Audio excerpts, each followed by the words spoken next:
In a pleasant wooded valley lived a huntsman tall and able. He relied on skill and cunning for the food upon his table. He would walk the forest shadows with his little son in tow, teaching him the archer's art and all that he should know. Keep your eye clear and keen like a falcon on the wing. Keep your heart strong and steady like your hand upon the string. Never bow to a tyrant while your people are laid low, for the highest head may fall to the man who wields a bow. In the valley there was freedom, and a man was left to living. But as year gave way to year, the ruling men grew less forgiving. On a day as black as death, a governor to rule them came, turning landsmen into slaves, and Gessler was his name. In the center of the village, Gessler set a lofty pillar, and he ordered every subject, be he serf or be he miller, to do homage to the hat that Gessler placed atop the pole, or to forfeit to the crown his life, if not his soul. But the huntsman William Tell came into town the morning after. William heard of Gessler's order and could only roar with laughter. Honest men should hold a rank above a petty autocrat. I would never bow to him, I'll not bow to his hat. Keep your eye clear and keen like a falcon on the wing. Keep your heart strong and steady like your hand upon the string. Never bow to a tyrant while your people are laid low, for the highest head may fall to the man who wields a bow. Gessler's soldiers seized the huntsman and his little son for treason, but the people of the village cried for mercy and for reason. Gessler stays the execution, but a cruel test contrives. Prove to me your skill, and you may ransom back your lives. I have heard it said you have no peer with longbow and with arrow, that your shaft can find the quickest hare and fell the smallest sparrow. On the head of your young son I'll place an apple ripe and red. Split it with one shot, or at my word you both are dead. William Tell went to his son and said, I swear I will not hurt you.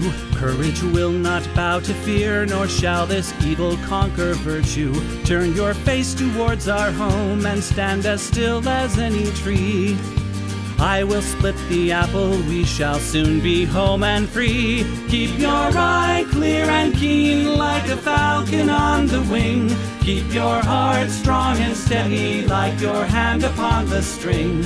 Never bow to a tyrant while your people are laid low, for the highest head may fall to the man who wields a bow. Every tongue was still and silent as the archer paced the distance. Gessler's soldiers lined the square, and there was no hope of resistance. William knocked a single arrow, put his shoulders back and drew. Then the arrow sang and split the apple clean in two. All at once the crowd erupted into cheers and into chatter, and the second arrow fell from William's quiver with a clatter. Gessler said, why hold two arrows when I bid you shoot but one? That one would have found your heart if I had shot my son. Take the archer now and hang him, Gessler to his men was crying. But before the soldiers moved, the archer and his son were flying. From the shelter of the wood, the hunter loosed a final dart.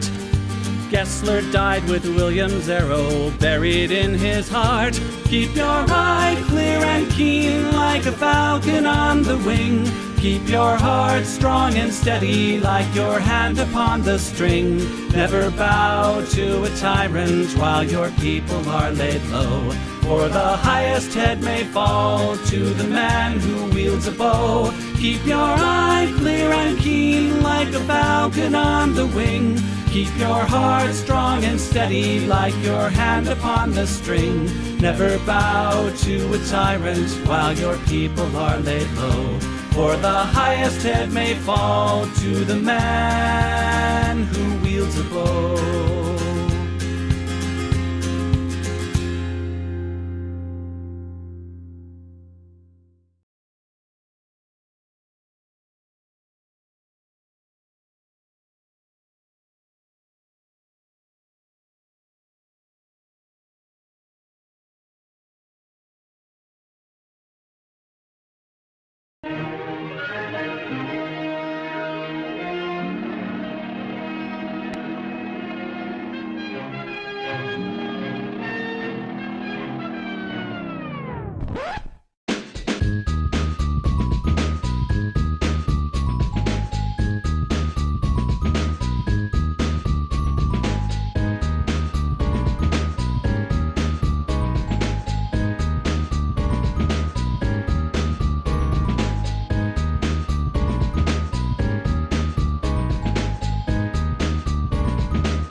That's what I'm talking about.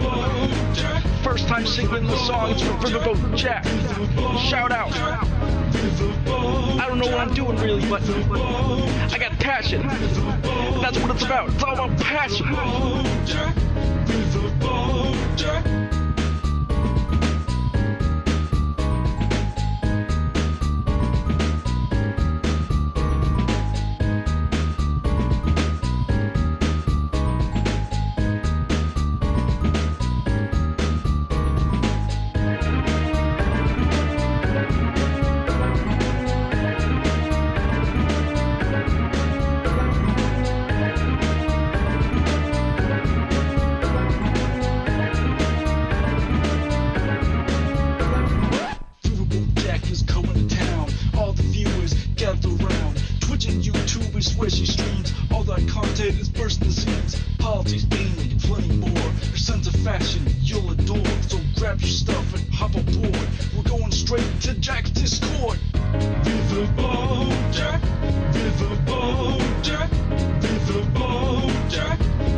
All right, so I do have to say, hello everybody, and also I really want to apologize to my mod team for freaking all of you out today. That's my bad.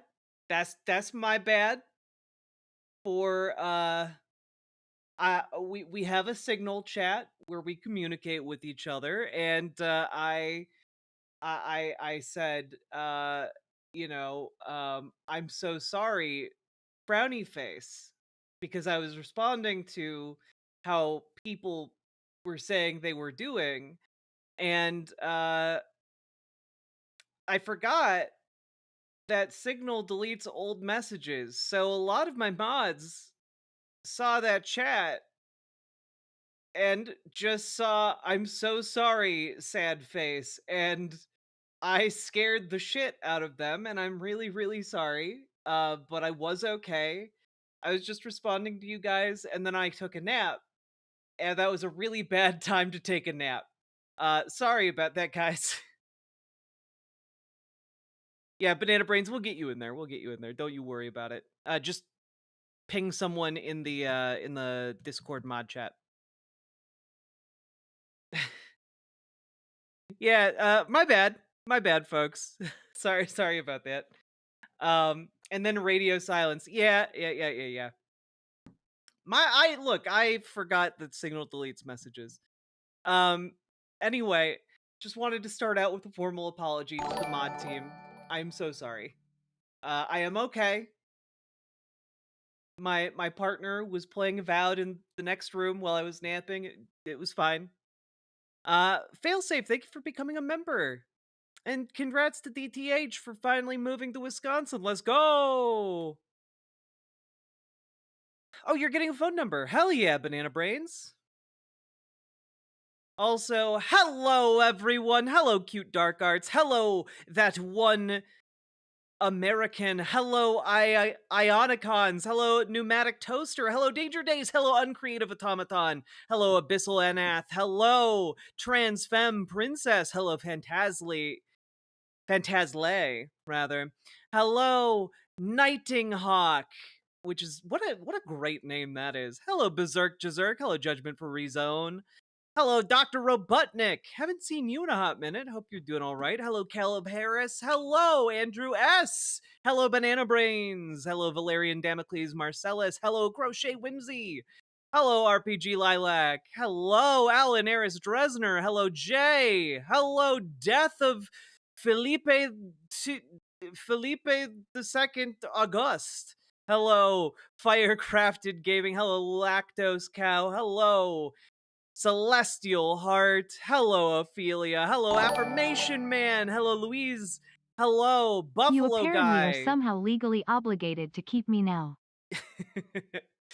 Hello, Paladin Lost, and thank you for being subscribed for 42 goddamn months. Hello. Also, Paladin, I know you wanted to come on to talk about the significance of halting Russian cyber operations. Tomorrow I'm gonna do a more chill kind of gaming stream. It'd be perfect for you to call in tomorrow. I everything's just been so busy because I missed Monday and still playing catch up. Hello, Icy Squirrel. You can talk about Section 230? Hell yeah. Hello, Screech. Hello, Javier Valenzuela. There we go. Hello, Neurodia. Hello, Robert Adset. Hello, Punky Gal. Hello, Ms. Gender Lynn. Hello, Rundo. Hello, Electra. Hello, Robert Adset. I think I might have said that twice. You got two hellos if that's the case. Hello, Super Jet Guy. Hello, Fight Phil. Hello, Kiwi Deepy. Hello, Mr. Miyagi. Hello, Shakespeare. Hello, Insomnia Noir. Hello, Nethercat. Hello, Arachnomancy.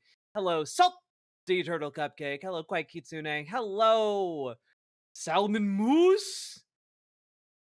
Hello, Low Clarity. Hello, Nimble Line. Hello, Deadpan Leftist. Hello, Amador. I always feel like I have to stretch out the like Amador instead of Amador. I hope I'm doing it right. Hello. Hello, Hit the Mat. Hello, Bastion. Hello, all you wonderful people. Hello, Punky Gal. How we all doing? Hello, Super Colleger. Hello, Camden Baron. Hello. 1 second, I have like a thing in my teeth. I'm gonna get it out real quick.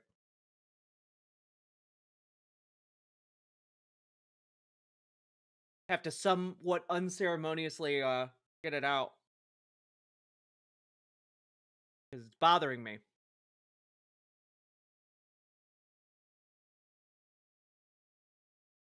Got some pepper seeds in there. Got it. Whew. We all know you're picking your nose. I'm picking my seat for the movie.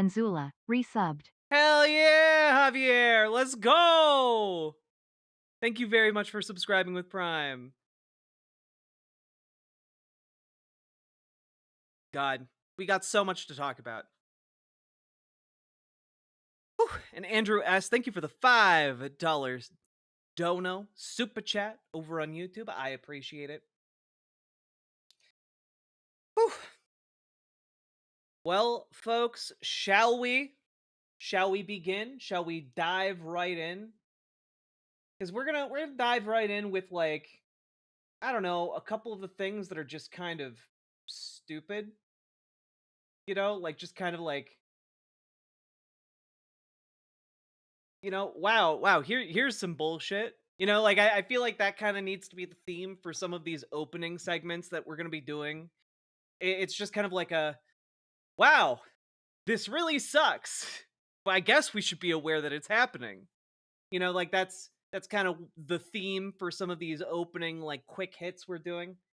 Um, but just real quick. So,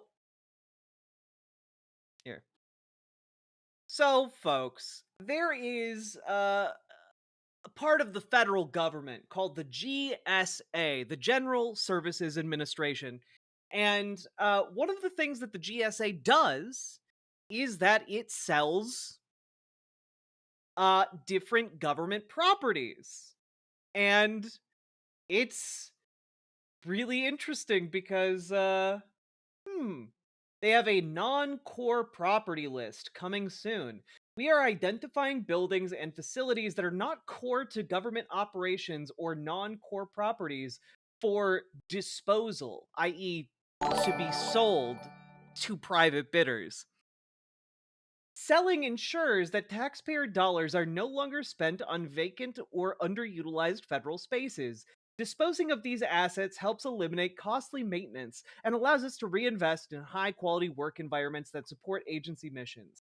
Now, one thing you need to be aware of while we look at this is that they're currently firing federal workers en masse, and with the goal of not hiring them back, right? Like, the main thing that they're doing here is they're going, we're going to fire tens of thousands of workers, and before the courts can actually respond, we're going to sell the buildings they work in so they literally can't return to work. It's honestly like a cartoonish Mr. Burns level uh businessman that's evil play. Like, if you wrote this as like some kind of come to Jesus Christmas story in the Ebenezer Scrooge vein, your editor would turn you away and say, you have to rewrite this. It's too on the nose. It's too like cartoonishly evil, right?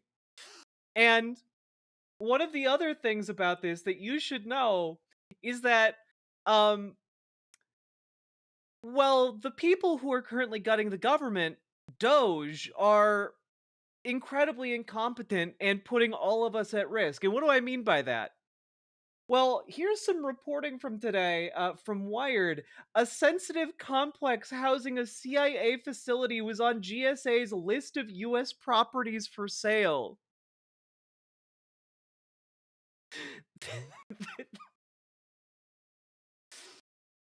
They wanted to sell a building that literally still houses CIA assets and secrets to private buyers. A now deleted list containing hundreds of U.S. government properties that the General Services Administration plans to sell, includes most of a sprawling, highly sensitive federal complex in Springfield, Virginia, that also houses a secretive Central Intelligence Agency facility. The GSA's effort to sell hundreds of U.S. government properties is part of a blunt reshaping of the federal government. Yada yada yada. You all know the tale here. But like,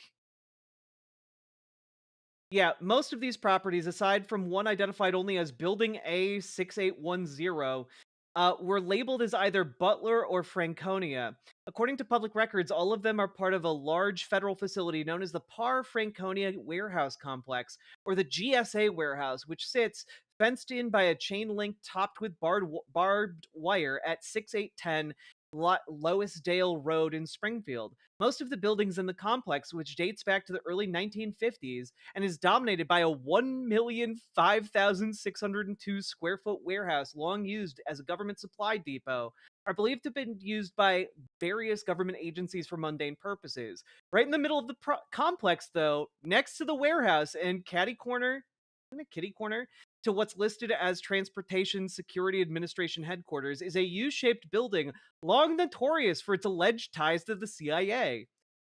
Quote, obviously, someone did no research about the long and well-documented history of this property, said Jeff McKay, chair of the Fairfax County Board of Supervisors and a longtime advocate for redeveloping the complex, which is near a metro station and sits in a prosperous area. Normally, a site like this wouldn't be outed, so to speak, but everyone knows it's here except apparently the people who put this list together. Literally, like, everyone in the area is like, oh yeah, that's the CIA black site near here. Yeah. Oh, you mean they're trying to sell the CIA black site? That's crazy. Anyway, like, they are literally so incompetent, they don't even know the secrets that they're supposed to know. And guys, as much as I despise the CIA, I do not want CIA assets sold off to private corporations. Like, I want that even less somehow, you know? Like, good golly. Good golly. OBS is doing something weird with screen scaling. Well, it's probably just not scaled properly on my end. This probably makes it a bit easier. But yeah. Just something to be aware of. Okay, I guess if you are in the market for any former CIA assets that may inadvertently be sold, I guess the Government Services Administration is putting it up for auction. So go knock yourselves out, kids. Maybe you too can buy a local CIA black site for $1 on the auction block.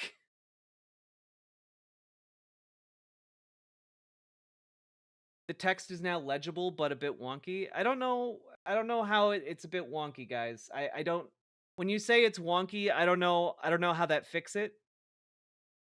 So I don't know what that means. So yeah.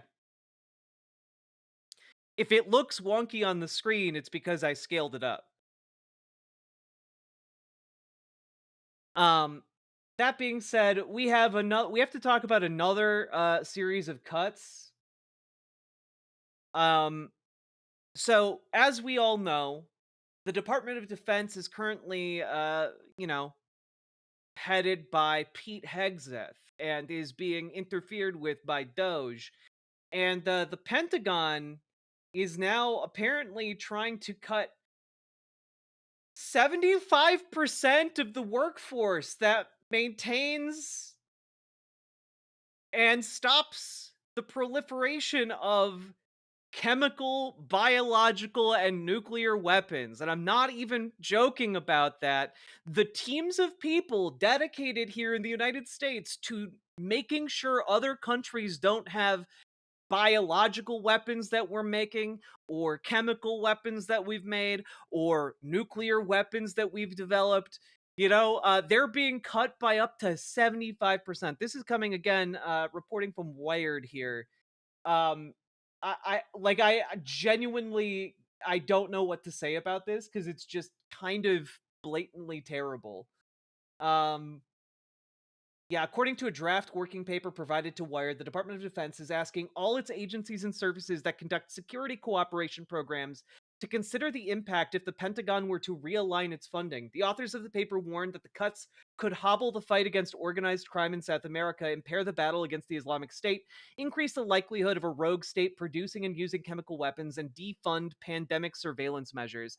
Because, guys, hey, you want to know what the reason they're trying to cut this is because they're trying to cut anything where we are working in cooperation with other countries. They're trying to isolate America from the rest of the world. It is rabid isolationism so that they can do their looting in peace without any outside interference. That's kind of the name of the game here in particular.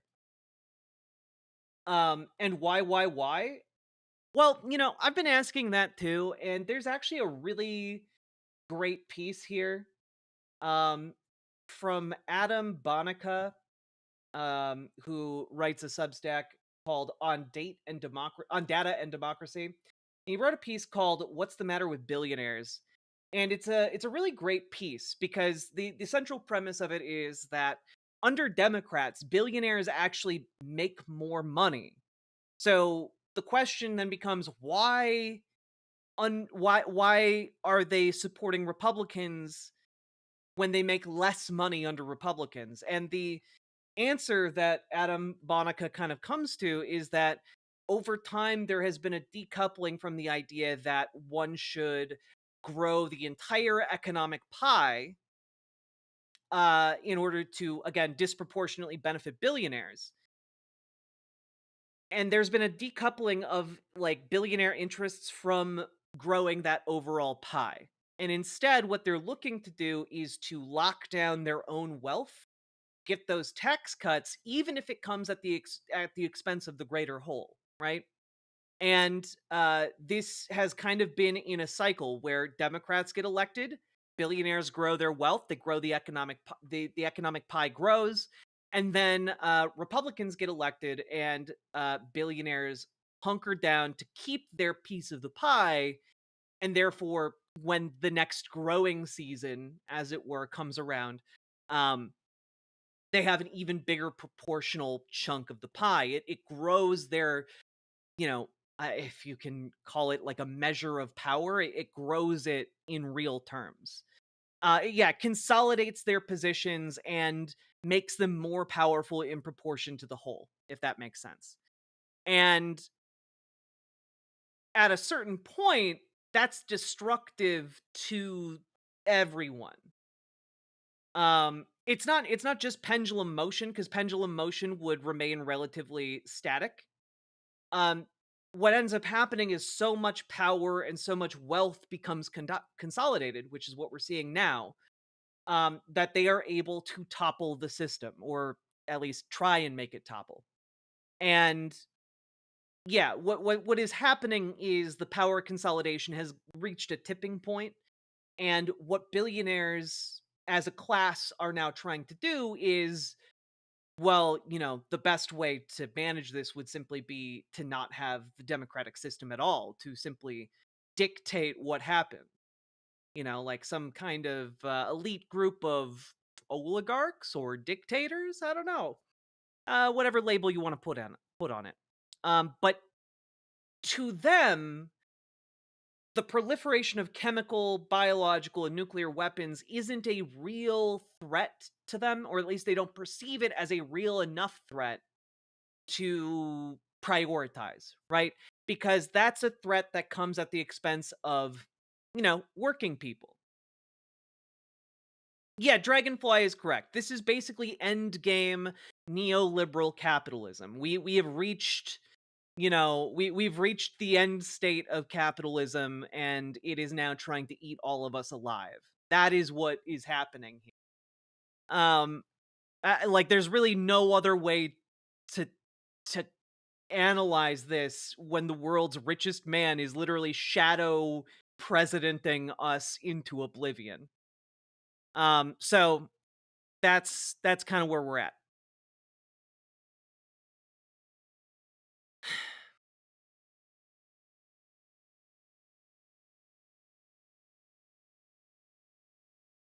As they're also trying to wait, what do you mean that doesn't quite work? Yeah, of course they're trying to stick their dicks into other elections. They want to control the political outcomes so they can control the economic outcomes in those other countries.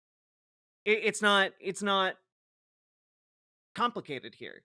The issue is that, like, if one for a lot of people who have grown up with capitalist propaganda their entire lives, um they believe, oh, these people just want money, and it's not that they just want money. We have empirical data that shows if they just wanted money, they like which political party, what political priorities they would back. And it's not just that they want money. It's not just that they want power. They want all the money and all the power. And they want to destroy democracy and other political systems that get between them and that money and power.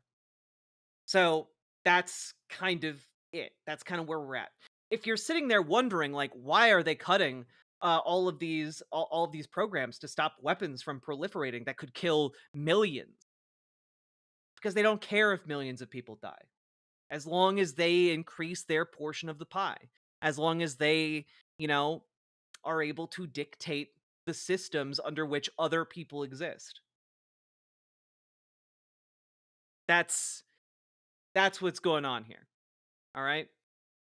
Is this hopium? No. I as I said earlier, this is the wow, this is some bullshit part of the stream.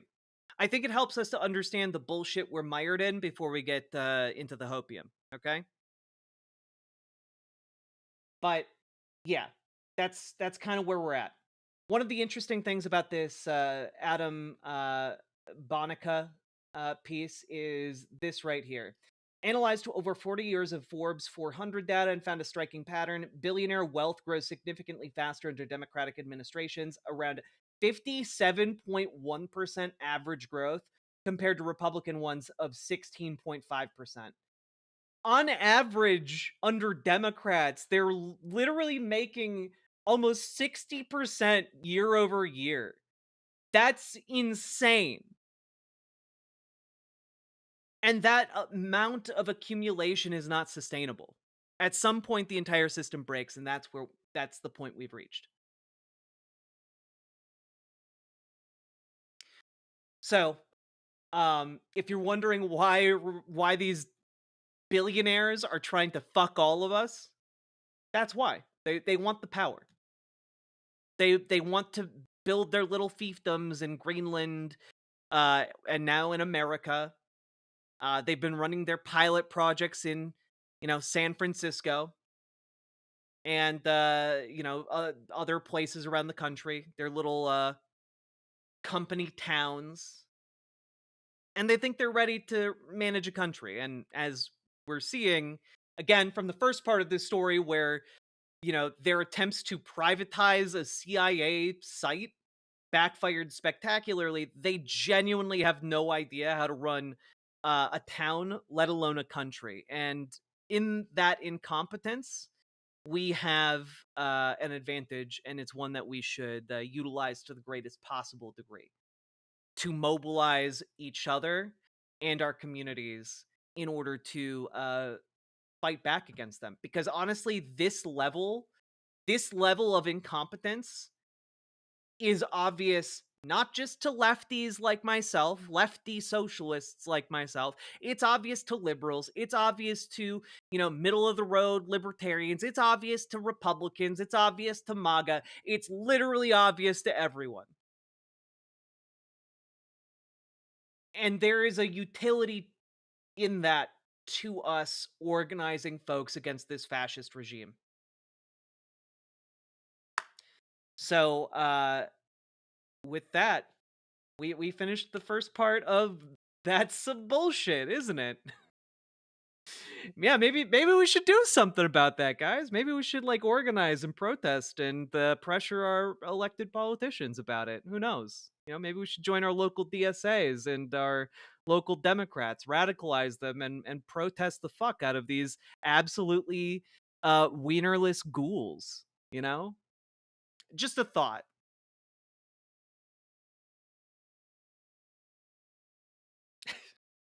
That was indeed a well-titled section. Thank you, Dragonfly. Just got home from my DSA chapter meeting. Guess who's running to be a delegate to the national convention? Fuck yeah, Lady Rain Club. Let's go. I'm so proud of you.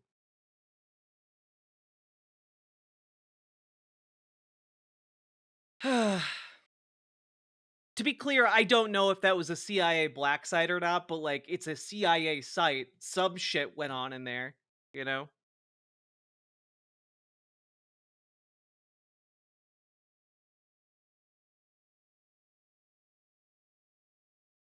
I thought San Francisco was a liberal place the Republicans hated. If you do you remember Chesa Boudin? Does anyone remember Chesa Boudin, the San Francisco prosecutor, I believe? Um, he got ousted in San Francisco because of billionaire money. Yeah, the San Francisco DA. He was ousted because of billionaire conservative money uh, from these fascist ghouls uh, flooded the city. It like the city caved to pressure that was bought and paid for by these same billionaires. Um, the tech bros in San Francisco have outsized influence due to their money. So they tested out a lot of their policy proposals in San Francisco. One of the if you've been paying attention to San Francisco, one of the tech bro ideas is basically creating an entire like mini city within San Francisco that's effectively its own like enclave in which like laws will be applied by by like the tech billionaire elites. Like I'm not like I'm hyperbolizing only slightly. It's insane.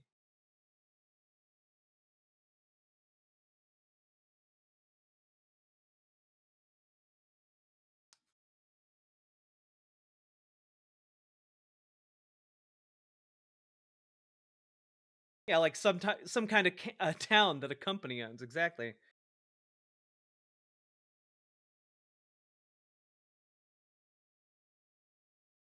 They didn't like Chesa Boudin because Chesa Boudin was actually planning on prosecuting them. Is my broad recollection. Now, folks. Hmm. One of the things I want to go over, and I'm trying to figure out where I want to put it. I was sent this right before stream. Maybe I will maybe I'll try and cover this first. Now, yeah, Ami Barrow was another one. Exactly. Exactly. Yeah, guys, I've heard so many progressives praise Ro Khanna, and I gotta tell you guys, I think Ro Khanna's a snake. I think he is I think he is someone who will backstab us the second he gets billionaires on the phone to tell him what to do. I think he's someone who can talk the talk, but the second a billionaire contradicts that talk, he will abandon all principles and stab you in the back.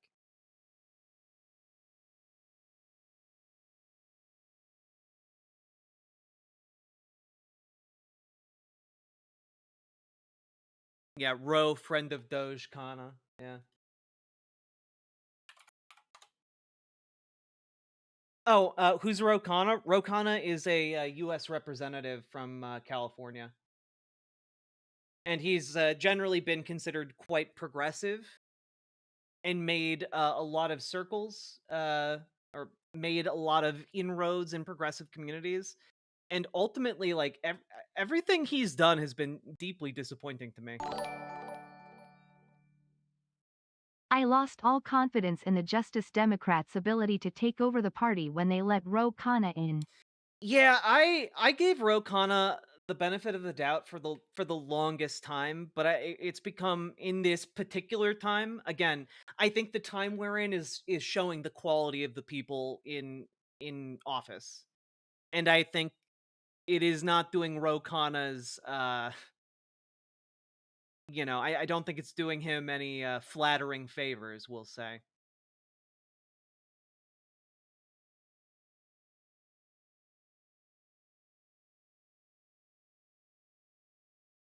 Also, Sake Tanuki, thank you for the 5 tier 1 subs. I was just about to say, we've been going for about 42 minutes here, folks. If you've been enjoying the stream, hit that follow button on Twitch, hit that subscribe button on YouTube, like the YouTube stream, and please consider dropping those subs, donos, memberships, super chats, etc., because this show is brought to you by viewers like you. I could not do it without you guys. You are the ones who make this show possible. So, thank you for making this happen. I really appreciate it. Okay.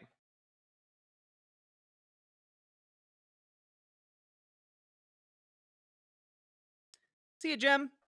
40 minutes already? I know, time flies when we're having fun. Now, I guess we'll cover this now. I think it's probably better to talk about it now rather than later. So apparently, here, you know what? So, folks, apparently the Vanguard got hold of audio of Cenk Uygur talking about, well, a very interesting thing. Talking about his shift in positions, as it were. And if anyone has a link to just that audio, I would love to play that. But as it is, we'll turn to the Vanguard video on it. And let's hear what Cenk has to say. And appreciate the Vanguard boys, but also just kind of want to listen to the audio. Stops some of the far left positions and gets into the culture war.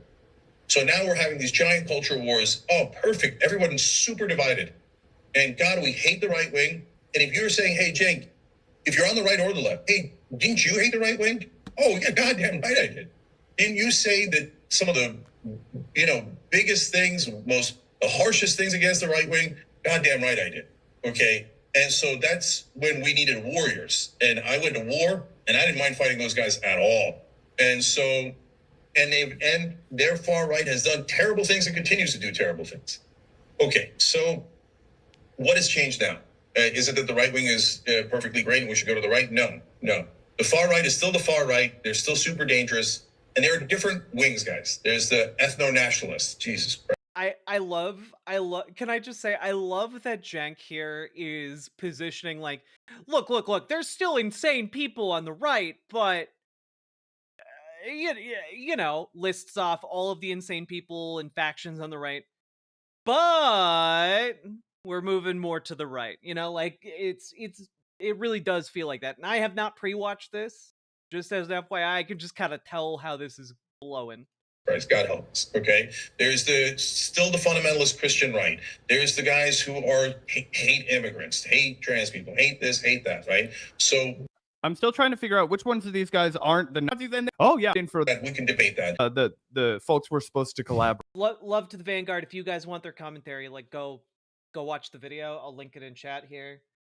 I'm sure they have insight. I just really want the audio. Here we go. Go give the video a view so that you do your due diligence. All right. With what percentage of the Republican Party is that? We can debate that, but is that a real percentage? Of course it is. Okay, and that's never gone away, and that's there. I think it's a smaller percentage these days. Again, we can debate that, but it's definitely there. So, but they're not in charge. in Trump at the end of the day, what is he? Is he those things? Maybe he's one of those things, and maybe I love that this guy is like, oh, the far right isn't in charge. Literally, the shadow president of the United States gave multiple Hitler salutes. What the fuck are you talking about? What the fuck are you talking about? Donald Trump's premier political strategist that he still talks to gave a Hitler salute on the same stage that that Trump gave a speech on at CPAC. But they're not extremists. You know, they're not the real bad guys. I Writing's guess. excellent. It's like kissing, only there is a winner. Salmon Moose, thank you for the 5 tier 1 subs and for the visual metaphor. Well, I guess it's not a visual metaphor. You know what I mean. they have an ideology, and Elon does, and Bannon does. And certainly Bannon does. Bannon has an ideology, half of which, or a third of which is, oh, interestingly, populace agrees with us, 2/3. Oh. How? He's literally talking about the guy who did the Hitler salute. Well, interestingly, Steve Bannon really wants good things for Americans. I mean, sure, he only wants good things for the white Americans, but you gotta hand it to him. You under no circumstance have to hand it to Steve fucking Bannon. Good God, man. Steve Bannon's favorite book is Camp of the Saints, a book about brown people coming to Europe and how that's going to destroy Europe as like a continent. I bumped my mic. I'm sorry about that. Dude loves Nazis. He literally just gave a Nazi salute like a handful of days ago. Anders Norup, remind me that it's your birthday after I finish this segment, and I will sing you happy birthday.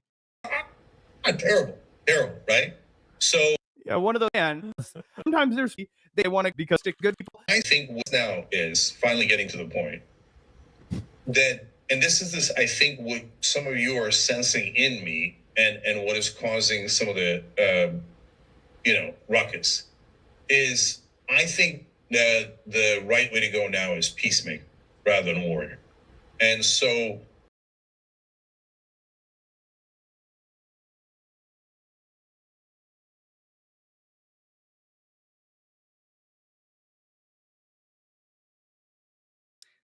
Cenk Uygur says that he believes that you need to make peace with the farthest right administration America has ever had.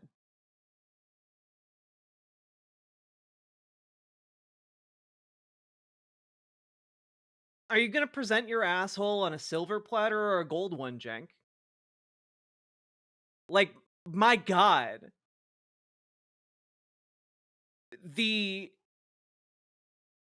I have no words. Yeah, this is some real Neville Chamberlain energy. This is some real guy who would sell you out in a second energy. And it's like, I know I've said it countless times, like as we've talked about TYT's descent over like the last couple years, but like you want to make peace with the Mad King.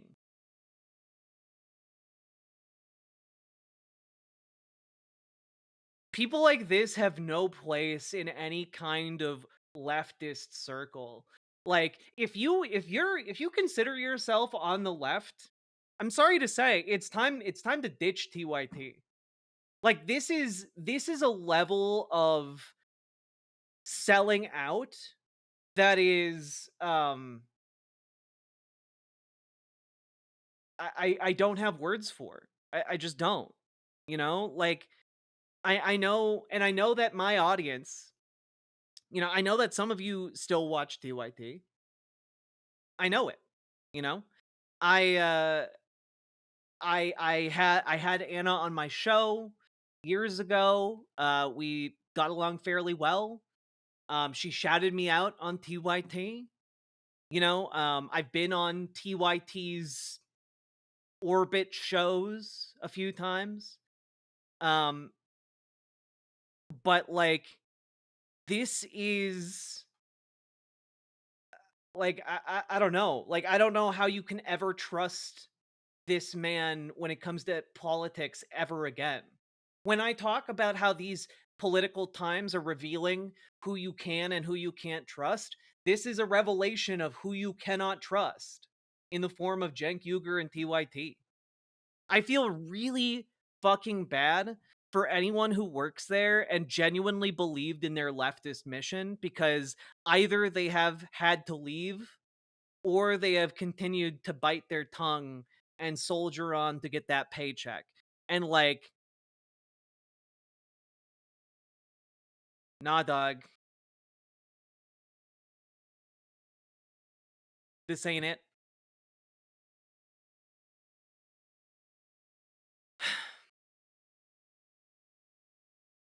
It's really disappointing. And now let me tell you Not surprising. why.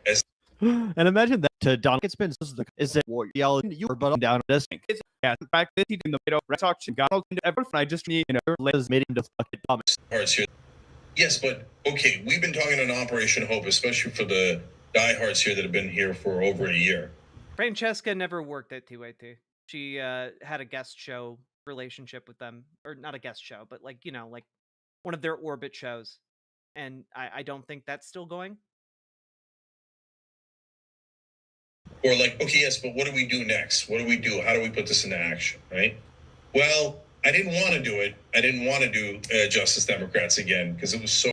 Yeah, Paladin lost. Ravana and I are still tight, relatively speaking. You know, she's been doing like law stuff, lawyer stuff. But yeah, I went on her show a couple times when she was hosted on TYT. Yeah. So hard, and we pulled off miracles, and then it got misdirected, right?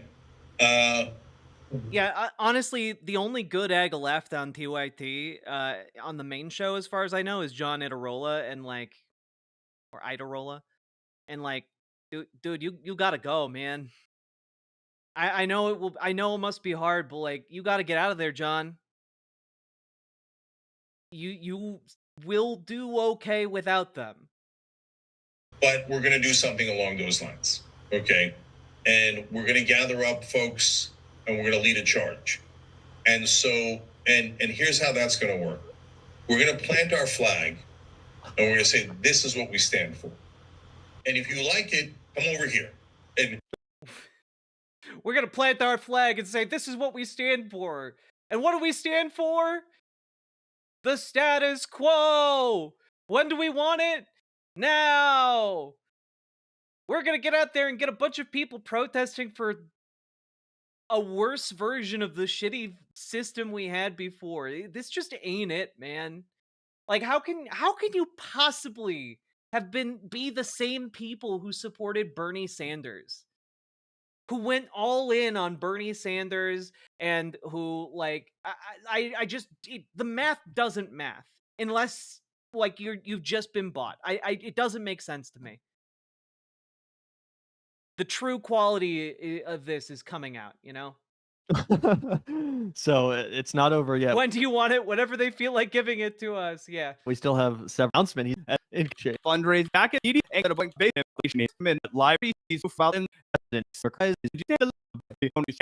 we have more? the rest of the Democratic Party, The theory. Let's Okay. keep listening.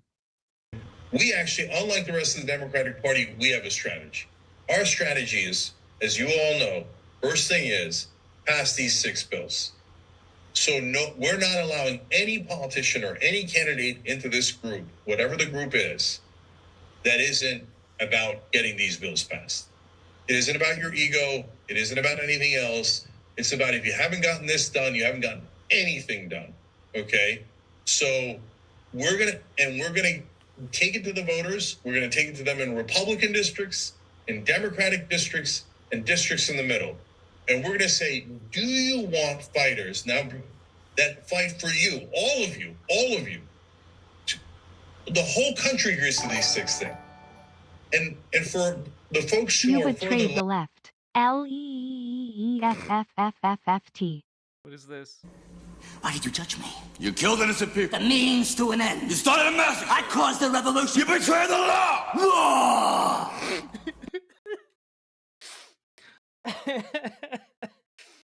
The left. Left than me and want to pass other bills or in the same exact place as me, but gun control and climate change aren't on the list. What are we going to Wait, did somebody say law? What are you, a fucking liberal? do, right? Once you've built up enough credibility, then you can offer that conversation.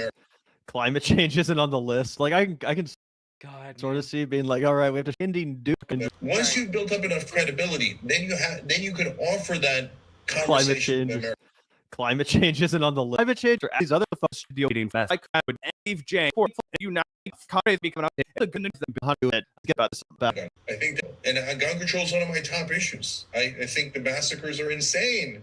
I think they're insane. I think we terrorize ourselves. But I've got to win over the American people to that. You can't force it on them. You've got to win the debate. You've got to win them over to your side. You got to have the polling on your side, and then you win. We're much closer on climate change. I'm much closer on other policies that the great majority of us all agree on. And then there's the policies I don't agree on, but those are tiny. And if we're... And by the way, this... Well, Delta Who, Maxwell Frost, and some of the people who were holding those signs, at the very least, had the good grace to walk out of the speech to try and make their statement. So, like, I maintain my respect for Maxwell Frost. He's at least doing something, even if it's not enough. And that's an indicator that he can be pushed to do more. And I think that is what will happen eventually. But, yeah, wearing pink suits and, like, you know, holding a sign is not the statement that our time requires. This is the opposite of the mentality a leader really expresses. This is True. If we've gotten to the point where we might or might not pass policies that are so far left that I don't necessarily agree with them, that means we won spectacularly. Oh my God, we won so much. We got tired of winning. And then we got to the parts where we internally disagree, right? Well, that's the thing, Paladin. I'm just going to read your comment out in full. It is so weird. I fully understand that if we can end MAGA, they've managed to break things so badly that neoliberalism/neoconservatism doesn't really have infrastructure anymore. There's a real opportunity for leftism to build up from there. Why wouldn't TYT want that? And I think that I think the only conclusion one can come to is that they don't want that. that point blank, they do not want that. It is either that they have been bought and paid for by one of these MAGA donors, or it is simply that they are trying to position themselves as, how do I put this? One of the ideas I encountered earlier today while prepping stream was the idea that the leadership of the Democratic Party is basically wants to position Democrats as Republicans, as the new conservative party. And that being the case, and it you know, if we run along with that train of thinking, this TYT making this maneuver would be an attempt to position themselves as a centrist group in that paradigm. Someone who a group that criticizes the Dems, but also criticizes the far left. You know, like it is. I think it is an attempt to turn TYT into Piers Morgan's show. Does that make sense? Where, like, they don't really believe in anything, and what they can advocate for can, like, change almost on a whim. You know, I that's my read anyway. I know that I'm kind of giving, like, kind of a squishy answer. But that is kind of my read on it.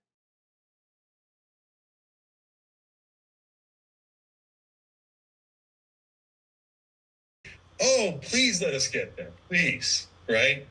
So this is the strategy to get there. And I will say one other thing before I take the questions.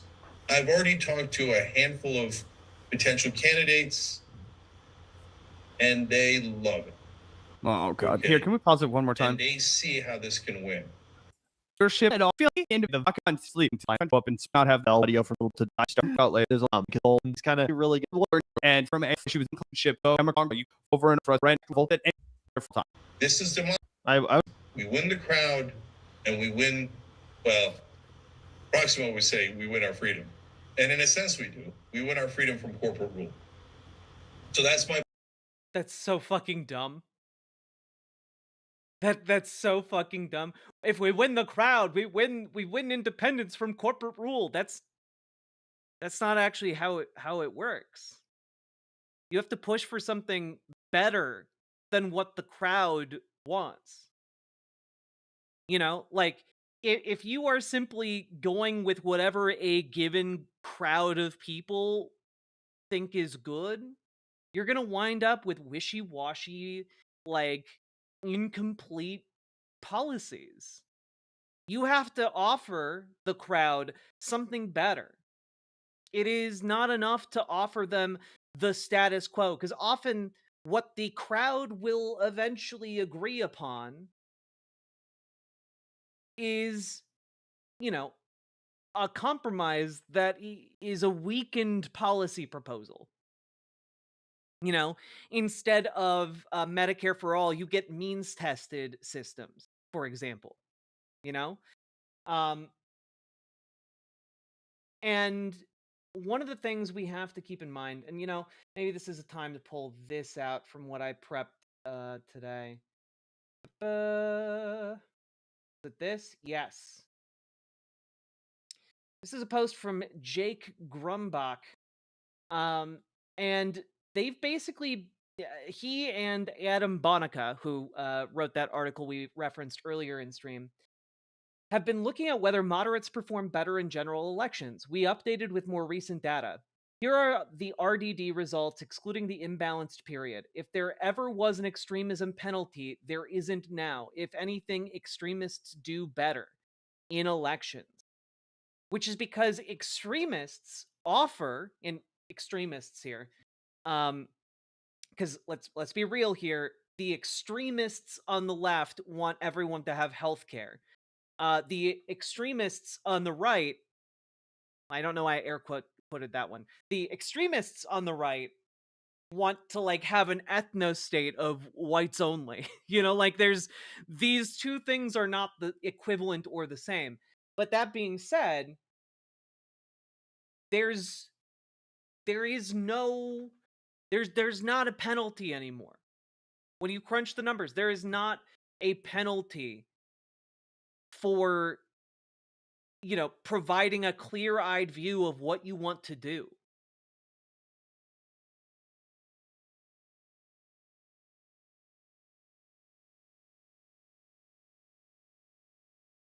But Cenk Uygur, of course, seems to disagree. Seems to disagree immensely. If you follow the wisdom of the crowd on policies, you will never make things better. Especially when corporations frequently buy public opinion, right? Like that's another aspect. Like the idea that in order to be free of corporate rule, you go with what people think will be popular. That's not being free from corporate rule. There are things called advertisements that shift public opinion. That's literally the point of advertising. And these companies spend billions of dollars on advertising because they know it changes public opinion. Surprise! Why are populists so fucking stupid? Because on the face of it, it sounds like a good idea. On the face of it, it sounds like a good idea. You know, like, oh, I'll just do things that are popular, five head. Until you start digging into what does it mean for something to be popular? How does one make something popular? Is there not agency in creating something that is well received by the general population? What happens when we look at an issue and look at people who fought to make something popular? You know? You can only really like these people who brand themselves as populists in this current era are people who by and large lack intellectual curiosity to actually examine it, you know? Yeah. Exactly. Exactly, Lady Raincloud. Argumentum ad populum. Appeal to the people fallacy. Yeah. Exactly. Like I don't know, it doesn't take much to poke holes in the argument. Like if you live in a society where the majority of people believe that like someone based on the color of their skin should be rendered a second class citizen, well, if it's popular, should that policy be passed? No. No. And if you can find that example, like you can find a million others. And so maybe using popularity there isn't a good idea to arrive at worthwhile policy goals. You know? Like I don't know. I'm I'm just spitballing here. I'm a humble country streamer, you know? Plan, and if people like the plan and they like the flag we're planting, then they're going to join our side, and we're going to gain more and more momentum. Yeah, so real inspiring plan. Right? Like even guys, in all those quotes we listened to here, did Cenk Uygur actually lay out a plan? Was there anything in there where he was like, this is what we actually believe in? Or was it just we're going to pick 6 things that poll okay? You know, there was no plan. It's just we're going to look at polling and we're going to oh, okay. So you're completely indistinguishable from a billion conservative leaning like policy advisors to democratic leadership. Wonderful. God.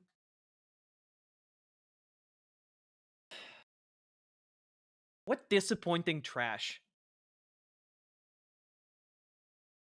That's all I have to say.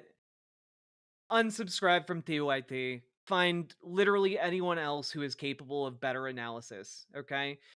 Don't run to fucking Jimmy Dore. Don't run to like any of these like people who present themselves as left wing but are actually complete and utter hacks. You know, it doesn't have to be me. I'm not trying to like put myself out there as like unsubscribe from TYT and subscribe to me. Like, you know, you can make your own choices. If you want to subscribe to me, do it.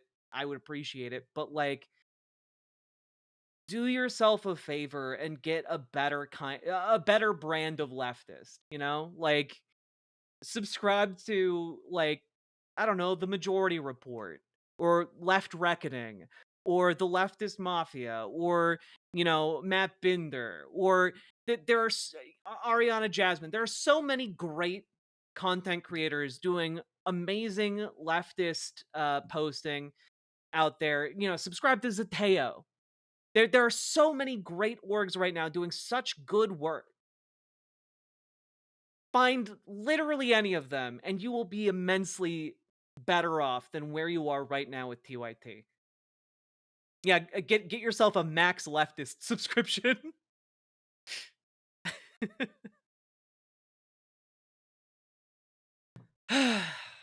God. Anyway, like, comment, and subscribe.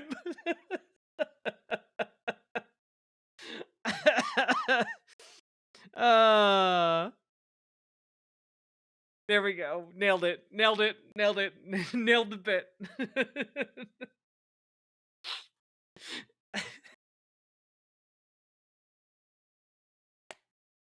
Oh god.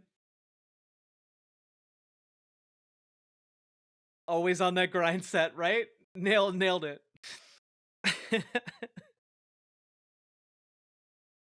Are populists dumb because the average person is? No, it's just that oftentimes people who brand themselves as populists are just trying to conceal conservative politics. That's really it. It's just they're trying to obscure the fact that they're conservative or deeply neoliberal at best, you know, by appealing to the majority. Like, for example, one shouldn't support Medicare for all because it's popular. One should support Medicare for all because it helps everyone. It's cheaper to implement than privatized healthcare. It applies to everyone. Everyone gets coverage. It saves so many goddamn lives. Like, the net benefit of that is that it reduces human suffering, and that should be our goal. That should be one of our primary goals as people who care about the world and other people generally. You know? Being popular is helpful to our goals, but choosing our goals based on their popularity is a deeply, and I would argue profound, mistake.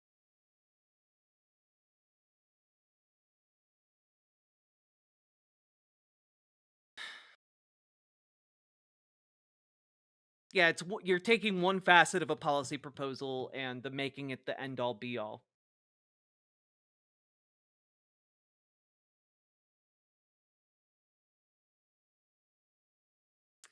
Whew. Anyway, folks, we've been going for over an hour now. If you've been enjoying the show, hit that follow button, hit that subscribe button, hit that like button on the YouTube channel, and consider dropping those subs, donos, memberships, super chats, etc. because I couldn't make this show happen without your help.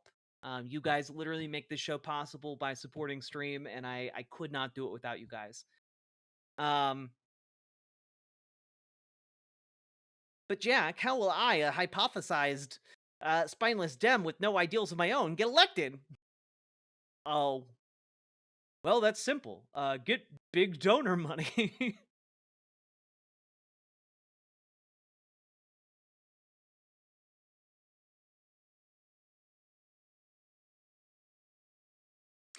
Anders Norup!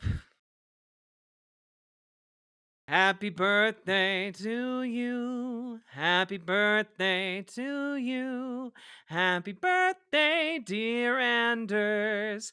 Happy birthday to you and many more. Happy birthday. Thanks for watching.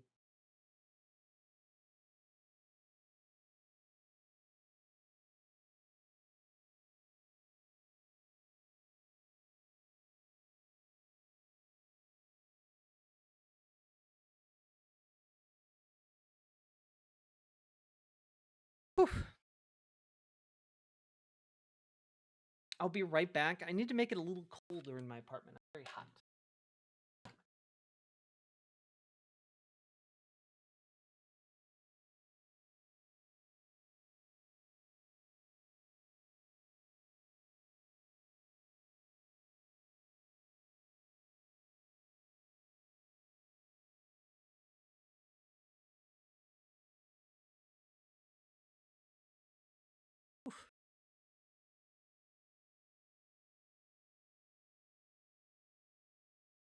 Whew. Do we got any oilers out there? Oil for the riverboat?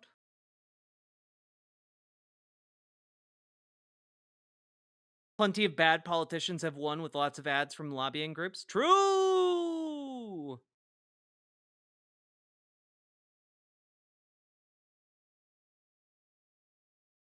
Yeah. Appreciate the Vanguard boys putting that out there. I think it's I will say I think I think they hyper focus on TYT to like an extent that I cannot like really get behind, but I do appreciate them putting that audio out there. It's Salmon Moose's birthday too. Happy birthday to you. Happy birthday to you. Happy birthday, dear Salmon Moose. Happy birthday to you and many more.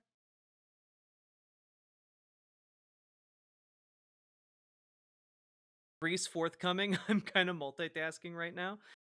It's all good.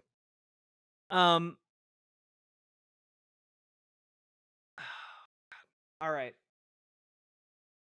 Now let's talk about let's talk about stuff. Let's talk about some W's. Are you guys ready to talk about some goddamn W's? Some hopium? All right? You guys ready? Hell yeah. Let's do it. Also remember to like the stream, folks. Let's do it. We got to talk about good shit. Here we go. So, folks, things are tough right now. We're in kind of a bad spot. Every day, bullshit news comes out over and over and over again. There's just an unending deluge of it, right? And it's leaving a lot of people going, oh man, I feel awful because there's nothing I can do about it. Wrong. You can do something about it, in fact. And we're going to be talking about what you can do and what other people are doing and how we can organize together and push back on this seemingly unending deluge of bullshit. All right? So one of the things I wanted to highlight here is Adam Conover. Now, he doesn't appeal to me in particular. Like, I think he does great work, though. He reaches an audience that is not me. We'll put it that way. I don't dislike him. I don't dislike his comedy. It's just like, it's not quite geared towards my brain. But I think he has done amazing work union organizing, and I massively respect him for that. Additionally, he's been having some really good conversations on his YouTube channel. And one of those conversations was just yesterday with Dr. Dana Fisher. And I wanted to play this part of their conversation because I think it touches on what a lot of people are feeling right now and what we can maybe gear ourselves towards. And we'll probably reiterate this towards the end of the segment as well, but I think it's worth saying up front.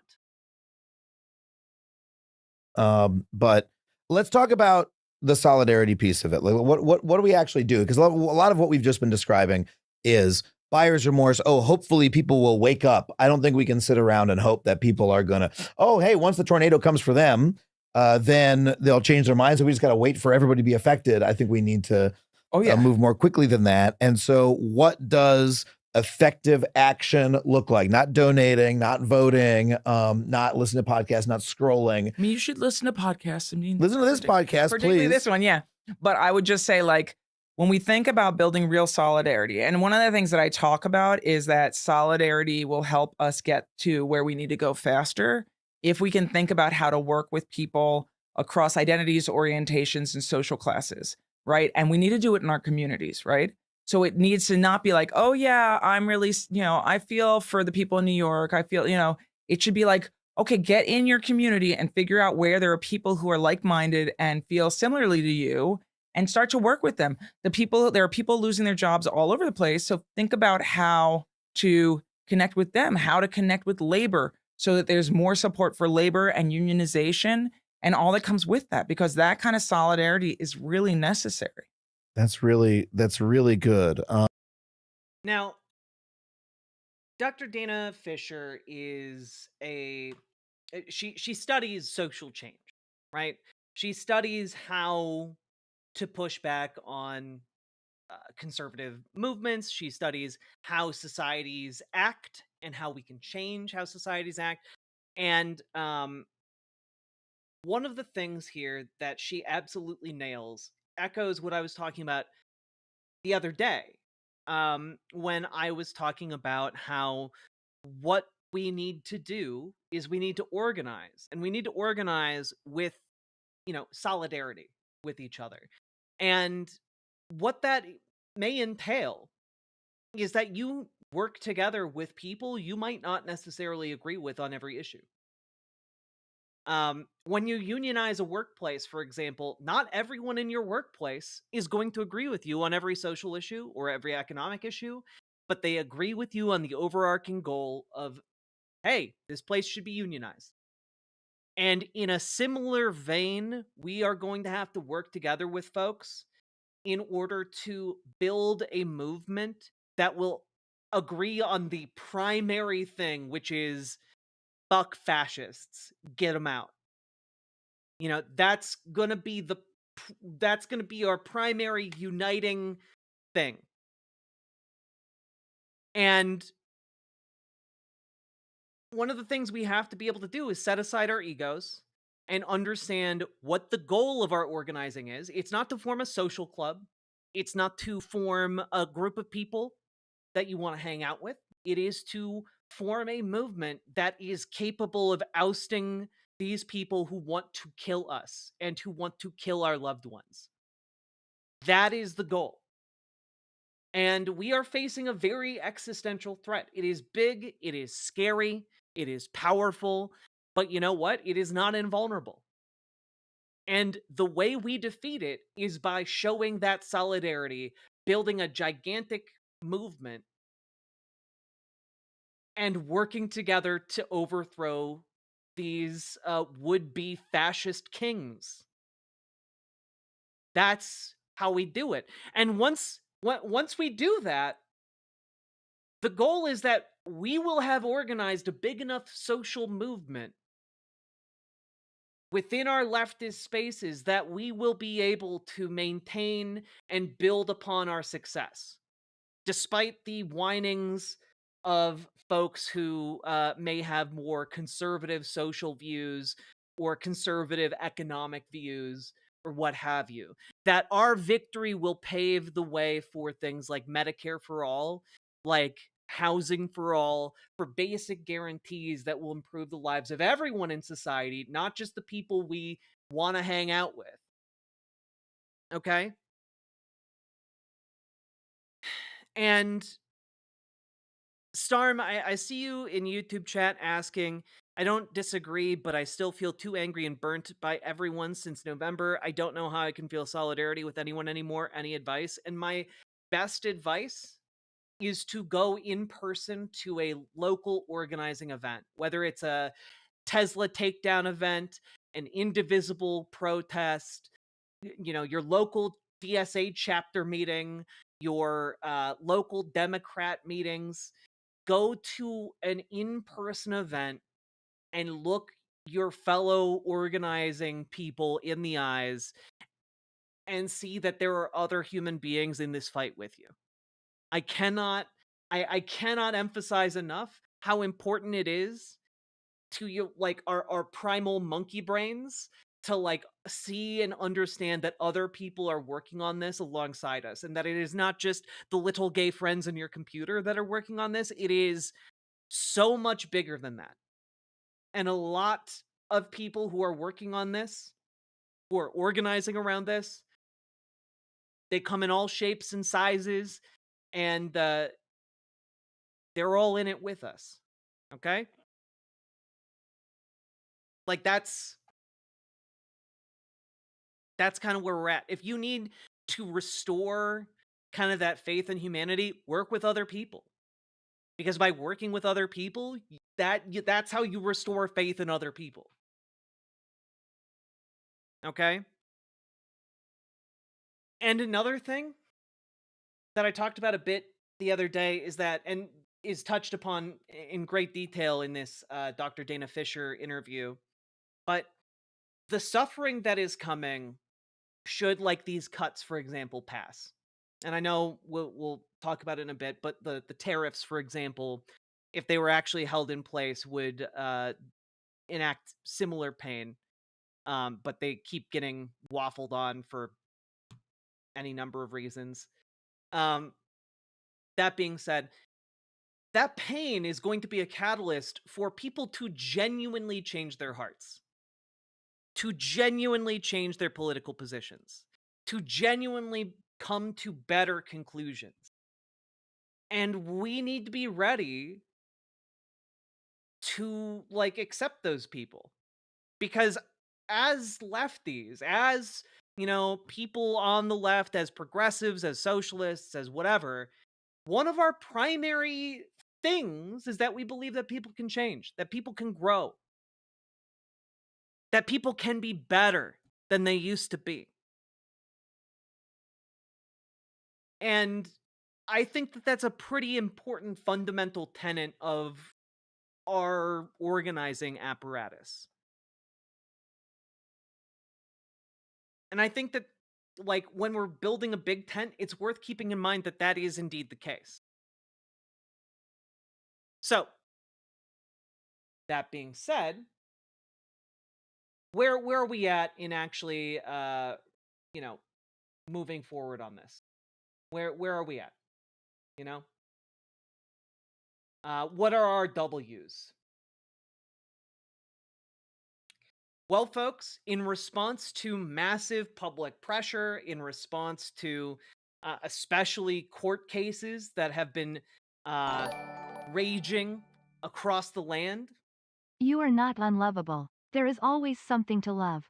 Even in a stupid universe where we have hot dogs for fingers, we get very good with our feet. Salmon Moose, thank you for the tier 4 sub and the reference to Everything Everywhere All at Once. I really appreciate you. But guys, in response to pressure from courts and public opinion, we have our first W of the night, and it's maybe one of the most important from Politico here. Trump convened all of his secretaries, and with Elon Musk present, and said to all of them they are responsible for their own departments, not Elon Musk. Elon Musk does not give them orders. Elon Musk is not their boss. They do not have to listen to Elon Musk. And this is good, right? This is an unambiguous win, all right? Donald Trump convened his cabinet in person on Thursday to deliver a message. You are in charge of your departments, not Elon Musk. According to 2 administration officials, Trump told top members of his administration that Musk was empowered to make recommendations to the departments, but not to issue unilateral decisions on staffing and policy. And Musk was also in the room. Now, one thing to understand is that this may not, in fact, reflect how decision-making goes forward. However, it indicates a number of things, right? If Elon Musk continues to give his proclamations and orders, that's going to have to be done behind closed doors. Because one of the things that has been going on in the ongoing massive wave of litigation is that the government's lawyers have had to be very cagey about who actually runs Doge. They've been trying to say it's some lady named Amy that, like, no one's ever heard of. But then immediately after that, different administration officials will say, oh no, Elon runs Doge. And Elon himself will say, I run Doge, you know? And in response to that, the government had to be like, well, Elon may run Doge kind of, sort of, but only in an advisory capacity.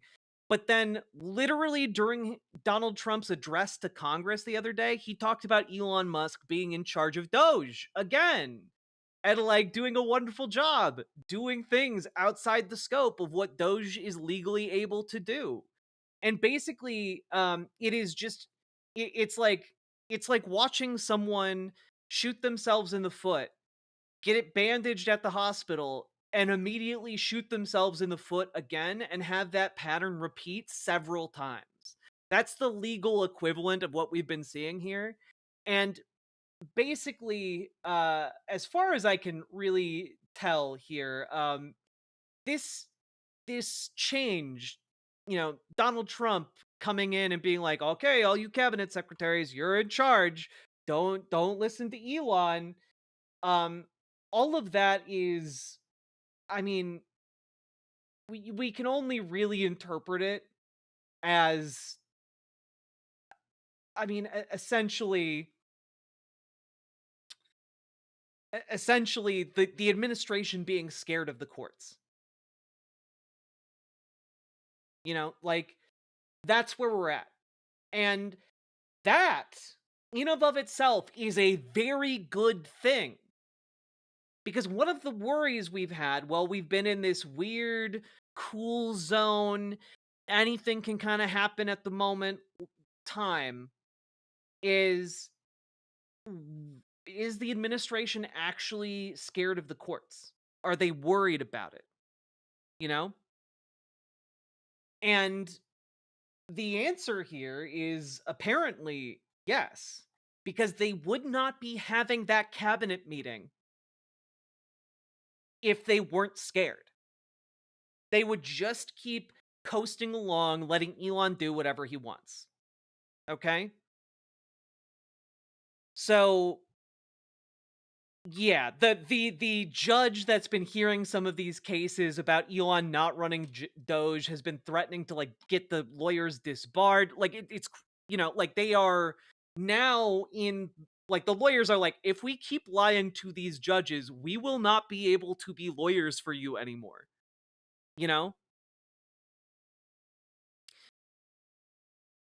It's and Neon, it's not just that some of the heads of these departments have bitched, because we've known about schisms between the department heads and Elon before, but it's literally that, like, they are scared. They're scared of the courts ruling against them.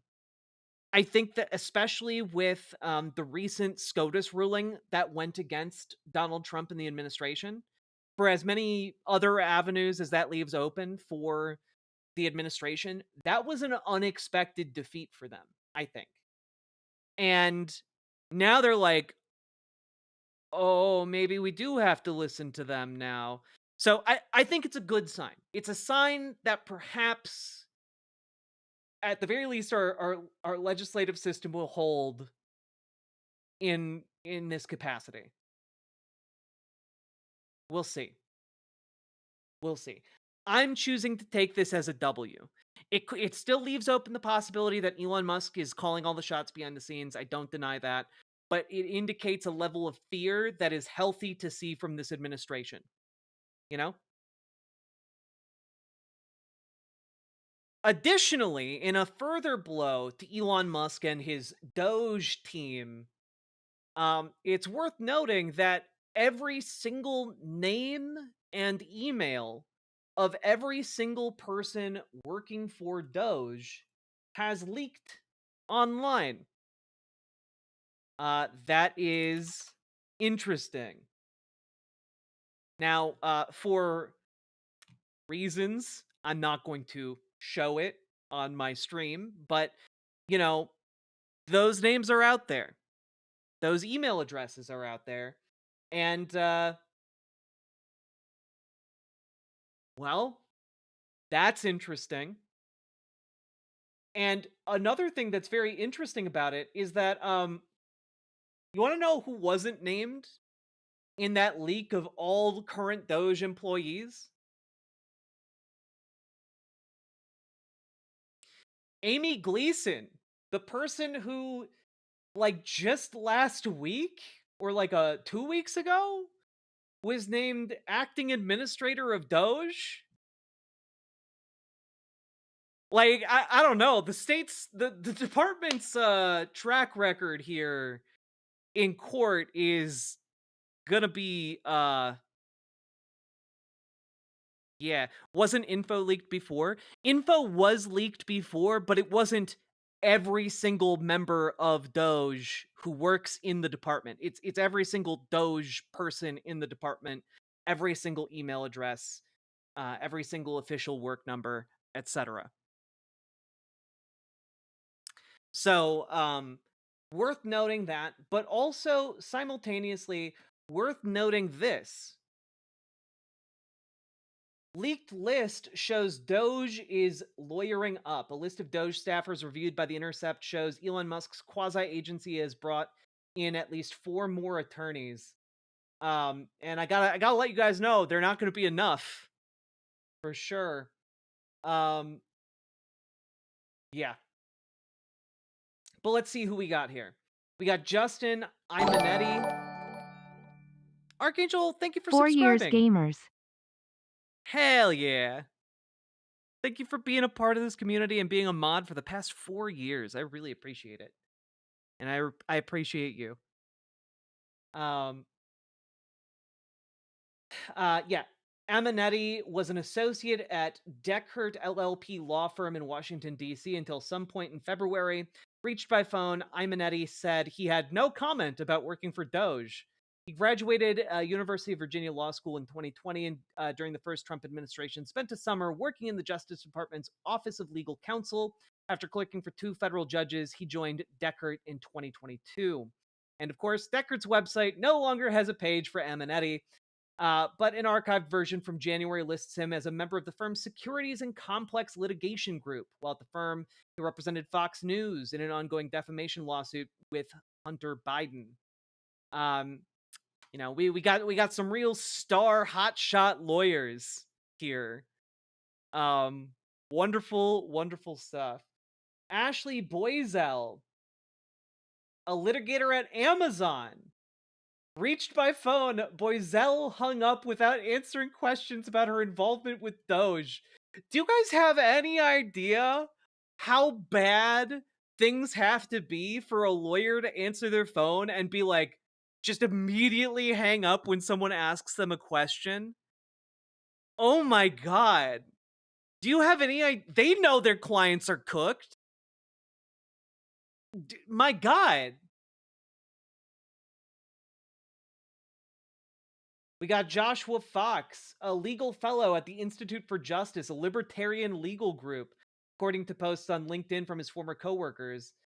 He graduated from the University of Chicago Law School in 2022, and that seems to be about all people know about him. Which, to me, this reeks of being like a Peter Thiel sycophant lawyer, you know, libertarian legal group. That sounds like the kind of thing Peter Thiel would do. Joshua Hanley, until recently, Hanley worked at the law firm Williams and Connolly, according to an archived version of his bio page from January. January press release from the firm mentioned Hanley as a current employee. Like Amanetti, Hanley recently graduated from UVA Law and briefly worked for the Trump Justice Department during law school. Hanley did not respond to The Intercept's inquiries by phone, text message, or email. And yeah.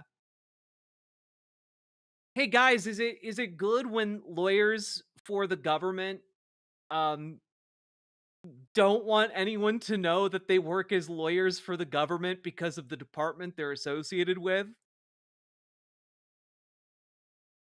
Is that good? Is that a good sign for your legal position?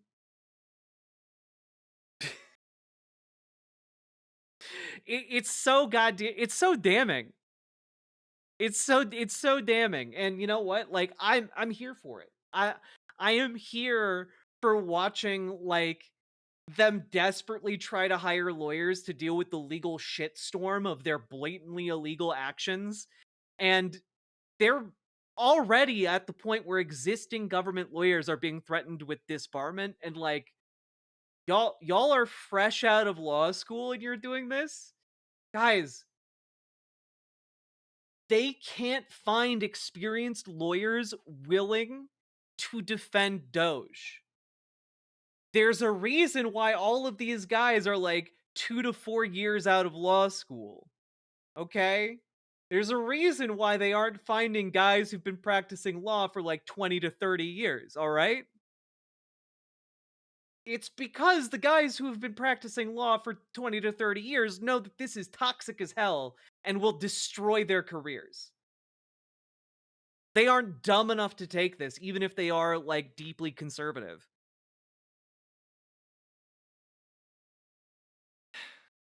Do you think they'll get to the point where there's no representation, they lose a case by default? You know, normally I would say no, but like genuinely, it seems kind of like they're scraping the bottom of the barrel here. You know? Anyway, I just think that that's good. This is good. The failures of Doge are only a benefit to the American people. You know? Their loss is our gain. Additionally, when we look at legal goings on in Washington over the last 24 hours, hey, check out this. Look at this. Attorney General Bonta secures nationwide preliminary injunction blocking Trump administration's NIH funding cuts. That's right, folks. The Attorney General of California has officially put a stop to the NIH having its funding cut by the Trump administration. Undoubtedly damage has already been done, but this is good. These preliminary injunctions and these temporary restraining orders prevent the administration from stopping that money from flowing. And if they continue, then there start to be escalating legal consequences up to and including putting the people in charge of these departments in jail, you know? So yeah, just another amazing W. Now, I also want you all to recall yesterday I briefly talked about a small federal government department called the United States African Development Foundation, right? Now, the African Development Foundation has a budget of around, 40 to 50 million dollars. It is not a large department in the scheme of things of the United States government. However, it has done the most incredible resistance towards attempts to cut its funding and its employees.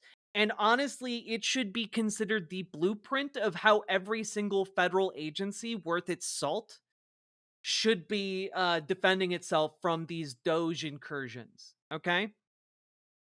So, what is it doing? Well, yesterday, Peter Marocco, not Peter Marocco, the head of U.S. African Development, Ward Brem, put out a letter to Peter Marocco and Doge because Doge was requesting access to the U.S. African Development Foundation's building and its employees and information. And basically, Ward Brem put out a letter saying, in the nicest and most polite ways possible, go fuck yourselves. You'll get in this over my cold dead body. And it has only escalated from there. Ward Brem in his letter was like, oh, well, I've instructed all of the employees that come to work to bar you from accessing the building because our procedure is that I need to be on site in order to, let people into the building. And I'm taking an extended leave of absence. So you'll have to try again later. And I think that is a wonderful strat. However, things escalated today in maybe the funniest possible ways. And just want to throw this out there, okay? Just want to really hammer it home for you guys. This comes via one Kyle Cheney, the senior legal affairs reporter at Politico, who says the head of the U.S. African Development Foundation is suing Peter Morocco and Doge, and he is describing in detail the standoff in which he blocked Doge from entering the agency's offices. And one of the absolute highlights of this is this quote from that lawsuit, where, again, the head of the U.S. African Development Foundation is suing Peter Morocco and Doge, and it reads, "Undeterred, Morocco and Doge threatened a security guard with a lawsuit and told the building's property manager that they would bring in U.S. Marshals and the Secret Service unless they were given access to U.S. ADF. Their threats were unsuccessful." What a fucking king shit. That amazing. Amazing. Would that every single federal agency had this spine. You know, like the court listener recap of this is, like, frankly incredible, you know?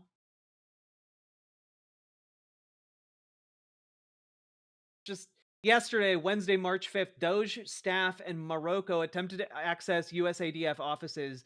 Plaintiff Brem had told them that he was president of the USADF and that he had instructed staff not to allow defendants access as they had no legal authority. Undeterred, Morocco and Doge threatened a security guard with a lawsuit and told the building's property manager that they would bring in the U.S. Marshals and the Secret Service unless they were given access to the USADF. Their threats were unsuccessful. And I just have to add, why the hell would Secret Service even factor into that? The Secret Service has one job, and that's defending Donald Trump, you know, the current president of the United States. And they wouldn't get involved in this. You guys ain't presidents. Defendants have made clear their intentions: ignore the statutory requirements, pretend that leadership of the agency does not exist, and shutter USADF. That is precisely what they did to USADF's sister agency, the Inter-American Foundation. Using the same bullying tactics, they attempted to get access to IAF's grants and contracts. When that failed, they purported to fire IAF's president and then announced by fiat that Morocco had been appointed sole board member despite the IAF board also not having been fired. In a closed-door board meeting last Friday, February 28th, which consisted of just Morocco and the IAF lobby, in the IAF lobby, Morocco appointed himself acting president of IAF. That night, at Morocco's direction, Treasury canceled all but a handful of IAF's contracts. And 2 days ago, purporting to act as both president and sole board member, Morocco directed Doge to cancel all but a few of IAF's grants, shut employees out of IT systems, laid off almost the entire IAF staff, and shut down IAF's website. Without the court's immediate intervention, defendants will continue their tactics and strong-arm their way into USADF, no matter that USADF has a legally constituted board and president, and within days, the damage that they do will be irreparable. The court should declare these actions ultra virus, or virus? I'm not sure how you pronounce that, and preliminary and permanently enjoin defendants from outright ignoring the law in their attempts to remove Plaintiff Brem and shut down USADF. This is king shit. When it comes to filing a lawsuit to save your entire federal agency, king shit.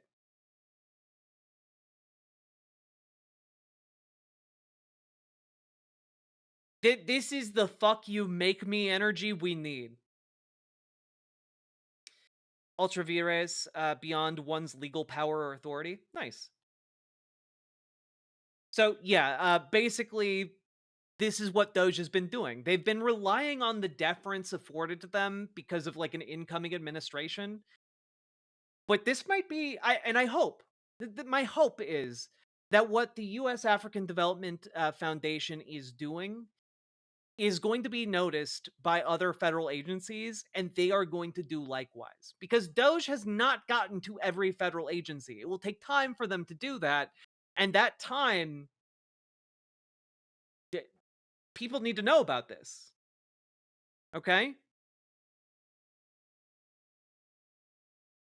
I have thoughts about using the term king positively. You've heard the phrase king shit. Don't like do this to me, Brutus. You've heard the colloquial phrase before. Don't pretend like it's something I just made up.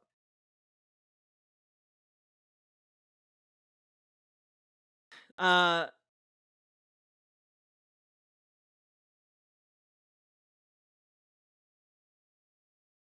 God. I know I'm not canceling you. Okay. But yeah, good stuff. Good stuff.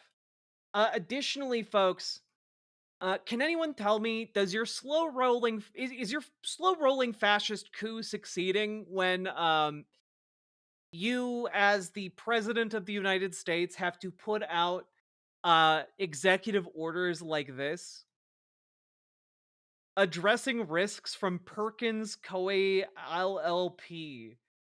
Um this is a real executive order from Donald Trump's desk. Okay? This is a real fucking thing. And what is it, you may ask? I'm going to summarize it. And it is basically Donald Trump ranting and raving and just generally being angry at a law firm that he became entangled with back in 2016. And I'll just read the second paragraph. Section 1, purpose: the dishonest and dangerous activity from the law firm Perkins Coie LLP, Perkins Coie, has affected this country for decades, notably in 2016 while representing failed presidential candidate Hillary Clinton. Perkins Coie hired Fusion GPS and then manufactured a false dossier designed to steal an election. This egregious activity is part of a pattern. Perkins Coie has worked with activist donors, including George Soros, to judicially overturn popular, necessary, and democratically enacted election laws, including those requiring voter identification, folks. In one case, a court was forced to sanction Perkins Coie attorneys for an unethical lack of candor before the court. In addition to undermining democratic elections, the integrity of our courts, and the honest law enforcement, Perkins Coie racially discriminates against its own attorneys and staff and against applicants. Perkins Coie publicly announced percentage quotas in 2019 for hiring and promotion on the basis of race. It goes along. This is Donald Trump airing a personal grievance he has with a law firm that sued him in 2016. 9 years ago. It's literally just a vendetta he has. Yeah, it's literally like a hair's breadth away from being a vindictive diary entry. And like, on the one hand, is it dangerous that the president is signaling out one individual law firm? Yes. On the other hand, is this what somebody who's actually secure in his strength does? No. These people are incredibly vulnerable. Incredibly vulnerable. Why would he drop this? Because he's a spiteful cretin. He's a spiteful little man. You know, like he's not, he's also not like all there in the head, you know? Also important to note, because this all happened 9 years ago, the lawyers that work at the firm are not the same lawyers that sued Donald Trump in 2016. Like, this is all over it's all over just like him being butthurt for the past decade about it. That's it. It's his personal revenge, because why not? It's not like he's going to be doing anything to help anybody anyway. Why not make an executive order to, you know, get revenge on his enemies?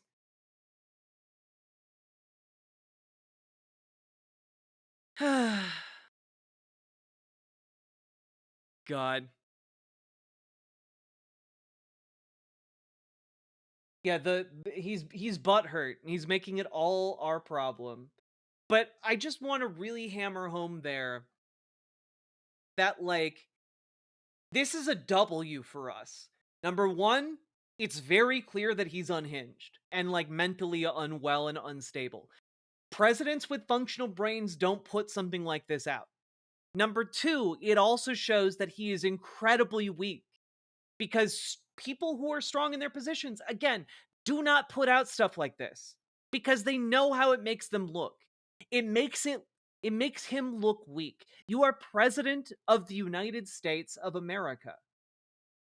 You know, ostensibly one of the most powerful nations on earth. And you are stooping down with your valuable time to singling out a law firm you don't like from 10 years ago. That does not convey strength, in fact. God.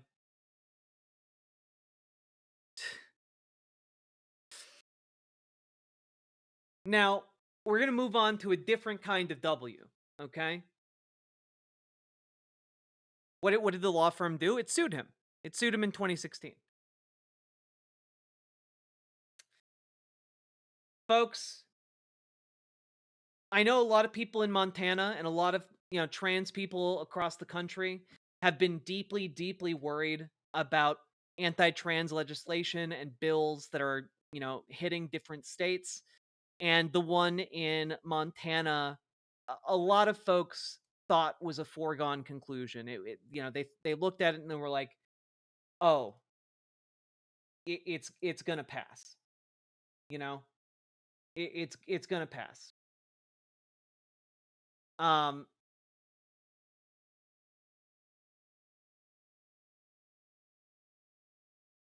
It's not good. Basically, the bill that was introduced, HB 675 in Montana, was designed to ban pride parades, to ban drag, and basically it was being written to get around a court case that Holy, struck they down the last actually one. did it. Okay. What is this? Oh my god, what? Oh my god. The Onion literally predicted the future. This is from August 17th, 2020. They literally did that yesterday during his address to Congress. Nah, you're not getting me. We're in the W section. We're in the W section. And Sake Tanuki, thank you for the 5 tier 1 subs. I appreciate it. But folks, HB 675 was a bill designed to get around a previous anti-trans bill that was struck down in Montana's courts. So they were reintroducing a bill that had already passed with modified language to ban trans people. Okay? And basically, this bill would give private entities and individuals the ability to sue anyone they viewed as promoting drag of any kind. So, in the eyes of transphobes, all trans people are in drag all the time. It's what they think anyway. And the guy who introduced the bill, again, people thought this was a foregone conclusion. He called it a fetish, being trans. He called being trans a fetish, and that it was disgusting and dangerous for it to be seen in public. Okay? Now, I want to play for you some of the speeches, at least one of the speeches that was given on the floor by Zoe Zephyr. Let's take a listen. Let's take a look. Representative Zephyr. Thank you, Madam Chair. Here I am again to rise on another bill targeting the LGBTQ community. I first want to start off and say, at its very core, drag is art. Drag is a beautiful art. Drag has a deep history in this country, and it is a history that is important to my community. If you are wearing If you are a woman in this body wearing a suit today, you are challenging gender norms that existed long ago. And in some ways, drag does work to challenge those norms. There were 3 articles of clothing laws 50 years ago that said if you wore 3 articles of clothing that were indicative of the opposite gender, that the police could stop you and arrest you. It was those laws that led to the police raiding an LGBTQ bar in New York and led to the Stonewall riots, one of the most important civil rights moments in my community's history. I also want to reject the notion, however, that these are, as the sponsor says, events where explicit content is expected or where audience expect risque entertainment. Drag story hours I have been to here in Montana, they are like Disney princesses reading to people. We had people come in and talk about this. These are spaces where people come up and they sit down in libraries, and parents elect to bring their children and learn about books and the love of reading, and also, yes, be involved in part and to hear stories told from members of my community. That is important and that is beautiful, and I do not think that we should be standing up and saying that this art form, because it's somehow connected to my community, is not allowed. But there's something underpinning this that makes this even more insidious. And the sponsor called this a fix to last session's bill. It's important to note that last session's bill, when it was applied, the first application of this was not on a drag show. It was to prevent a trans woman from giving a history lesson in a library. That's where this came up. That's how this is going to be attempted to be applied, as an attack against the trans community. And we have even more examples of that, because in committee, when the sponsor closed on this bill, he said, "This bill is needed," he said, and I quote his words, "because transgenderism is a fetish based on cross-dressing." Those were his words for why this bill is necessary. And I'm here to stand before the body and say that my life is not a fetish. My existence is not a fetish. I was proud less than a month ago to have my son up in the gallery here. Many of you on the other side met him. When I go to walk him to school, that is not a lascivious display. That is not a fetish. That is my family. This is what these bills are trying to come after. Not obscene shows somehow getting in front of children. We have the Miller test for that. We have laws for that. This is a way to target the trans community, and that is my opinion and in the speaker's own words. Please vote no. Further discussion, Representative Essman. Thank you, Madam Chair. To speak to the bill. Representative. I'm speaking as a parent and a grandmother, and I'm very emotional because I know the representative in C20 is also a parent. No matter what you think of that, she is doing her best to raise a child. I did my best to raise my children as I saw fit, and I'm taking it for granted that my children are going to raise my grandchildren as they see fit. Everybody in here talks about how important parental rights are. I want to tell you, in addition to parental rights, parental responsibility is also important. And if you can't trust a decent parent to decide where and when their kids should see what, then we have a bigger problem. So I advise you all to vote about parental rights, parental responsibility, and remember, we already have indecency laws in this state. We voted on one, I don't know, earlier this week, last week, sometime during the session. We all wanted to make sure we knew what indecent was, and now we know. Trust the parents to do what's right and stop these crazy bills. They're a waste of time. They're a waste of energy. We should be working on property tax relief and not doing this sort of business on the floor of this House and having to even talk about this. Please vote no. Question now arises on the motion of Representative C. Hinkle that when this committee does rise and report after having had under consideration House Bill 675, it recommend the same to be passed. Those in favor of the motion vote aye. Those opposed vote no.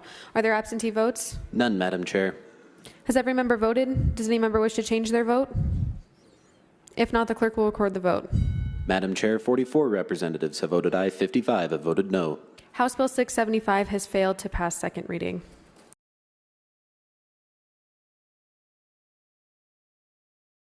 Zoe Zephyr's speech pulled, and along with the testimony of hundreds of trans folks in the state of Montana, flipped 13 Republican state representatives into voting against this bill that everyone thought was going to pass.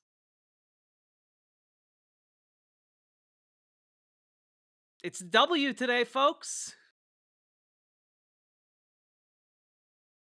That speech was so moving that immediately afterwards, that Republican lady stood up and was While like, this is all going on in Montana, Texas is proposing bills to make it felony fraud to be trans. I hate this state, want to get out so bad. and yeah, we're not winning everywhere, but you know what? This was a place where we thought we were going to lose. And we won instead. Did it pass? It failed, Foxy Cheshire. Immediately after Zoe Zephyr made her impassioned speech, she, like the Republican woman across the aisle stood up and said, let parents parent their kids, essentially, and told the other Republicans to shut the fuck up about trans people. I'm paraphrasing, obviously. But,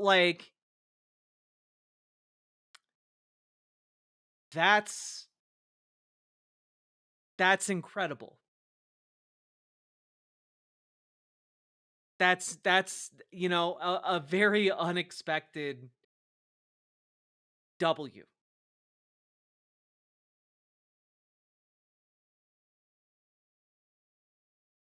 Yeah, the second speaker in that video was a Republican, not a Democrat.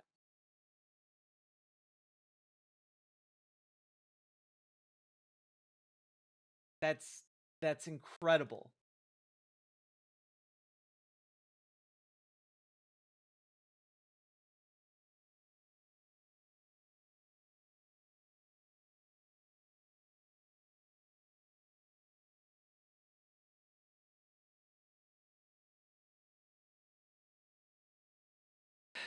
And I want to refer to Aaron in the morning's coverage on what happened after this.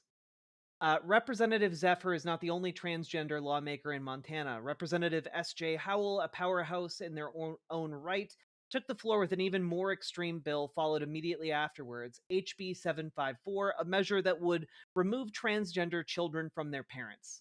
They had a powerful speech to deliver as well, and we don't have video of that, I believe. Oh, no, we do. We do indeed. Excellent stuff. Thank you, Madam Chair. Colleagues, I stand to oppose this bill. I've spoken a little bit before about how I've had the opportunity to work on issues like this. I served on the Dependency and Neglect Task Force and the CPS Working Group over the interim, and I learned a lot doing that. And one of the things, I think the single most important thing that I learned is that when the state intervenes to remove a child from their family, that is one of the most serious and weighty responsibilities that the state has. That is not something that should be taken lightly. And frankly, I think every time a child is removed from their family, it's a tragedy. Sometimes it's a necessary tragedy, but it's tragic nonetheless, and it has consequences. This bill does not come close to the seriousness with which those decisions should be contemplated. And I want to talk to you briefly about what's actually in the bill. So the first thing you'll see on page 1, line 19, any child protective service specialist peace officer, or county attorney who has reason to believe any child is in immediate or apparent danger of harm may immediately remove the child. That's existing law. What we're adding down below line 24, a child transitioning gender with the support of a parent or guardian is considered in immediate or danger or apparent danger of or harm. That's a pretty big statement that we are making. Let's dig in a little bit. Transitioning gender is what we're looking at. It's not defined in this bill. It's not defined anywhere else in MCA. So what does that mean? Maybe it means, like the sponsor said, surgery or medical treatment. Maybe it means therapy, mental health care. Maybe it means a kid who gets a haircut and a new set of clothes. Maybe it means a name change. Are we talking about a legal name change or just somebody who wants to try out a different name? Are we talking about a young person who is experimenting in the safety of their home or their family? Does that count? Does this have to rise to the level of happening out in the world or at school? We don't know. We don't know. A strict reading of this bill could include all of that. So then what happens? Mandatory reporters are now required to call the CPS centralized intake and report immediate or apparent danger or harm to kids because they've got a new haircut and a new name? How is a teacher supposed to know whether the kid who's new in their class is a tomboy or a trans kid? But they're a mandatory reporter, so I guess they're calling. And now CPS have to investigate. This is legislative intent. It's in statute. So they have to investigate. So what happens now? Those CPS workers who, by the way, are already busy working to protect kids and support families who are dealing with issues like domestic violence, substance abuse, mental illness, real issues that we know are a problem in our state. They're also out there investigating these reports. And so finally, put yourself in the shoes of a CPS worker who's confronted with a young person, 15 years old maybe, who is happy, healthy, living in a stable home with loving parents, who is supported and has their needs met, and they are supposed to remove that child from that home and put them into the care of the state. We should absolutely not be doing this. Even if you disagree, and I know many of us do, that young people deserve the right to live their lives with freedom and self-determination, including with regards to their gender determination, I hope we can agree that the vision laid out in this bill is not right for Montana. Please vote no.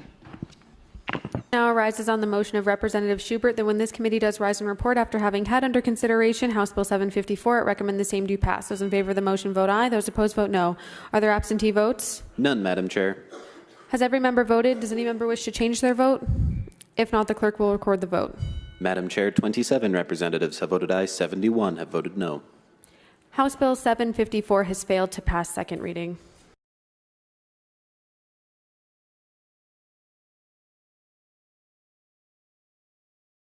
"29 Republicans crossed the aisle for that second bill, and they killed the fucking bill.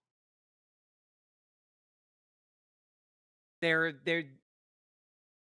parents of kids who transition in Montana are not going to be stripped away from their parents.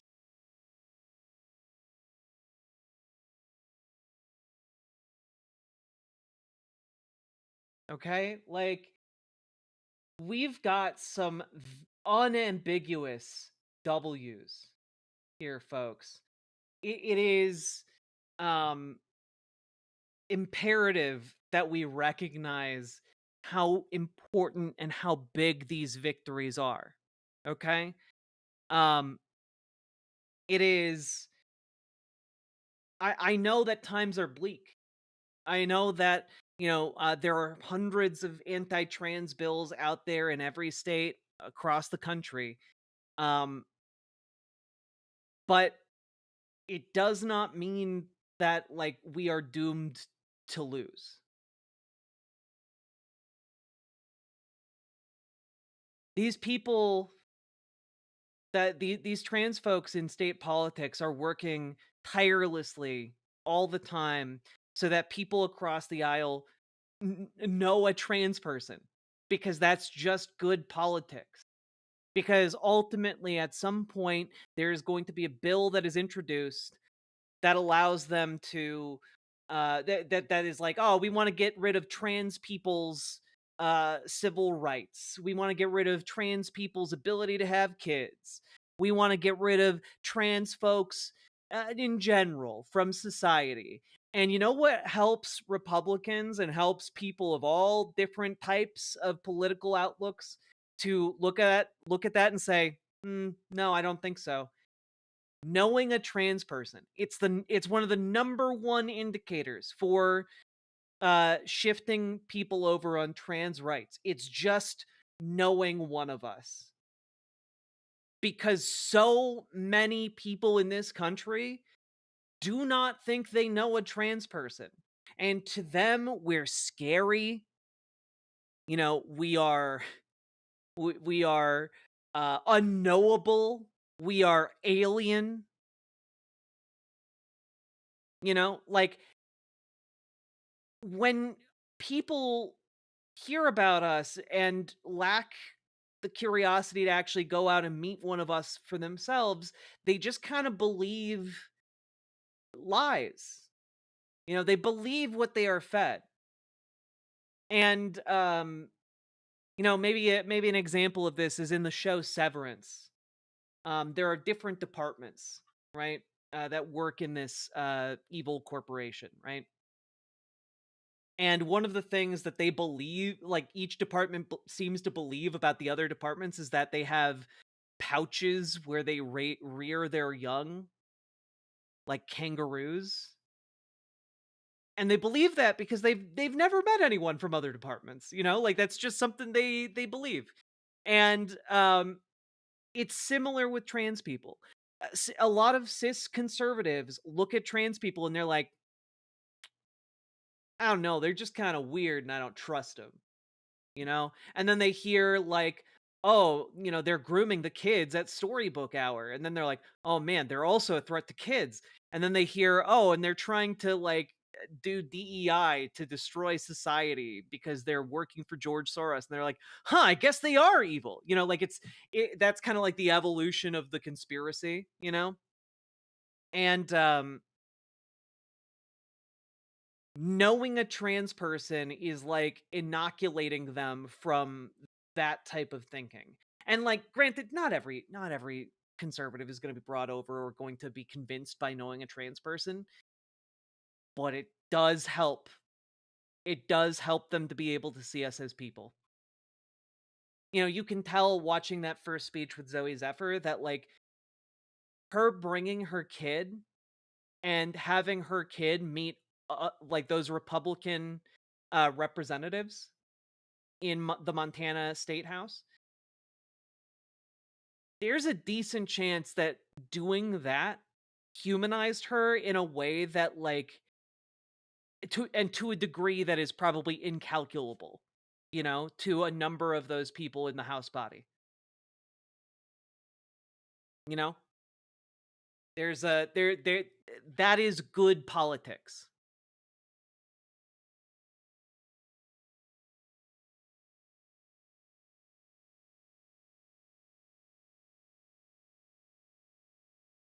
So it is good, and good is being done. Okay? And yes, Foxy Cheshire, I should be streaming on the 31st.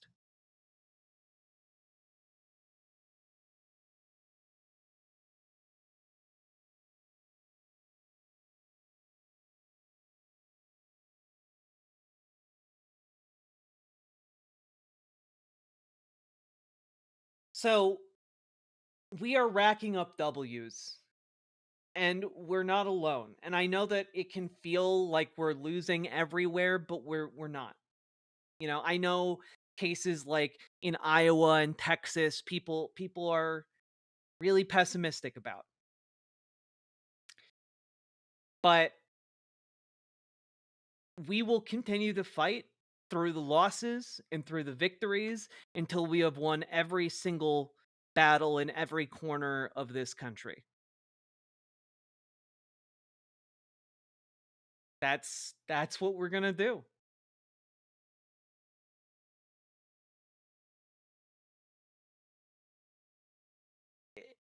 Like I don't know. I'm trying not to like tear up, but like it's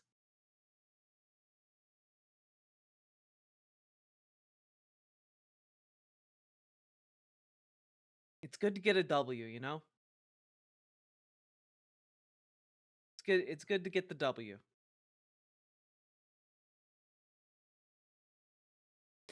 See, Eye of the River. So don't you guys lose hope. And additionally, folks, one thing to note is that we're going to continue winning. All right.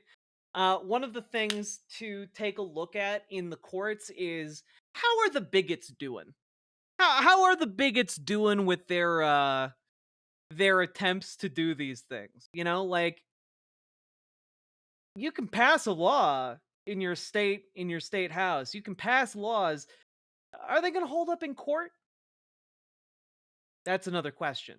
And one thing that I think we can all celebrate today is that Kim Davis, the woman who got famous in conservative circles for denying marriage licenses to people in Kentucky, she just lost her appeal. Smoke 'em while you got 'em, folks. She just lost her appeal. Get fucked, bitch. You know, like that's really that's what I gotta say about that one. You know, like she got famous for denying gay people marriage licenses, you know, because they were gay and she viewed it as an abomination in the eyes of God. And she chose not to follow the law.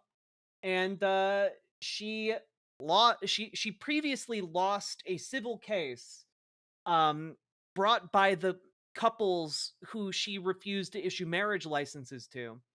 And she tried to appeal that loss. And the Sixth Circuit of Appeals slapped her down. And can we read the opinion here just real quick? Helena N. White, Circuit Judge, defendant appellant Kim Davis, in her capacity as the clerk of Rowan County, Kentucky, refused to issue a marriage license to plaintiffs appellees David Moore and David Airmold. Plaintiffs sued Davis under 42 U.S.C. 1983, claiming that Davis violated their constitutional right to marry. After several interlocutory appeals, the district court entered judgment for plaintiffs on liability, and a jury awarded them compensatory damages. Davis now appeals, arguing that she is entitled to qualified immunity, that she has affirmative defenses to liability under the Free Exercise Clause and the Kentucky Religious Freedom Restoration Act, and the plaintiff's evidence of their emotional distress was insufficient to support the jury's award. Yeah, it's wonderful. Because this judge affirms the ruling against her. That's fun. This court has rejected that argument twice. White wrote, holding that the law of the case doctrine, which is exactly what it sounds like it is, applied here. Only in exceptional circumstances will this court reconsider a legal issue decided by a prior panel in the same case, she wrote, holding that no such circumstances were present here. In a footnote, White added, even if we were not bound by the law of the case and could properly entertain Davis's assertion of qualified immunity, Davis's argument is weak. You know, like, you gotta love a bigot being roasted by her own judge. You know, like, damn. And you know what? The Sixth Circuit of Appeals is one Democrat appointed judge and two Republican appointed judges. So one of those judges flipped on this case, and that's great to see.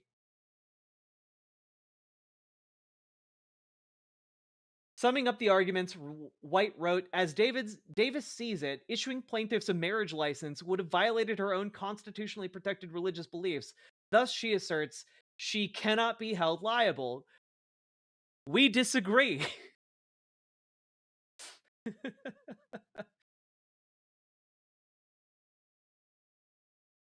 It's just the SmackDown is great. The SmackDown is great. Now, the case leaves open the ability of maybe this being appealed. However, a lot of what happened around this case kind of seems like Kim Davis was trying to stall for time until perhaps the Supreme Court maybe were to overturn Obergefell v. Hodges so that gay marriage was no longer, completely legalized on the federal level, and then maybe her case would hold more water. Like, that seems to have been her long-term plan on this case. But yeah, don't think it's gonna fly.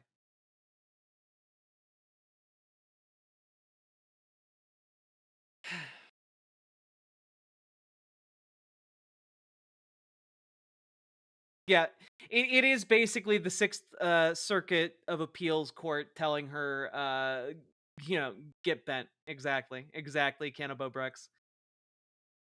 It sure feels nice to get wins, right? Right?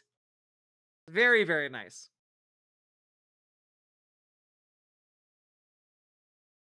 God, incredible stuff happening. And the incredible W's are not just happening in the United States. They're also happening in other countries around the world, okay? And I just want to highlight a few of them, all right? So, one of the things that's been going on is Canada, for example, has been mobilizing to, exert some kind of economic price on American corporations for, supporting the administration, um and this is manifested in a number of ways. Like, for one, Jack Daniels over here has been talking about, Jack Daniels maker says Canada pulling US alcohol off shelves is worse than a tariff. And yeah, Jack Daniels maker Brown-Forman CEO Lawson Whiting said on Wednesday Canadian provinces taking American liquor off store shelves was worse than a tariff and a disproportionate response to levies imposed by the Trump administration. How dare Canada be upset that the American president is threatening them with annexation and invasion? How dare they? Whoa, what a wildly unfair thing to do. Like, I don't know, Jack Daniels. Maybe you should get some lobbyists on making the Trump administration suck less. You guys probably have a robust lobbying arm. You are a massive corporation. Maybe you should use that evil, nefarious power for something resembling good.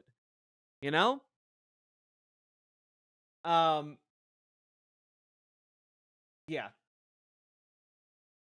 It's great stuff. But it is also indicative, right? It's indicative of kind of sending a wake-up call to American corporations, because I think there are a lot of business folks and Wall Street folks and these people who are not billionaires and companies that are not super mega corps that have been kind of looking at this administration going, well, like our I'm sure our sales will go up or something. We'll get something out of this. And I think some of them are beginning to notice that they're going to get fucked too. And that's good, actually, for our attempts to oust these fascists. Like, I'm not saying trust companies. I'm just saying, you know what? If their corporate interest aligns with ours at getting these fascists out of office, that is good. It means they have not sufficiently consolidated their power to hold on to it and to keep it and to like see their projects through to completion, right? That is good. And Jack Daniels, obviously just one company in a sea of many, but it's a good indicator of how these worsening relations with other countries, how disrupting these global supply chains, and how fucking everything up for the economy is going to turn companies against the Trump administration. All right? That's good. That's a really good thing. It is good for us to get allies, and it is good for, at the very least, for the Trump administration to be denied those allies. Matt Binder, Humanist Report, Leftist Mafia folks, welcome. Come on in, Raiders. We're talking about some of the W's, some of the wins people have been racking up.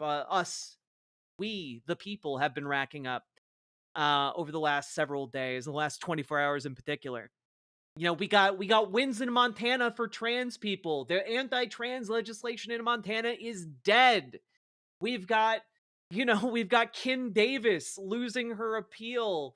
The lady in Kentucky who denied people marriage licenses because she's a bigot. She lost her court case. That's great. Fuck her. But also, we've got Donald Trump spiraling and issuing executive orders against individual law firms that he doesn't like because he's that weak. That's good.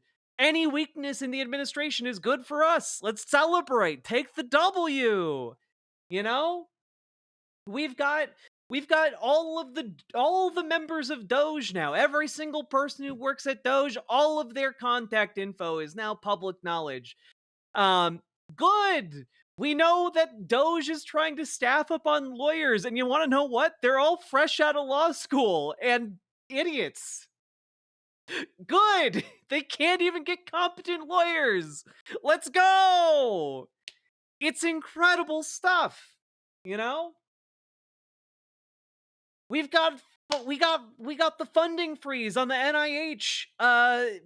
We got a preliminary injunction, so they cannot stop billions of dollars from going into the NIH. That's good.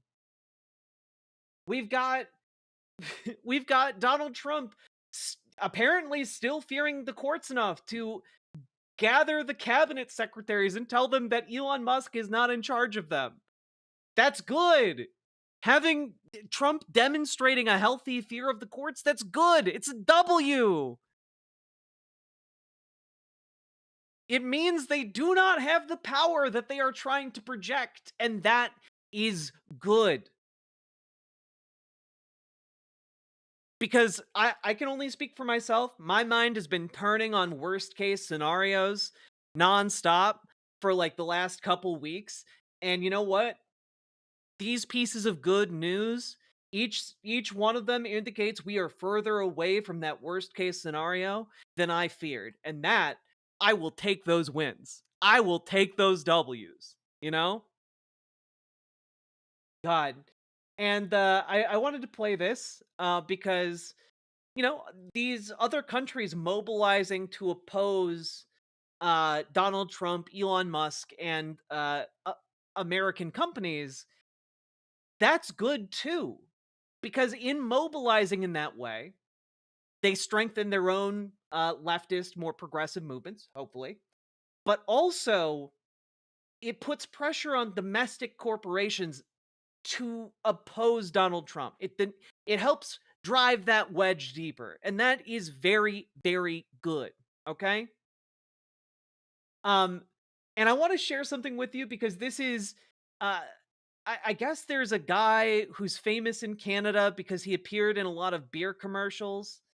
And he just put this out apropos of, of nothing, just to be like, kind of like, Canada's great.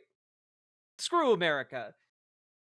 And I'm going to play for you guys. Hey, I know it's in our nature to cut a guy some slack, give him the benefit of the doubt, like maybe he was confused or just joking or just maybe really needed a double-double. But this isn't that guy. These aren't those people, and those are not the Rockies. They make a lot of mistakes. They mistake our modesty for meekness, our kindness for consent, our nation for another star on their flag, and our love of a hot, cheesy poutine with their love of a hot, cheesy Putin. They think they can bully us, threaten us, and push us around, but they do not know us. That artificially drawn line they keep talking about, not artificial, and it's not on a map.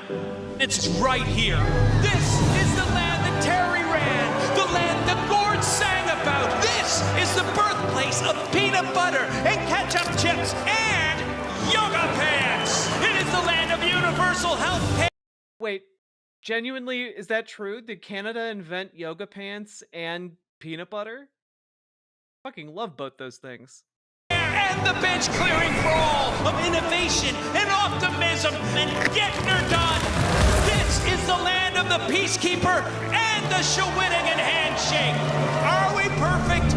No, but we are not the 51st anything. We are the first to unite in a crisis, the first to build bridges, not walls, and the first to stand on guard for thee. My name is Jeff, and we are Canadian. Thank you.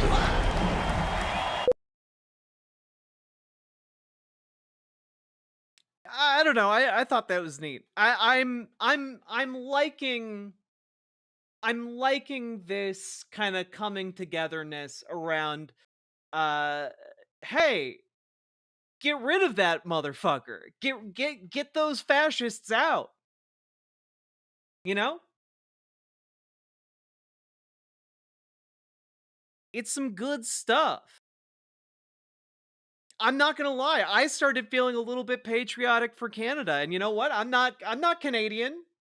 I'm not Canadian, guys. I'm from Minnesota. We are right over the border, so like we kind of feel a kinship there. But like, I'm not Canadian, and I feel like, yeah, Canada's pretty great. Canada. God. Dan from the internet, thank you very much for the raid. Welcome. We're talking about those W's. And another thing to just talk about real quick. You know, we've got workers mobilizing across the world into unions. And I think that is something worth celebrating and worth noting, and also just, you know, like, it has implications for those of us here in the United States. For example, Starbucks workers in Chile are unionizing, guys. They're unionizing. It's so cool. They have gone on strike. Los trabajadores de It's great. It's wonderful. All of them in Chile. Starbucks Chile votaron la huelga. Mi nombre es Andrés Giordano, hoy día soy diputado de la República de Chile, pero durante más de 15 años fui trabajador de Starbucks y presidente del primer sindicato de Starbucks en el mundo. Hoy día conocí a Bianca, que también es trabajadora de Starbucks, pero en Estados Unidos, en Los Ángeles, y queremos enviar un saludo fraterno a los trabajadores chilenos y trabajadoras chilenas que han votado la huelga y que hoy día se encuentran en negociación colectiva, pero también un abrazo fraterno a quienes hoy día se están organizando en Estados Unidos a través de una campaña que está haciendo que cada vez sean más y más. La experiencia del sindicalismo forjó la persona que hoy, y el mensaje que quiero entregarles es que lo relevante es la solidaridad, la unidad y la fraternidad. I'm here bringing solidarity from over 11,000 workers back home because your fight in Chile is our fight too. Hell yeah. Los trabajadores. Like, I mean, like, it's just cool. It's good. We're seeing, like, international unions pop up. Let's go. Literally, workers of the world unite. Go, Chilean Starbucks workers, go. Also, Dan from the web, directing folks on YouTube and Twitch to join. I appreciate you. Thank you so much. Folks, go support Dan from the web. Go. What are you doing? Go subscribe. Go like. Do the things. Press the buttons. Similarly, support Mappinder. Support, the Humanist Report. Go.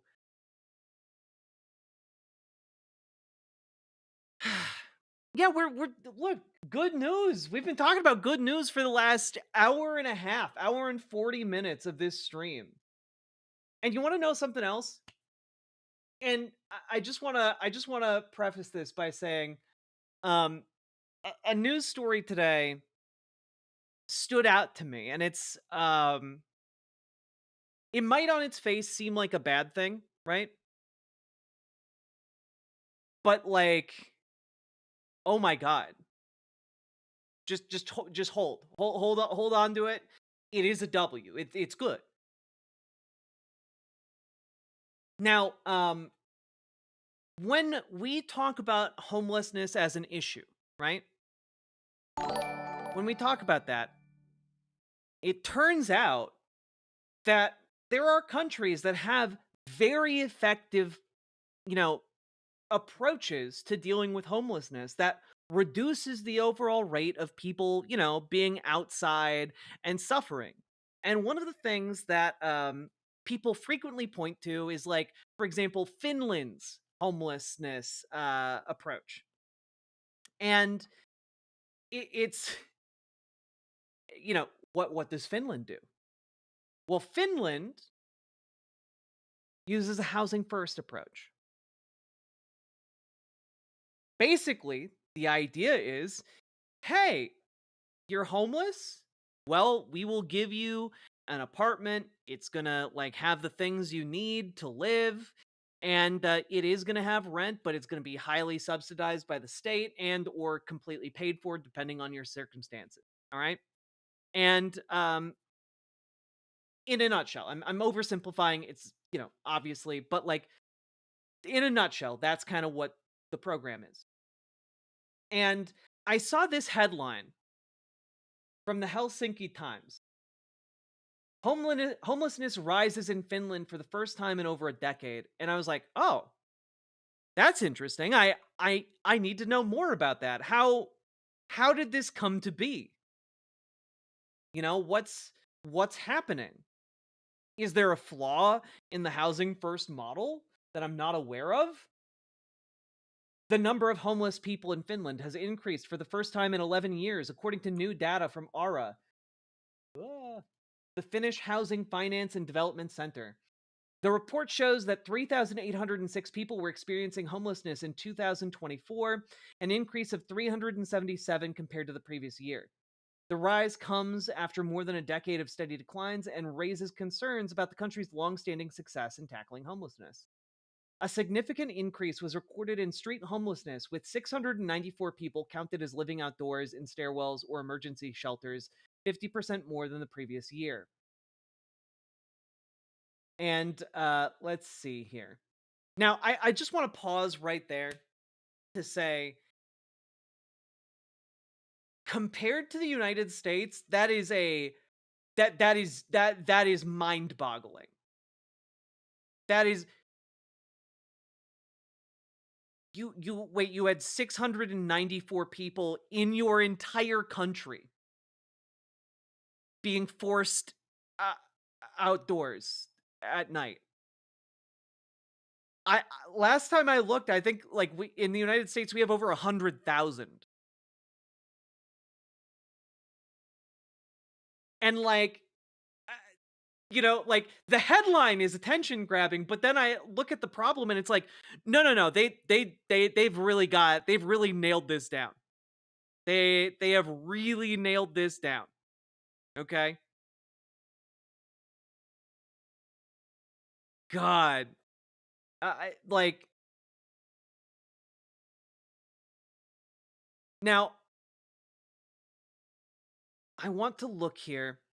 According to the ARA report, rising rents, cuts to social benefits, and reductions in funding for housing advice services are key drivers behind the increase in homelessness. Basically, guys, it's the same thing. If you're in Finland, you have the power to literally eliminate homelessness altogether with proper funding.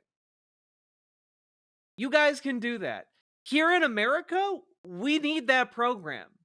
There are hundreds of thousands of people who go homeless every year in America, and it is devastating. Some people are never able to recover from it. Okay?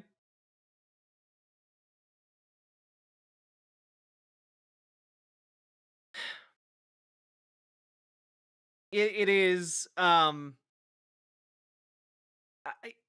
the thing is, guys, when you start looking into homeless housing first initiatives,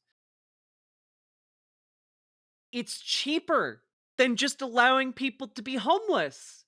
Allowing people to be homeless is a choice that is expensive.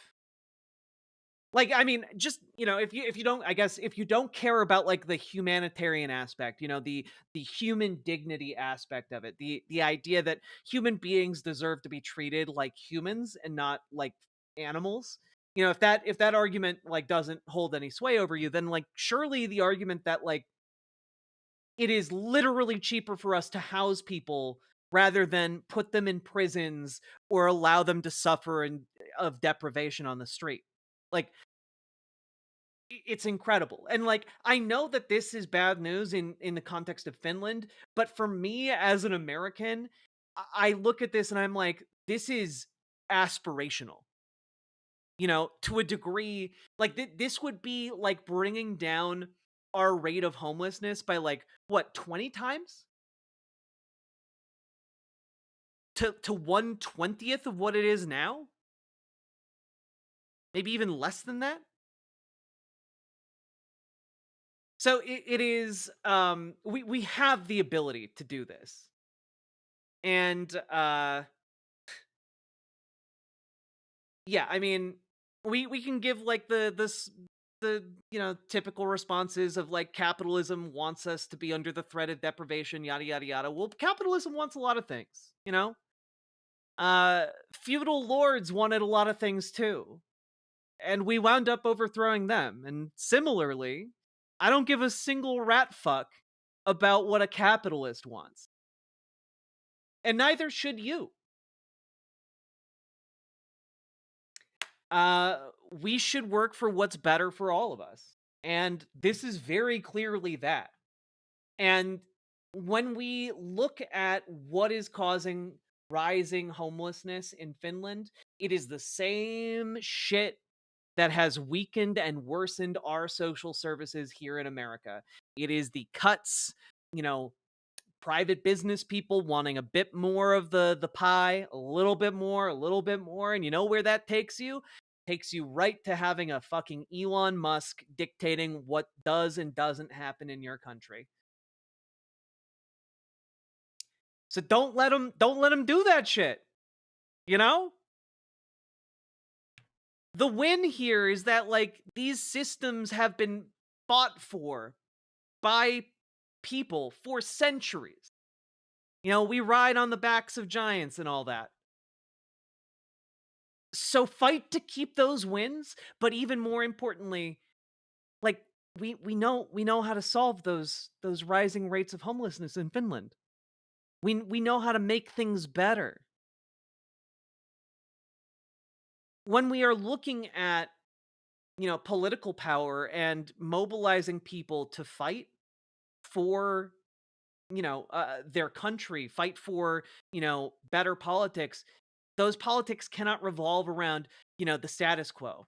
If you're running in Finland to like improve homelessness conditions or the state of homeless people in Finland run on the idea that you will make it so that no one will be homeless in Finland. That's within your ability. That's within your power. You can do that. You can offer something better than the status quo. And that is what our Democrats have forgotten here in America. And I think that we need to look around the world, not just in kind of a myopic, self-centered way, but we need to look around the world, especially as we go into harder and harder and further into this new Trump era. We need to be looking at what we can do better. Because what the damage is being done, right? A lot of damage is being done by the Trump administration, right? There are 41 people who have enough wealth to end homelessness single-handedly and end up gaining infinite social brownie points. Yep.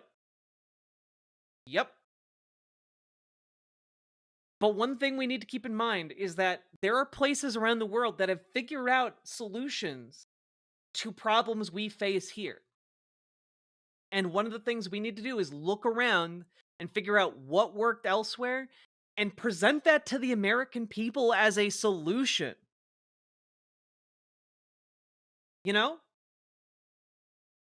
Present them something better than the status quo that came before. Because you know what? No one here in America liked the status quo, except people who are already getting wealthy off of it. And right now, those same wealthy people are trying to fuck all of us.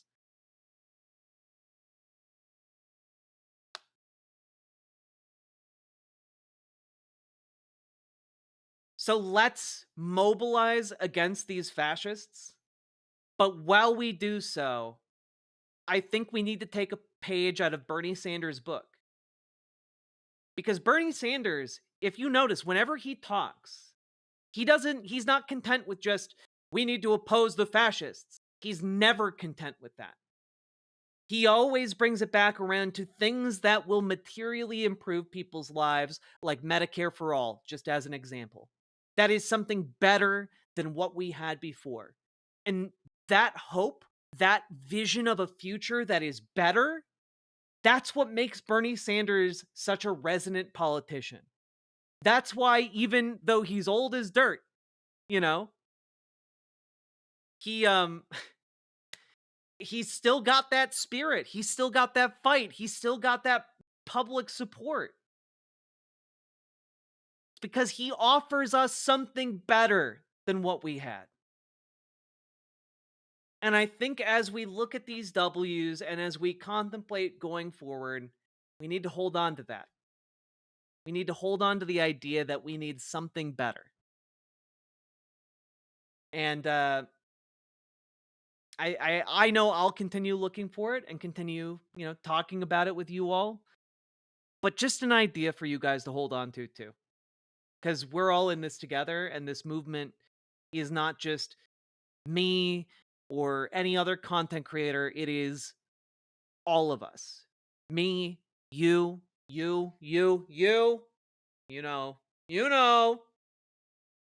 It's all of us. It's mostly me. But yeah, that's where we're at, folks. I hope this segment filled up your hopium meter a little bit, because it is not all just suffering and loss out there. We're going to continue fighting, and we're going to continue winning, and we're going to continue figuring out our path forward together. Okay? And I'm just letting you guys know, in order for that path to be successful, we need some hope at the end of it. There we go. We ended the segment. Let's go. How we doing, folks?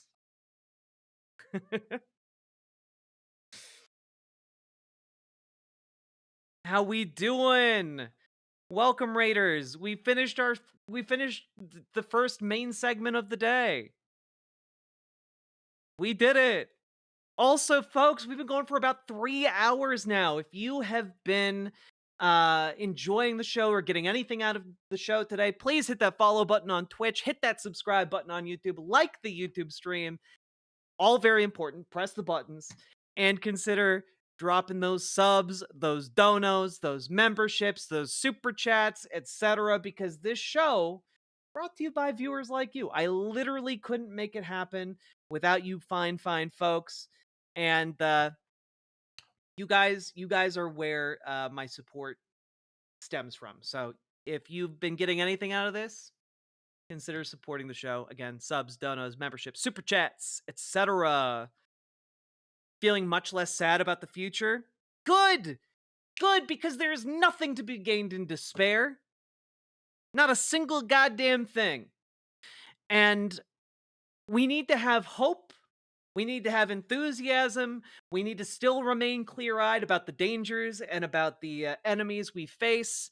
But also, folks, we got to keep a little bit of space open for that righteous rage and anger, you know? And we'll get to that. We're getting to that. Don't you worry about it.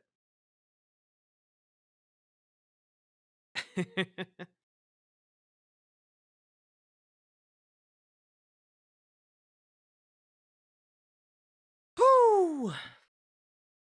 How we doing, folks?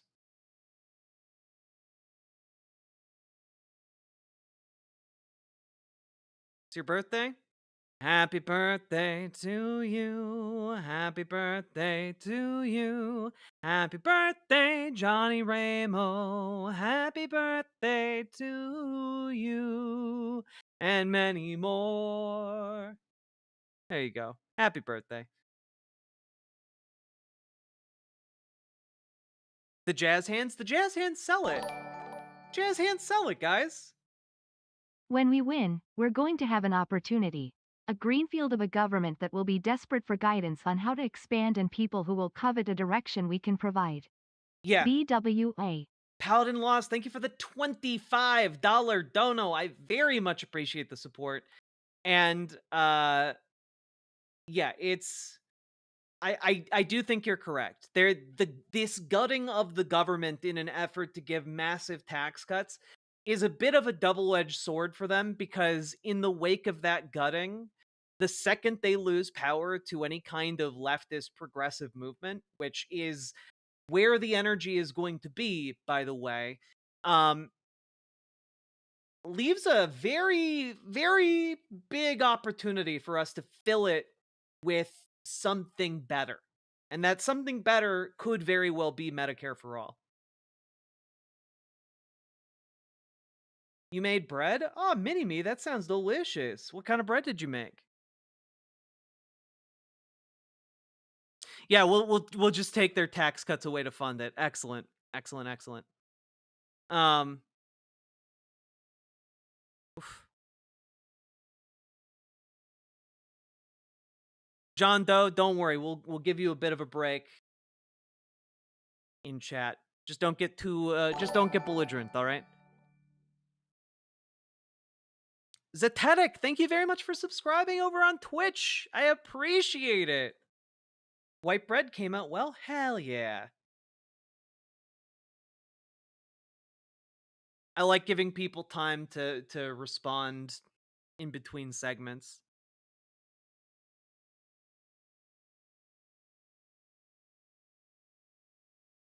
Yeah, that's kind of the thing, right, Paladin? Like, they are setting up the executive branch to be extraordinarily powerful, and if we get a Democrat or get like some leftist figure into office after this, if they fail to complete their fascist power grab and consolidate power, then like they're gonna conservatives are gonna be boned to a degree they've never experienced before. If we get anyone like half as, you know, half a president half of what FDR was. And FDR, again, was forced into his position by leftist politics and politicking.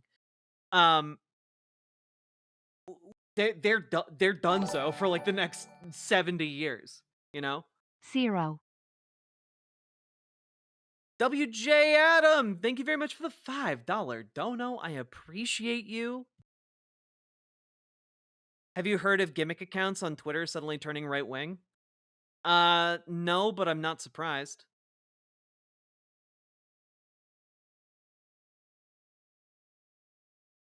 Why, with the disbandment of the Department of Education, property taxes will go up? Wait, are you asking why property taxes will go up if the Department of Education is disbanded? Because if that's the question, it's because schools get their funding from the federal government and from property taxes. And if you get rid of the federal funding through the Department of Education, then they're going to have to, in order to function in the way that they have, like states are going to have to raise property taxes. Yeah. Like,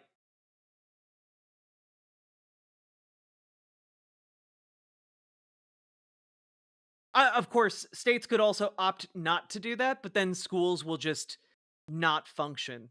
You know, like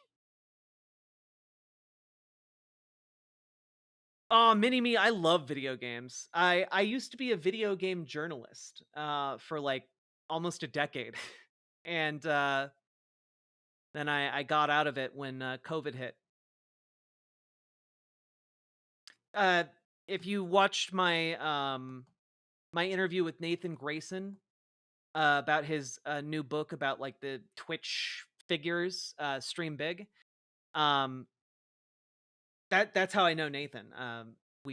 I bumped into him several times while being a game journalist.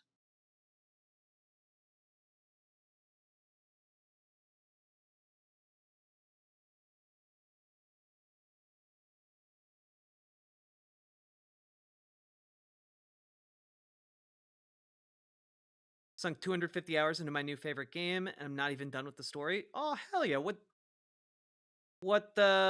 game is it, Jazz Dog?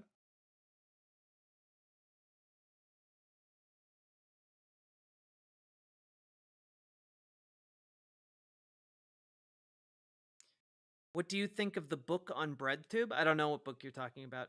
Oh, Grounded does look fun. I've never played it.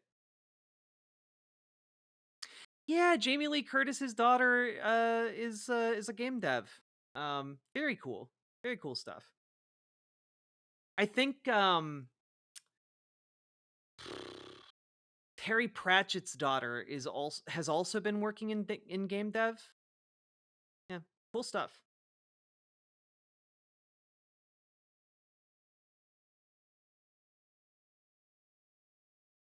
Wait, Caleb Maupin made a book about BreadTube? Oh boy. All right. Trying mint tea at work for the first time. Mint tea is great.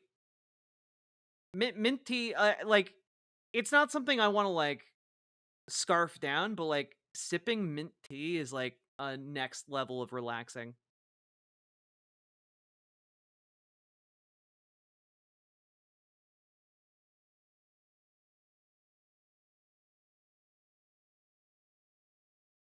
How we doing, folks?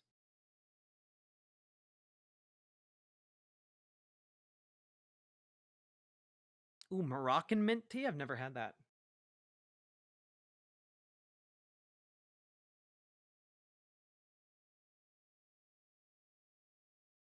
Pillars of Eternity is so good.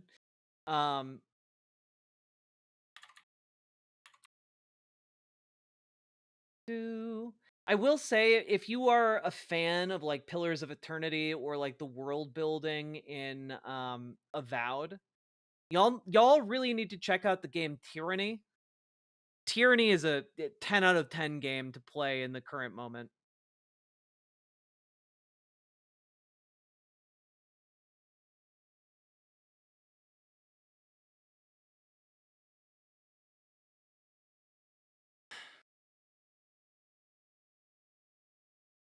The lovely Lady Paladin also recommends the cherry chai tea from Starbucks. Oh. I don't typically order anything from Starbucks, but if I'm in the mood for a tea and I'm out and about, I will check that out. Tyranny is very hype. I like it a lot. Basically, what do you do when you inadvertently become like the lieutenant in a fascist fantasy empire. Do you just like really roll with it, or do you like try and resist? Like what do you do? And it's very nuanced and like interesting in its approaches to the subject matter. Yo! Woke up late, made some shrimp for breakfast, then took a long shrimp outside. The weather was perfect, clear skies and a slight shrimp in the air. Now just chilling with a good shrimp. Ooh yeah. I love I love your shimp filled day. The more shimp in your day, the better it gets, is what I always say. The more shimp, the merrier, as the saying goes. I love the smell of shimp in the morning. We all love the smell of shimp in the morning. Been working this whole time at like 75 hours for the week. Oh God, I'm sorry, Paladin. You gotta pay for oiling the riverboat somehow? Fuck yeah. What on God's green earth is a shimp? It's just a spelling error in text-to-speech changed shrimp on the Barbie to shimp on the Barbie, and everyone was like, what is shimp? And then people started calling each other shimp. Because like, what is one shrimp? Nothing. It's weak. It's edible. What is a million shrimp? What is a million shrimp? Scary. Like, who's intimidated by one shrimp? No one. Who's intimidated by millions of shrimp? Everyone.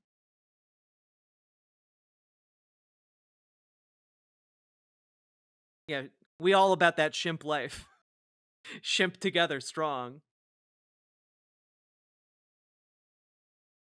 What a weird community we have. It delights me to no end. If you ever go to Boulder, Colorado, I can't recommend the Celestial Seasonings Tea Factory tour enough.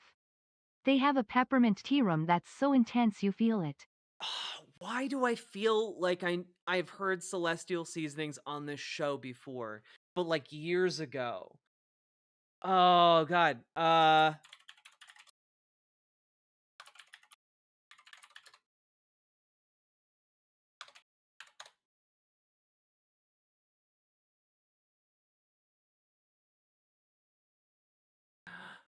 Fuck. Yes, Celestial Seasonings is like that cult, right? Isn't that like the brand that like was associated with like a crazy cult? I'm pretty sure I talked about it on this stream before.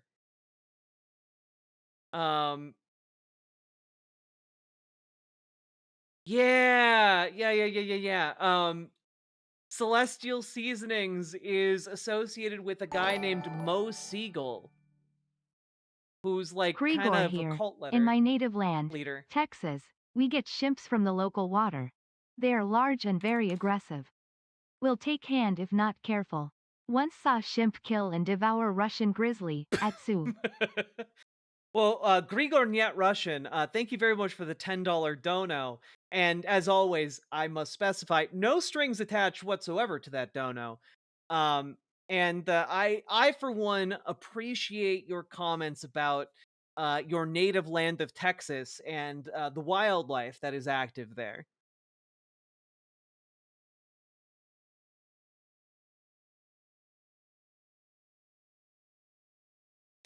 I like the cast of characters that's been conjured into being in the Riverboat Jack universe that you guys keep inventing and elaborating upon. We've got Grigor Nyet Russian. We've got was it Joe Water, the CEO of Water Corp, so something like that.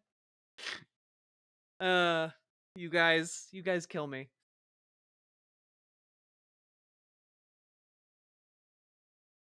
Yeah. John Water. I keep wanting to say like I keep getting that name wrong. This is irrelevant. Someone linked the trailer for the live-action Powerpuff Girls reboot today, and Warner Brothers immediately claimed it. I mean, I feel like Warner Brothers is just gonna shelve that movie too, right? Like, I feel like that's just kind of what that's just kind of what happens these days. All right, all right, all right. Let's continue on, shall we?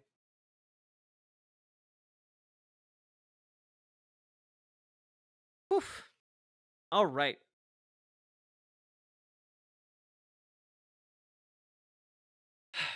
Are you guys ready to talk and get profusely angry about Democrats? Are you guys ready? Because we've talked about a bunch of W's. Now we're going to talk about a bunch of unforced L's for the Democratic Party. Are you guys ready? Because I'm gonna need you guys to buckle up and lock in for this segment. All right. I'm gonna need you guys to buckle in and lock yourselves down. Are you guys ready to do that?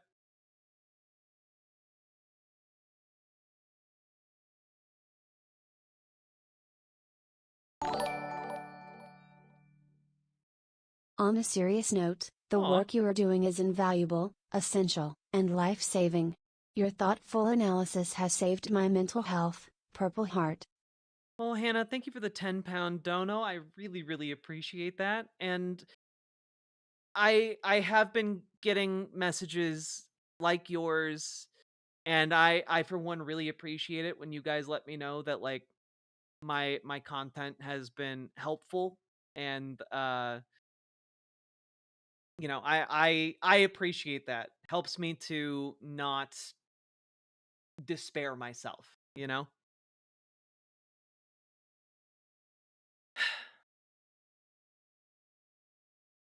So thank you very much, Hannah. Truly has. I'm glad, Foxy Cheshire. All right, folks. Once more unto the breach.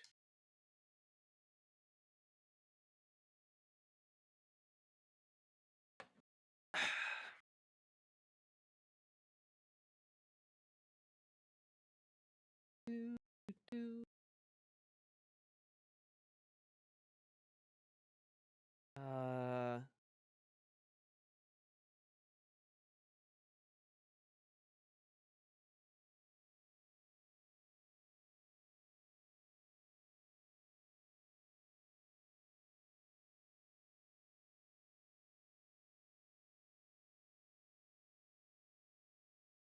Whew. Listen, wait. Larceny, listening ears open. We appreciate your words, Jack. Inspired us to protest in our MAGA town. We had over 100 people. Damn! That's cool as hell. Let's go!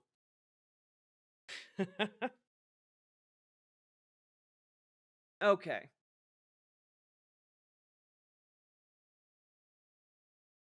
Whew. Here we go. So, folks, there is a group of people in this country called the Democratic Party. And, you know, there's sadly been just like an ongoing onslaught of the worst elements of the Democratic Party. The neoliberals, the leadership of the Democratic Party, the Hakeem Jeffries and the Chuck Schumers, and it is disgusting. We've been getting different leaked documents and different leaked statements from different elected officials within the Democratic Party. And I think that a really good summary was published. Was it earlier today? I think it was published a couple days ago in Jacobin, titled "There's No Hope for a Party That Hates Its Own Base." Democratic Party leaders want the benefits of an engaged activist base, like the one currently challenging Donald Trump, without actually having to listen or engage with it. And that's a really good summary of kind of where Democratic leadership is. To them, an engaged base is something they dislike because it means that they might have to engage with the base. And they'd much rather engage with rich, wealthy people instead of, people they're accountable to. They'd much rather be bought than have to go out and earn donations. That's the cold hard truth of it, you know? And a number of Democrats are just bending the knee and capitulating to leadership. And what does leadership want? Well, leadership wants Democrats to sit back and do nothing to appeal to their conservative base, or to the appeal to the more conservative elements of the base, I should say, and let the Republicans burn themselves out. Let the fever burn itself through. As Barack Obama fatefully decreed, the fever will break. And we're in 2025 now, and the fever has still not broken. MAGA is raging unchecked. And what that means is we have Democratic politicians who do things like this. I just voted to censure a fellow Democrat in Congress. Instead of focusing on protecting Social Security, Medicaid, and Medicare, and instead of addressing rising costs, fixing immigration and Ukraine, too many Americans are talking about a member of Congress being removed from the chamber. This is not helpful. I'm serious about building bipartisan coalitions to tackle these pressing concerns. It's the only way. Both parties must hold themselves to the same standards we expect from the other side. I'm angry about plenty that the president is doing and what he said the other night, but the punch-counterpunch is not working. From Representative Tom Suzy. And you want to know something? Tom Suzy sucks. But not only, I mean, like, that's just obvious. But, like, not only that, can we just take a look real quick at some of the comments here? Like some of the comments on this Instagram post. This is why Democrats have no power. You need to support your fellow Democrats. You should stop the fascists. Did you censure any Republicans in Congress when they did the same thing to President Biden? Al Green was the first member of Congress to rightly introduce articles of impeachment against Trump. He was right then and he's right again. He has a spine. You Democrats are always being a plastic picnic knife to a tank fight. Weak. Representative Suzy, I've volunteered for you and supported you up till this point. That vote was ridiculous. Green was the only one in the chamber standing up to the tyranny of this administration. You're losing me and my support if you continue down this route of both addressing this, of both siding this unprecedented political turmoil. Everyone remember this betrayal when it comes time to vote. Both parties must hold themselves to the same standards. Are you kidding me? Wake up. Shameful. There cannot be bipartisanship when one side is being actively complicit in dismantling the administrative state. Stop helping them and start helping us. Someone who sides with the fascists is a fascist. What is wrong with you? Al Green is the example we need. This statement makes zero sense, and one issue has absolutely nothing to do with the other. Total deflection. Shame. How is censuring Al Green helpful, though? He's one of the few Democrats viscerally willing to stand up against this, to put himself on the line, to not act as if everything is normal and fine, and this is just business as usual. You think he wasn't fighting for the very same things you say you are here? Being prim and proper and wearing pink isn't going to help anyone at this stage, but keep on kidding yourself that it will. Nothing will shift without disruption. Carrying water for the opposition. Nice work. I could give two shits about your point of view on it. We expect you to stand up for us and represent us. This is appalling, and you're an embarrassment to Long Island. And God,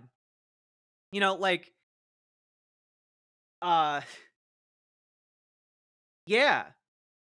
But guys, one thing I want you all to understand here is that people commenting on this are not all like extreme leftists. I think a lot of people have yet to really reckon with, especially in progressive and more left-leaning spaces, that a lot of the people who are being galvanized right now are, well, they're libs. They're the wine moms. They're like, not very far left folks. And like, I'm taking some heart in that. You know, like Democratic leadership is pissing off their own base to such a degree that it actually threatens their own position. Like, if you are someone in this country who is fed up with what your Democratic elected officials are doing, now would be a really good time to reach out to, like, your local DSA chapter, your local Democrats, and start contemplating a primary run. Okay? You should start considering it. If you are someone who is in a possible position to do it, now would be the time to like look at it seriously. Because your Democratic elected officials, if they are the kinds of folks who are doing nothing about this, they are weak and they are primed to be ousted from the party. And we need to have an actual conversation about that. You know, we need to have an actual conversation about, you know, how we need folks. Even if you think you have just a long shot, go for it. Go for it. Okay? Make them, at the very least, if you go for it, you will make them work in order to defend their record, and you will make them, out of necessity, shift farther left and more align themselves with progressive political positions. That's good. But what we really need is to get this leadership out of here. They are absolutely gutless, gormless, you know? And yeah, Indivisible is working as well, though Indivisible, to my knowledge, is working more to organize political pressure and less to, and not so much to like actually elect Democratic figures. That could obviously change as we continue going forward, though. One of the things that has that absolutely sent me, many of you know, we covered the other day. We talked about Alyssa Slotkin's response to Donald Trump's address. We covered it, and it was one of maybe the most spineless things I've ever seen. And the one thing to her credit is that she talked about, hey, you know, get involved with local orgs. I guess maybe, you know, that was kind of her vibe. Hey everyone, I'm a CIA agent, and I think Republicans are dishonoring the honorable memory of Ronald Reagan. Anyway, go join your local organizations. Ha! Like, that was the vibe. The vibes were rancid, you know? The Dems doing the I literally can't tell you two apart meme. Also, Jack, you're amazing. Yeah, no, and Lady Ringcloud, yeah, no, they are doing the like one side, I want to make sure everyone's needs are met. We're going to exterminate entire social groups because we believe they're impure. Centrists, I cannot tell them apart. Yeah, no, it's literally that. It's literally that. It's weasel shit. They just cannot commit to like actual policy. They can't commit to actual positions. They want to be nebulous until their donors call them up and tell them what to do. Just like Hakeem Jeffries when he jetted off to Silicon Valley to say, "Oh, what, you guys bought me. What am I supposed to say to all my constituents when they ask me to oppose Donald Trump?" And they were like, we literally are in Donald Trump's administration. Like, you know what to do. And then Hakeem Jeffries meekly returned and has been steadfastly doing exactly jack and shit ever since. You know? That's the state of party leadership.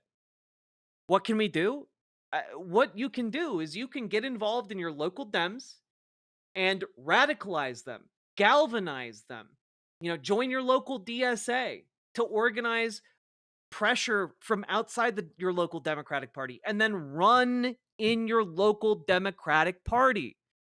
It's not just It's not just like, oh man, show up to a protest. You actually have to consider putting yourself out there as a candidate.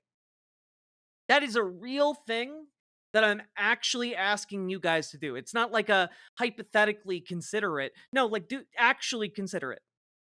Actually do. I know. I have seen you guys post in my chat, and I have seen you guys have better political ideas and instincts and platforms and policies than most of Democratic leadership. Okay? We have, if you need help doing that, we have someone who is active in their state Democratic Party who has played a hand in crafting state Democratic policy in the form of Dragonfly. If you are interested in running for Democratic office, join our Discord and reach out to Dragonfly in the Discord, and she will help you figure out how to run. I'm not bullshitting you. Do that. We have people who know how to make that happen. All it takes is you putting yourself out Fun there. fact. You know what happens when you wait for a fever to break without doing anything about the underlying illness causing it? You fucking die. Yep. I mean, sometimes, you know, sometimes that is indeed exactly what happens. It's so frustrating seeing them time and time again. It's like watching Charlie Brown try and kick a football. And you know, like Alyssa Slotkin over here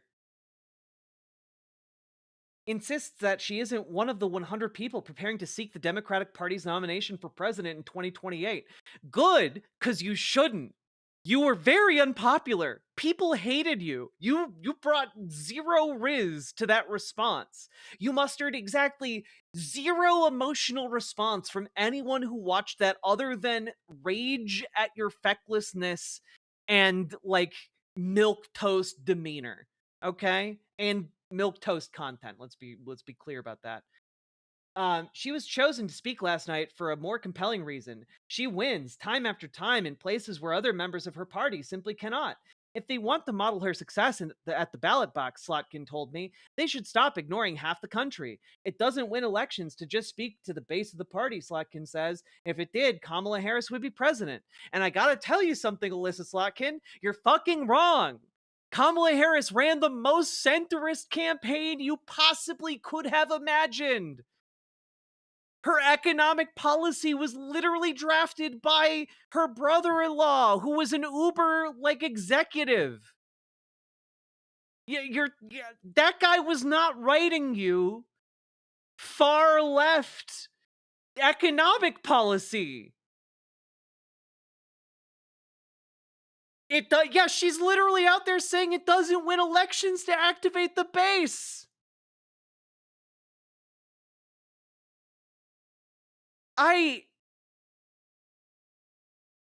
Guys, I know that primarily one of the things we are organizing towards is ousting the fascist administration. But one of the other things, our movement can accomplish more than one goal. Our other goal needs to be getting these types of people out of the Democratic Party. There is no place in the Democratic Party for people who want to be Republicans. Because make no mistake, that's what that means. Like, oh, we'll just have some Republican economic policy and some liberal social policy. And like, economic policy is social policy. I'm sorry. We can't bullshit about this anymore. People who are, culturally liberal and fiscally, socially liberal and fiscally conservative, they're just conservatives. They don't actually believe in equality or civil rights or anything like that, because they're willing to sell out those things for a quick buck. Okay? Ultimately, that's what that means. And it's infuriating, And on the receiving end of it, Al Green here really took it like a champ today when he was censured after, I believe, it was either 10 or a dozen Democrats flipped and voted along with the Republicans to censure him. Today, the House GOP censured me for speaking out for the American people against POTUS's plan to cut Medicaid. I accept the consequences of my actions, but I refuse to stay silent in the face of injustice. And you know what? Al Green should not accept the consequences of those actions because you know what? Fuck these people for censuring him. And he should be allowed to say it. Will Representative Green present himself to the will?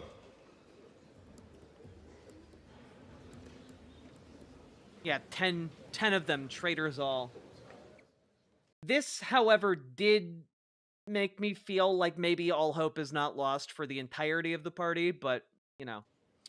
By its adoption of House Resolution 189, the House has resolved that Representative Al Green be censured, that Representative Al Green forthwith present himself in the well of the House of Representatives for the pronouncement of censure, and that Representative Al Green be censured with public reading of this resolution. Wait, Saki Tanuki, thank you for the 5 tier 1 subs. Are you culturally a sellout or ethnically a sellout? Honestly, right? By the Speaker.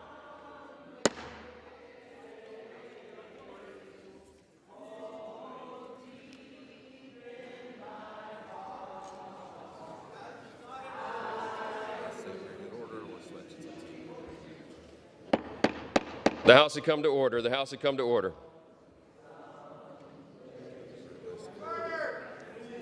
What's it? You want to let him keep doing this or tell me The House had come to order. Clear the well, please. Clear the well. The House has to continue its business. What are they singing? I was trying to turn it up so you could hear it. They're singing "We Shall Overcome." And it's nice to see this. Like some level of solidarity here.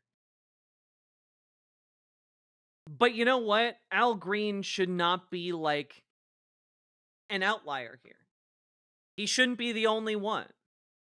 You know, like there should be other people willing to put themselves, forward and take that risk.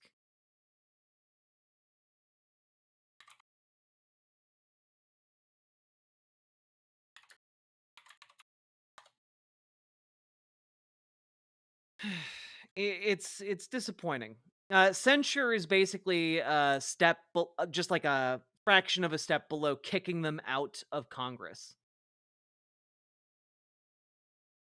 It's basically like a very formalized "don't you do that" from the body.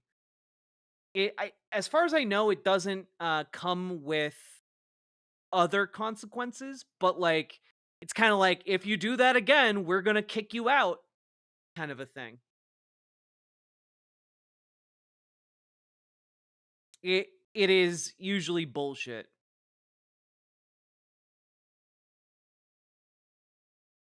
Yeah, it's like a public shaming type thing.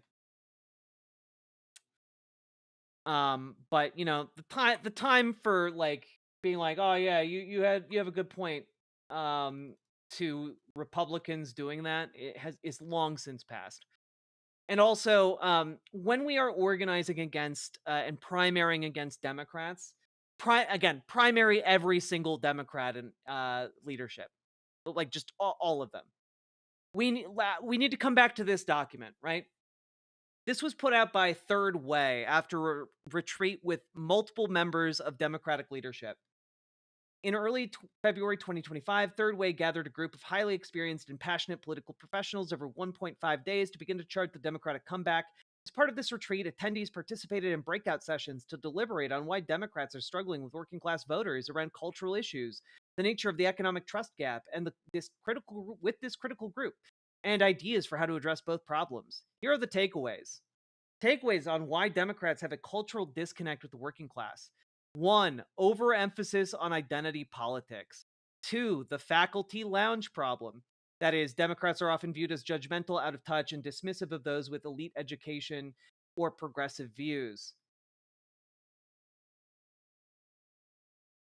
Like this is just, hey, fellow neoliberals, how do we make the Democratic Party into the Republican Party?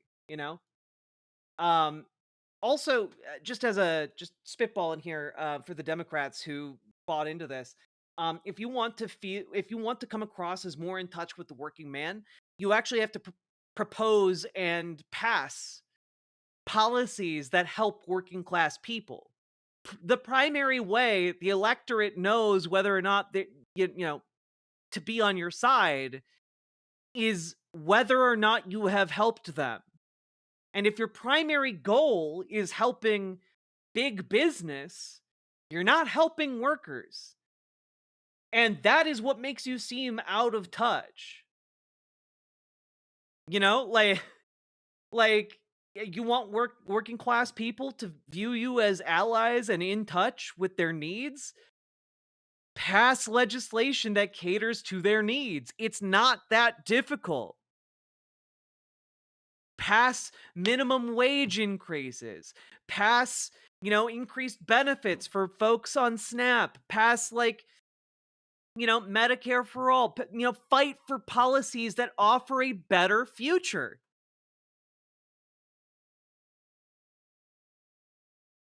God.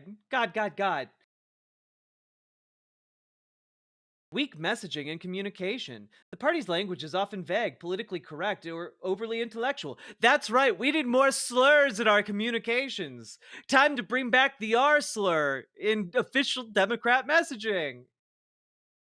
Failure to prioritize economic concerns. This is just the extension of number 2. And number 1 is we talk about trans people too much, if I'm going to oversimplify it a bit.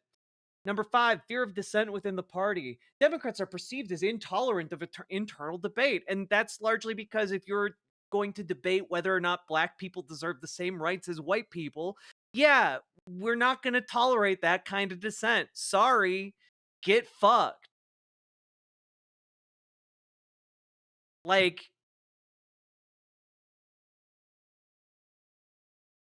I mean, this one is insane. Attachment to unpopular institutions.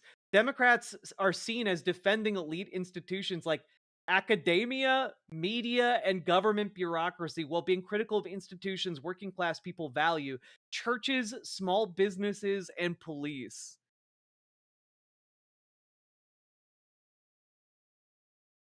Who put this? Who participated in this? I just want to talk. Yeah, because people don't value academia, media, or government bureaucracy. Maybe they would value those things more if, I don't know, people who graduated with college degrees could get jobs after they graduated. Maybe they'd value media more if it wasn't hyper controlled by billionaires. Maybe government bureaucracy would be seen as valuable if people, could rely on it instead of watching it get cut year after year after year until it barely functions. Oh, God. Allowing the far left to define the party. If only. If the far left controlled this party, it would be much better off. If the far left had the authority to define the Democratic Party, we would not be in this fucking situation, dog. Activist groups and progressive staffers push unpopular cultural positions. Yeah, because maybe it's part of your duty as an elected official to make those issues popular.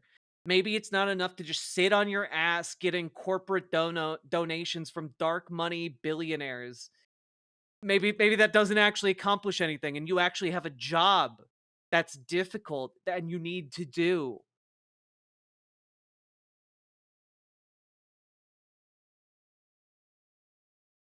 Yeah, Third Way was the group that advised Obama to abandon hope and change when he was in office. Yep. This is, by the way, the most virulent manifestation of that neoliberal political strain. And to remind you all what neoliberalism is, it's just a Trojan horse to kill liberalism broadly and replace it with conservatism. That is the neoliberal project written large, okay? That's what the neoliberal project is. We have already seen them win. This is their end game. Donald Trump and the Trump administration, that is end state neoliberalism in effect. Okay? And they're still trying to get every last ounce of power they can. Disgusting. Disgusting stuff. Yes, this is the third way you're thinking of, Comrade Girl. They've got a history.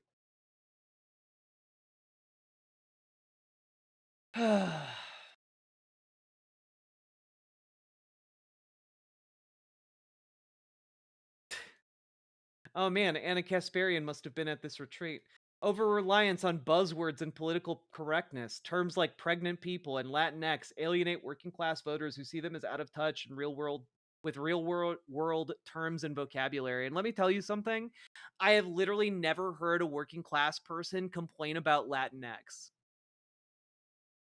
I've never heard any working-class person just be like, I'm really angry about Latinx.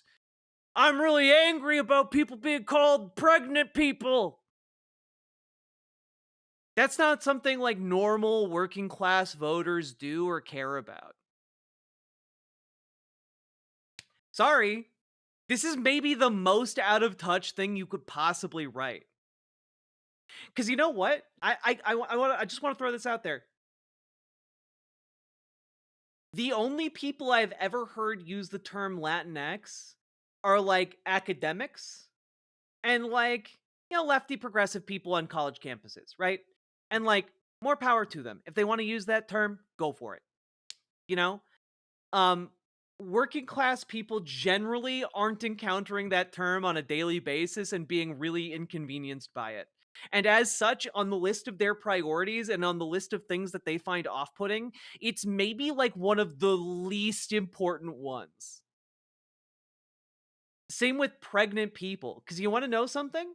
You want to know when working class folks encounter the term pregnant people? In a doctor's office, where precise language is important. And you want to know what they do when they pick up the pamphlet about pregnant people? They just go, oh yeah, pregnant people. People who can get pregnant. That makes sense. And then they move on with their day. That's it. That's the entirety of the thought process, okay? The entirety of the thought process. There is no one going up to a construction worker and saying, hey, you've got to call them Latinx. Or, hey, you've got to call them pregnant people. No one's doing that. This is a fantasy conjured up by conservative, groupthink. This is as real as when a 10-year-old is yeah, I could fight 10 ninjas. Look at my moves. I've been taking karate classes. It's not real. That 10-year-old cannot actually take out 10 ninjas. I don't know if you guys knew that. But little Billy from middle school couldn't actually do multiple somersaulting kickflips to take out those ninjas. Okay, but what about 9 ninjas? Lack of a positive national identity message. Democrats focus too much on America's flaws, racism, sexism, inequality, without acknowledging the country's progress and potential, making them seem pessimistic and unpatriotic. Yeah, oh man, I'm sorry. I guess we'll just ignore the country's history then. Yeah, you know what will win over indigenous voters? Glossing over the Native American genocide. I'm sure that will win them over. Oh man, our country could be great. You know what will help turn out African American voters? Glossing over slavery. America could be great.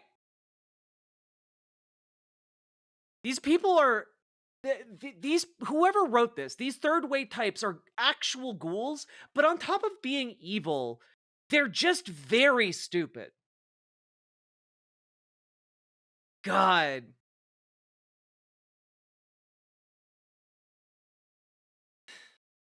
Reactionary rather than productive. Democrats often let Republicans set the terms of cultural debates, like crime and immigration, instead of clearly defining their own positions in a way that Not going resonates to with lie, voters. Latinx sounds like a hygiene product.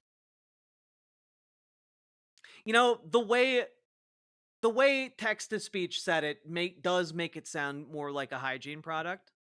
Latinx. Like that does sound more like it, but Latinx to me doesn't sound like a hygiene product. The way text-to-speech though, that sold it. Sold it. Thank you for the 5 tier 1 subs, Sake Tanuki. Democrats often let Republicans set the terms of cultural debates, e.g. crime, immigration, instead of clearly defining their own positions in a way that resonates with voters.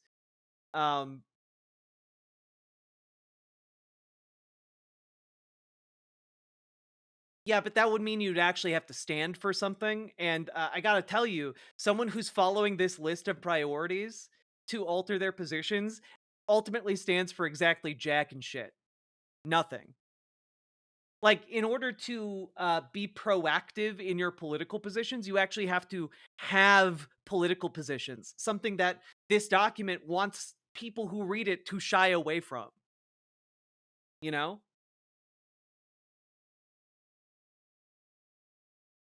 Man. I don't know if I can make it through this. This is painful. Takeaways on why Democrats are not trusted by the working class on the economy. Vilification of wealth is the #1 thing. I'm done. Go fuck yourselves. Go fuck yourselves. Seriously, #1 takeaway. Oh man, Democrats are just too mean to billionaires.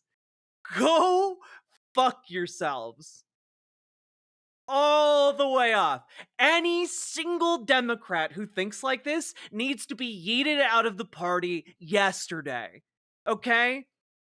Okay? Man, yeah, the richest man in the world just has $400 billion. Yeah, but you know, that's good actually, because I don't know. You know, he's basically Batman. Jeff Bezos, he's Iron Man. You ever see the Avengers? Billionaires are like all of them coming together. Clowns. Is this document guaranteed to go into effect? No, this is a group called Third Way, which is a lobbying organization that tries to recruit Democrats to be, you know, third way Dems or neoliberal Democrats. And it basically tries to convert Democrats into Republicans, essentially. God. But this is I think this is probably very indicative of where, you know, Hakeem Jeffries and Chuck Schumer are. So libertarians? No, conservatives. Neoliberals are not libertarians. Those are two different things.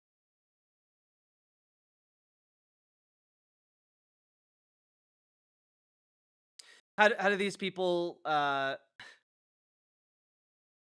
we should protest third way buildings, though, you know, I think it would be more effective instead of protesting third way. I think it'd be more effective to like just organize and run candidates against people third way supports, you know? Get them out. Yeah, no, that's the thing, Mithril. That's the thing. Keir Starmer did what the Democratic Party is currently doing. They're like, Keir Starmer and his party waited for conservatives to completely and utterly fail. That happened with Rishi Sunak. And then he just waltzed in on one of the biggest public mandates of all time and has done exactly nothing with it. He has squandered it to death by being essentially just a conservative. You know? And that's exactly what Democratic leadership wants to set themselves up to do, because it means they don't have to do anything. Disgusting.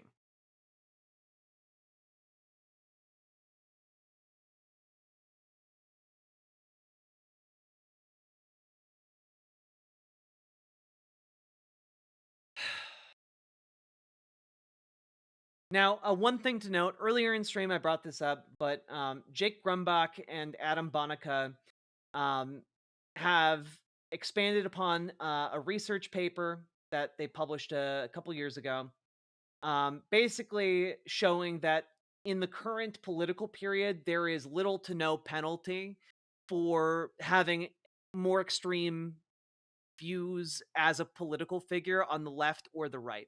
So these people who are trying to chart this centrist way in pursuit of some kind of political benefit, there is none. They're going after something that does not currently exist.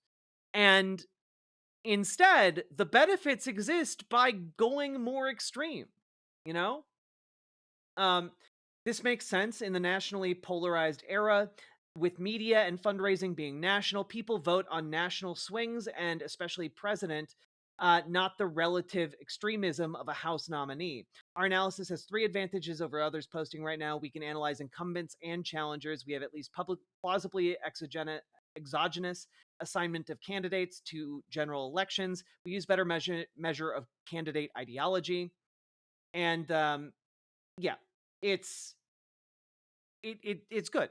But like essentially here,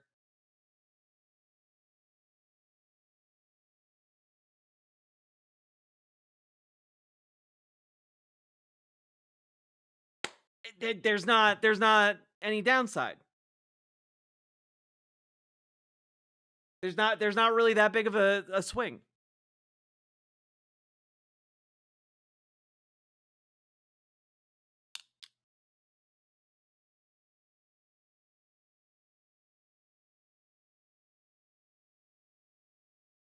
So, like, what does it mean?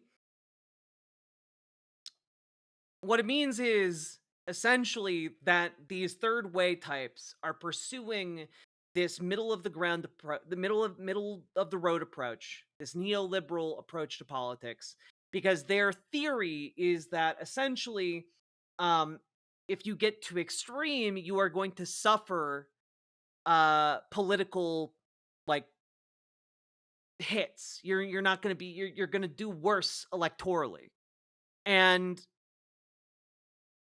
this indicates that that is not necessarily true. And in fact, in some cases, extremists on the left and the right, extreme here being relative to centrists, may actually do better in their elections. And that's interesting.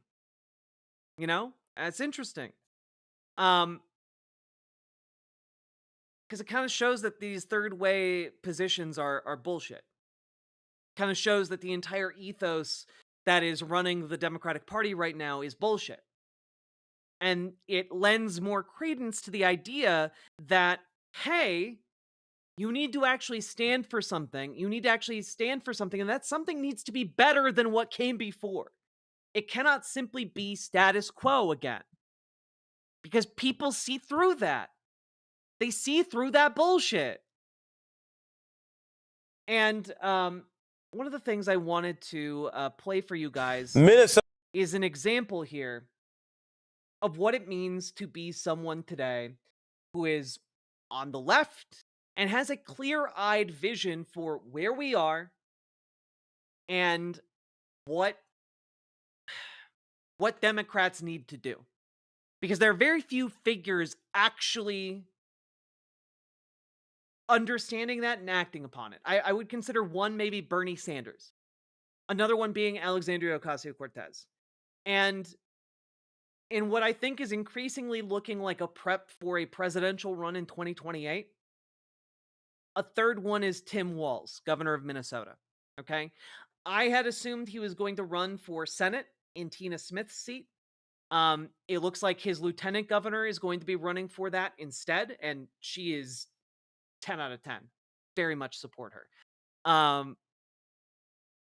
Let's take a look at what it actually means to chart out a path that will get you votes as a leftist extremist in America. Minnesota Governor and former running mate Tim Walz. Welcome.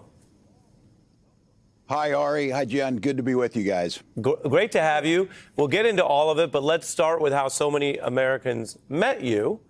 Is there anything you learned out on the campaign trail last year that could apply to how Democrats respond tonight and in the days ahead to this Trump agenda? Yeah, look, Donald Trump's a showman. This is a dog and pony show tonight. He's not going to lay out anything that improves the lives of Minnesotans, but he fills the space. And I think the thing I learned is we have to go into every space, because what was clear is not enough Americans believe that we as Democrats, or Vice President Harris and myself, were on their side, and we are. Our policies are popular, but that didn't resonate. And he's going to come out there tonight, and he's going to get cheers from a bunch of lapdogs that'll kiss his boots. The same people who won't go see their constituents, because what they know is firing veterans from the VA, not a good idea. Putting tariffs on farmers, not a good idea. Cutting the folks who are trying to reduce the risk of a highly pathogenic avian influenza, not a good idea. And so I think the thing I learned is we need to be in every space, everywhere. Saturday night, I was up in Helena, Montana. Look, we have got to take that message, because we have got to believe ourselves that our message is about improving the lives of middle-class folks. Donald Trump cannot and will not do that. So I expect, it'll just be nonsense. It's bread and circuses tonight. Now, on the one hand, that is some excellent pointing out how bullshit the Trump administration has been, and how it actually hurts working people. That it's good framing, right? And I want to also add the last media appearance I saw him on was on Molly Zhang Fast's Fast Politics show, and he talked about how at the end of this, when we get out of this, people are going to expect a better future, like Medicare for all. He said that. He endorses that. And that's very interesting. I think that I think that this is a guy who is trying to set himself up to run for president, because he came out there, he attacked on the topic of working class bread butter issues, and I think that he knows what's up. He doesn't have Democratic consultants breathing down his neck to tell him not to talk about Medicare for all, not to talk about popular policy positions. We need to be out there giving real examples of real things that improve lives. Appreciate that, and shout out to Montana. I've been out there hiking. Great trails. I will also point out real quick, Jess, you are 100% correct. AOC should run for Schumer's Senate seat. But also, one thing I hadn't really considered until I started thinking about a Tim Walz run more seriously, because I've kind of been in the position of, man, I would like Tim Walz to run. I think that there are maybe some better folks out there who could do it. But I think I may be giving too much credence to him being like vice president pick to Kamala Harris. I think that instead might actually be an asset. And I actually think one of the pieces that slides into place very cleanly is Ken Martin winning the DNC. I think that Tim Walz might actually have more of an insider track as a result of that towards the winning the primary or getting the party nomination, and that opens up some interesting possibilities for him.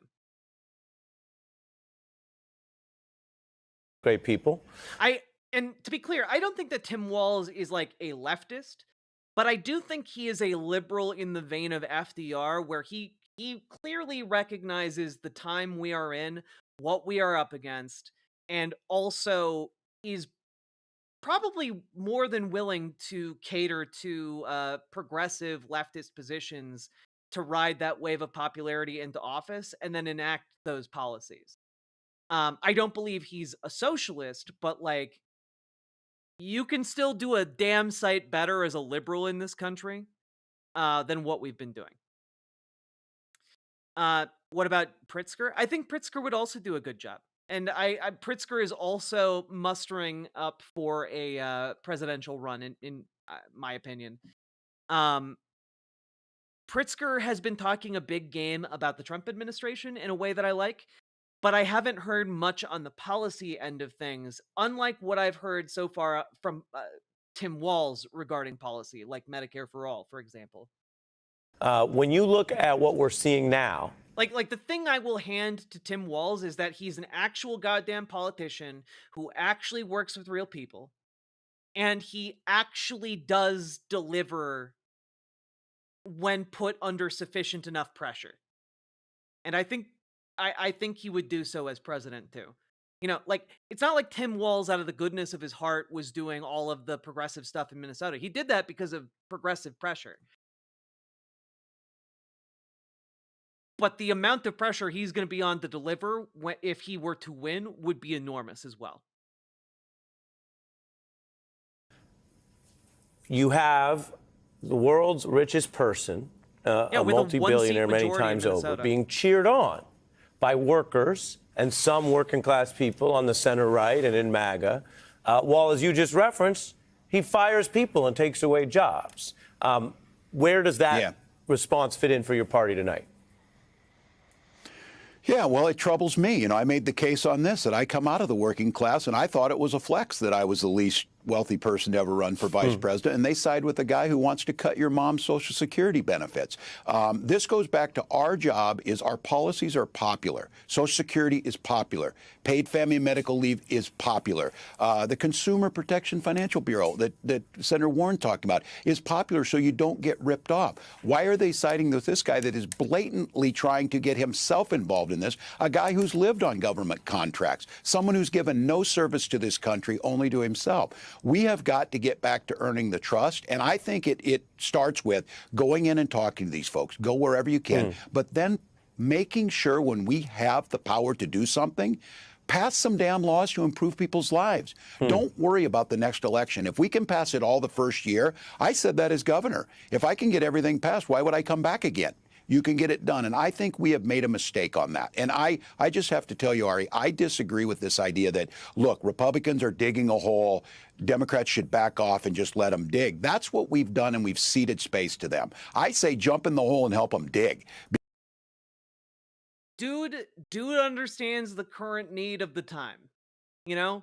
Like, that's the thing. Right, guys? There's almost no one else in the national political space who is saying things like this. It is an empty void, and Tim Walz is kind of stepping up and filling it. And we can bitch and moan about how, like, maybe he isn't the perfect guy for that job, but you know what? Like, he seems like he's the only one willing to do that job. And I like it. I like it a lot. Because I'll tell people, I want to go out to these districts and tell them, this is what your member of Congress is voting for. They are undermining you. Bernie Sanders is right. Quit trying to talk about Social Security other than just lift the cap and let everybody pay what they should. Did you hear that, guys? Did you hear that?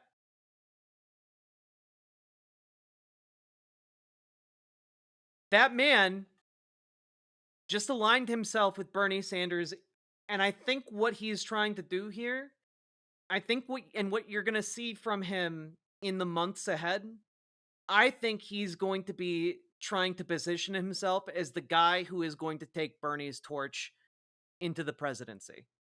I think that is what he is trying to do. And it's very exciting. And also, he's suggesting the thing that would fix Social Security, the thing that needs to be done. Okay? Which is lifting the cap on Social Security. Millionaires and billionaires need to pay their fair goddamn share. Okay? That's it. I hear almost no one else in this space talking about that. It's insane. About Social Security other than just lift the cap and let everybody pay what they should. You say he choked back, pay their fair share. I disagree. I think he was going to drop a swear word. I think he held himself back from saying a swear. As a native Minnesotan, I recognize when one of us is getting a little too impassioned and wants to say a swear word on television.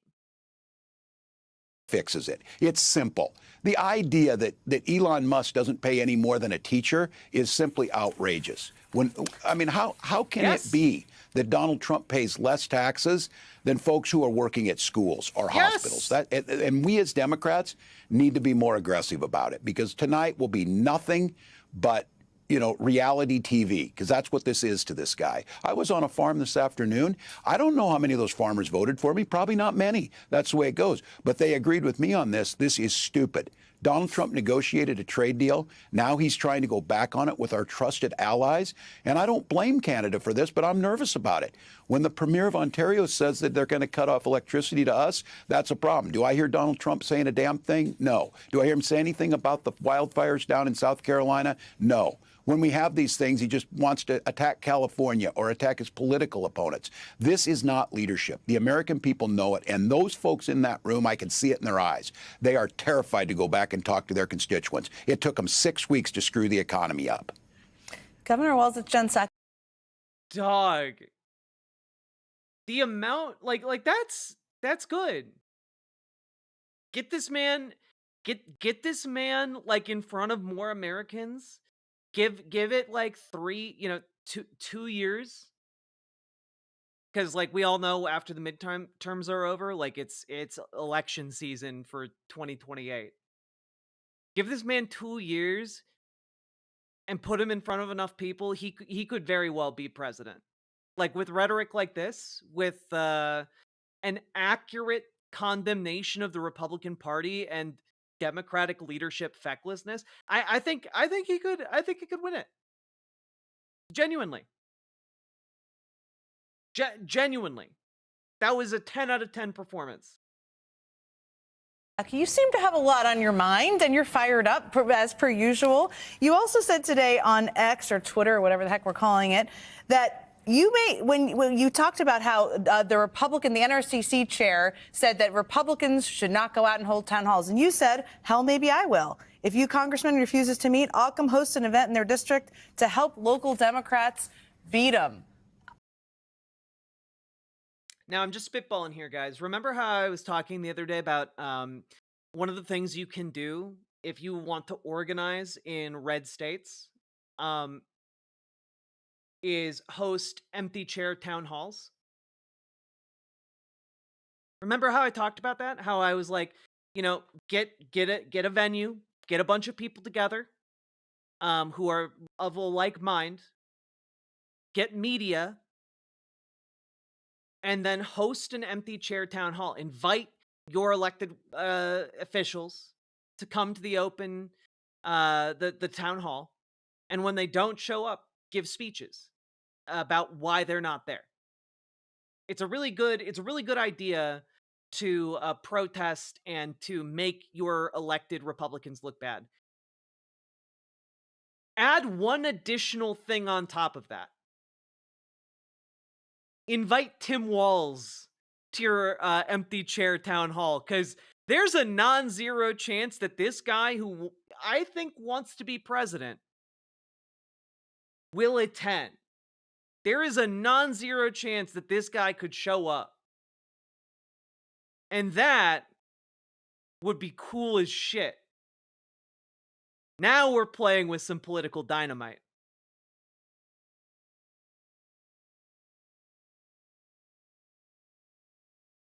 What does that look like? Are you really going to do that? And host some Walz halls. Exactly, Malefex, you get it. Has anyone reached out and taken you up on that? Well, if they want me to, I tell them, if it helps you in your district to to have me, I'll do it. If it helps you to act like you don't know me, do that too. I just care that we elect people who care about their constituents. And I'll tell you, Jen, I lived through the town halls of 2010, the ACA town halls, and those started out as organic. I know they got fueled, but Mike Johnson saying, oh, these are just paid folks. Those are not paid folks. I've lived through this. And I have to tell you, Donald Trump was the recipient of that Tea Party rage that started with those town halls, and it motivated people. I see Americans begging to there's not going to be a charismatic leader in our party come in and sweep in. I'm not saying that at all. What I'm saying is we should be giving the platform for the citizens who are doing this work themselves. When I watch a senator from Kansas walk out of a room after a veteran stood up and asked why they were firing veterans, and then go back and say, well, I know these guys are from the cities driving Mercedes. I'll guarantee you that guy's not driving a Mercedes. And I think what I'm mentioning is we in the Democratic Party, we've got our leaders out there. They're our voters. They're the middle class folks. And to be honest with you, I hope it's a lot of those millions of people who I didn't inspire enough to go vote. Those are the folks we needed. I don't believe maybe I'll change a lot of Donald Trump's folks, but they're seeing the results of this too. But what I'm saying is Democrats need to be present. We need to be in every space. We need to hear when these folks are expressing those opinions, and then we need to deliver results. So, I'm sorry, too few people in the Democratic Party are talking about actually delivering, actually legislating, actually doing, you know? God, give me 2 years to grow my stream and then I'll invite him on, maybe we can host a digital town hall. Maybe he'll attend stream if I call it a digital town hall, huh? But I don't know, it's our political times are so topsy-turvy that this guy saying, hey, we need to actually deliver for our working class constituents is genuinely breaking from the mainstream Democratic Party. It's crazy. AOC said today in an interview she would go to town halls if your representatives, Republican or Dem, won't show. She will be there to meet with you. That's because she's a real politician, you know? Oh, gosh. The current Dems can only handle analog town halls. Hey, we don't talk about analog town hall here. Invite him now, you'd benefit, and he might do. You know what? Maybe I will. Maybe I will. That being said,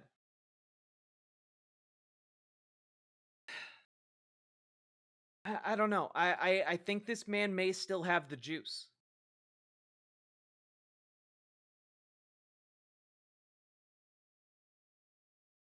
And this is one of the few guys out there who actually recognizes that, the people in office right now are fascists, guys.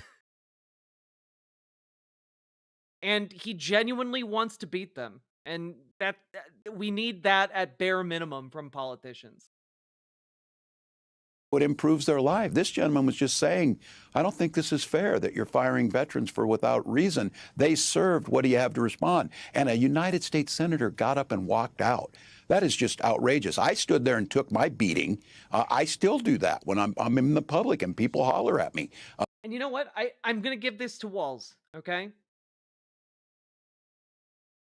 I think this is a man who read the polling and who is genuinely deeply disturbed by the fact that for the first time in a generation, the Democrats lost the working class vote.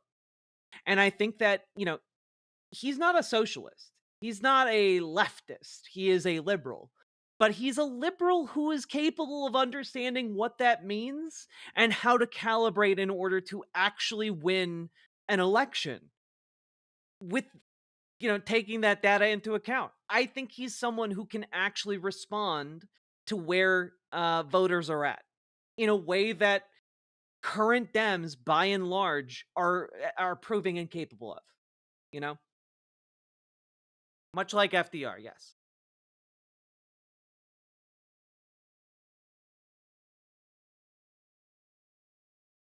I don't think we can beat them politically until our politicians aren't afraid to openly call them fascists. And they are getting there, Indiots. They are getting there. I believe I heard Tim Walz call them fascists. So I think it was on the Molly Jong Fast podcast, but I'm not sure. It was like a week or so ago, and time is a blur. That's part of our democracy.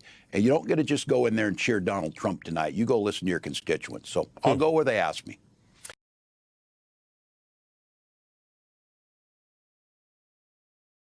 Oh, yep. It was over a week ago.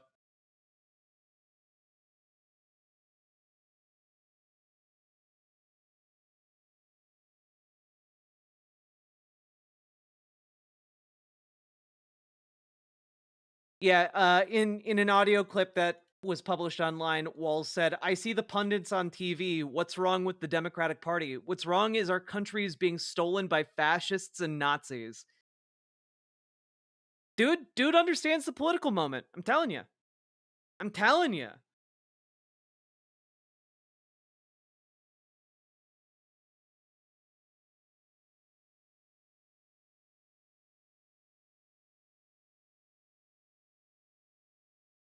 Yeah, a lot of people were posting that as if it was a gigantic loss for Tim Walz to do that, and it's like it's not. They're literally doing Hitler salutes. Like we can't all I don't know how people are shoving their heads so far up their asses that they can't call a spade a spade. But yeah. One of the few people, JB Pritzker is also doing the same. I think a lot of people who are trying to show and demonstrate leadership in this time are doing the same, but it's not enough. You are right. We need to increase media pressure. We need to increase that pressure on the Democratic Party. Remember, folks, we need to organize. Organizing against fascists and organizing against the feckless leadership of the Democratic Party. These are things we need to do. Okay? If you want, use the command !organize in any of the chats, and you will get a list of things you can do. Okay? Use 5calls.org to call your elected representatives every single weekday. Call each one of them every single weekday. That's one thing you can do. That does, in a very real way, increase pressure on them. Call them about a different thing every day. Okay? That is how you maximize your call pressure. If you want to do something more in person, join Indivisible. Indivisible has local chapters springing up all across the United States constantly these days, okay? Find your local Indivisible chapter or start your own. Form a protest that other people in your town can go to. Go out there and protest, all right? Another thing you can do, you can participate in Tesla Takedown. There is a Tesla Takedown website that you can go to and organize your own protest or join one that's happening near you to protest Tesla and by extension, Elon Musk. Elon Musk has lost over $1 billion so far due to these protests. So continue protesting. Another thing you can do, you can write postcards to mobilize folks in these upcoming special elections in Wisconsin, in the different Florida races, in New York. There are a number of special elections that are happening on April 1st. Get out there, mobilize as many people as you can to vote in those elections, all right? Additionally, folks, join your local DSA. Figure out what your local DSA chapter is. There's an entire chapter list, or you can form your own chapter, all right? Hey, KG Bogula, went to your first DSA meeting yesterday. Let's fucking go! Okay? Join your local DSA to coordinate local action and to pressure local politicians. And finally, join your local Democratic Party to radicalize your local Dems. People are really angry right now. I've been to a couple of my local Democratic meetings, and I can tell you, those 60, 70, 80-year-olds, they are fired up, they are spitting mad, and they are primed for accepting better political outlooks, more progressive politics. They are primed for accepting new ideas. and protesting in new ways, okay? They just need more ideas from us younger folks. Get out there, go to your local Democratic meetings, and pitch some ideas. Speak up, become a known quantity, a known presence, all right? Get out there. Because, guys, what we need to do is we need to oust this party leadership. And one of the ways we do that is by building power outside the party and by building power inside the party. We need to do both. Because what we are looking at here is not just just vote in the midterms, just vote in the election. It's not enough. It's not enough. We need to be inside that building to protest, and we need to be outside that building to protest. Okay? It's as simple as. We are beyond the era of just vote, bro. Exactly, Super Jet Guy. I know it's a weird hour, but I just left messages on both my district reps' voicemails. I don't always have the spoons, so messages at weird hours. Makes sense, One-Eyed Heathen. Thank you for the $5 super chat and for setting an example for other folks in chat. Gone is the time where we can just like idly sit by and do nothing. We have to get involved. And we have to get involved in groups that are actually going to do the hard work of organizing and doing. Okay? We need to do. It's not enough to know that we are correct. We have to do. By doing, that's how we get folks like Zoe Zephyr into different positions of power in places like Montana. That took effort. And you want to know something? That effort paid off. They were able to defeat anti-trans legislation in Montana because of that. Our efforts make us win. And if each of us does our part, we will win. There are more of us than there are of them, and they cannot buy all of us with their billions.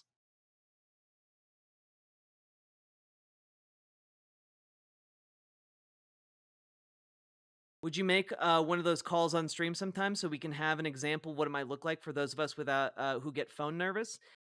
I can, though I usually stream in the evening. Though I guess I could leave a message in the evening. Yeah, I'll give that some consideration, Alan Showerman.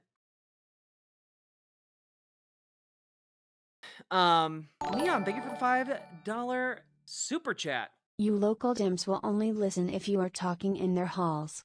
You'll be surprised how much you can change. Yeah, guys, also your local Dems, generally speaking, are well-intentioned older folks who are just trying to do their best. Okay? On a local level, you can wield so much more power and influence than on a state level. Start local and build up a state-level movement. That is the name of the game here. Okay?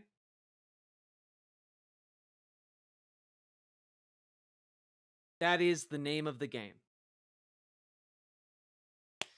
And with that, I hope you will join me in fighting for a better tomorrow, because that tomorrow can, in fact, be better, folks. Whoo! We are 4.5 hours into the show, folks. Are you having a good time? Are we having fun yet? How we doing? If you're enjoying the stream, hit that follow button on Twitch, hit that subscribe button on YouTube, like the YouTube stream. I have a 30-year-old Zionist as my local rep. Well, you know what? Get him the fuck out of there. Get him the fuck out. Do something about it. You know, like that's kind of where we're at. Do something about it. Organize people in your community, you know, to get him out. And you know what? If you don't have enough people who are willing to oppose him for being a Zionist, find people who are willing to oppose him for other things. Build a coalition of folks who will get him out. All right?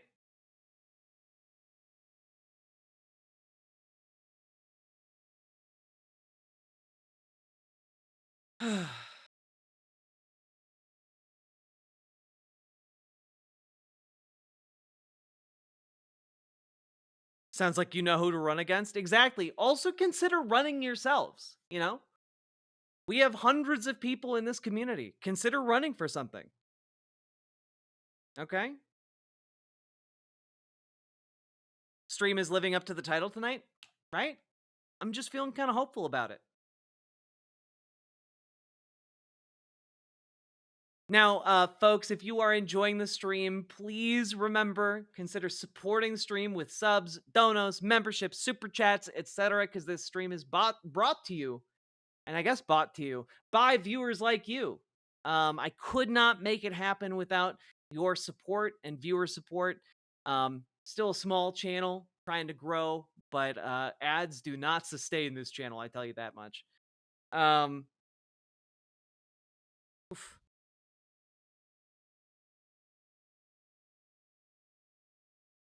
I promise you are more competent than 90% of elected officials. True!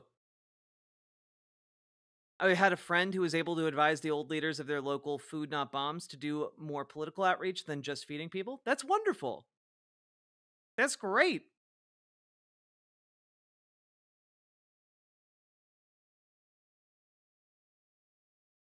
Well, Brutus Magnuson, I wish you the best at either becoming an elected official or a YouTuber.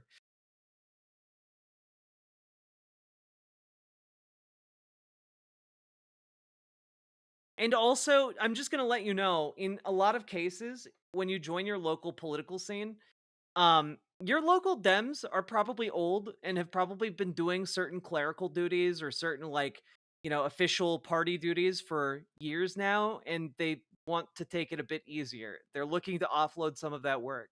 They're looking to do that. Consider taking them up on that offer. It builds up your resume, and also makes you a more important and powerful figure in your local political scene. It's an easy way to get local political capital.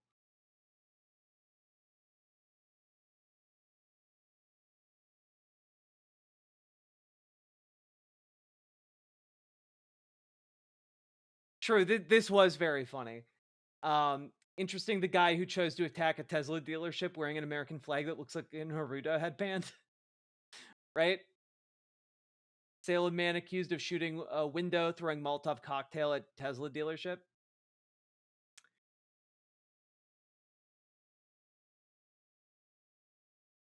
I didn't see nothing. I didn't see nothing. If he did it, he was too fast.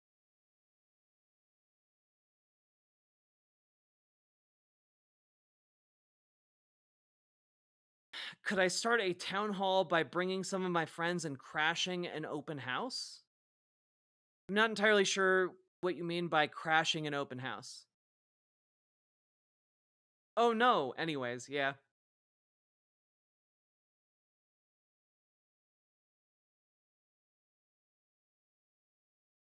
Did he Naruto run his way to Tesla? God. Do we got any oil for the riverboat?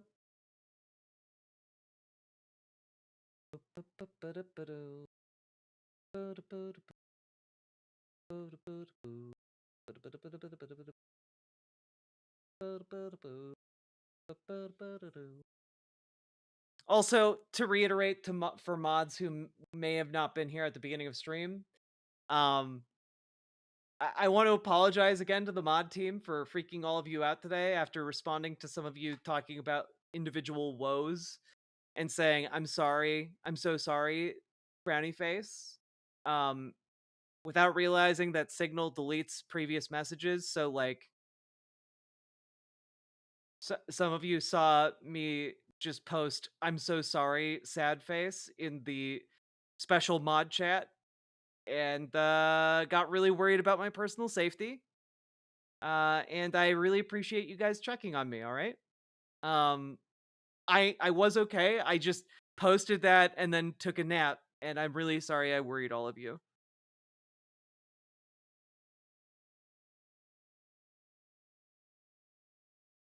Don't do that. I'm sorry. I'll be more specific next time. How do you even start a town hall, much less find out when and where they are? I mean, they are posted online. Yeah, I mean, you would start a town hall by finding a venue, like a coffee shop that's like willing to host the night, or like, it doesn't have to be huge, but like, you know, depending on your expected audience, it can be anywhere from like a school auditorium to like a coffee shop. You just have to talk to people who, own the building and see if they're willing to like give the space or lend you the space, I guess. And then once you have the location, you get people willing to turn up, you advertise it, and you set a date, invite politicians there. Yeah, hotel meeting rooms. Hotels often have large spaces that they rent out. Though a hotel will probably want payment, whereas a school or like a cafe might donate the space. Just allow you to use it without having to pay them.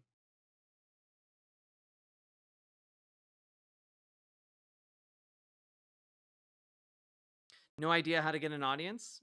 Reach out to local press. Reach out to, post posters around town, Go, make a posting at a local senior center. Yeah. Community center. Crashing $1 million house that's for sale and inconveniencing some rich people. I don't think anyone would go to that.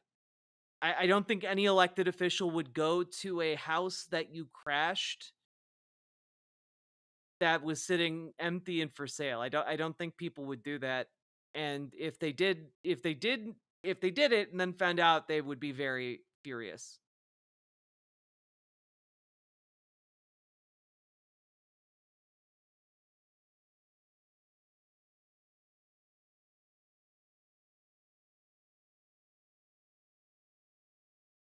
Don't underestimate the power of Facebook event pages. True, cute dark arts, especially on local events.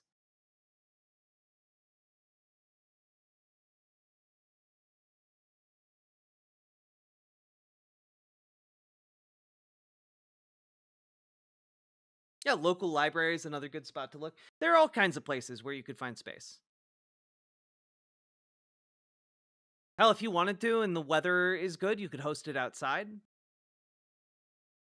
Some outdoor parks have like auditorium areas. I don't know, a lot of options. Get creative.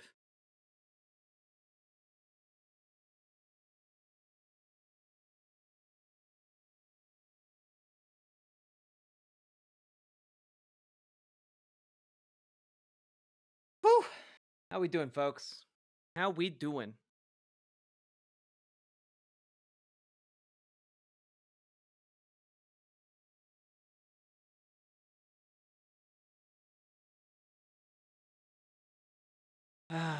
All right. We're getting to about the time that I was dreading. We're getting to the time I was dreading, chat. Are you all ready to go on a wild roller coaster ride? I'm gonna have to go use the bathroom for a few minutes. When I come back,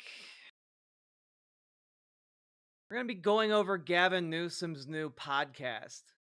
His How You Doing, Fellow Kids podcast with Charlie Kirk. Because you know what? I fucking hate Gavin Newsom. And I fucking hate Charlie Kirk. And I wish nothing but the worst for the both of them.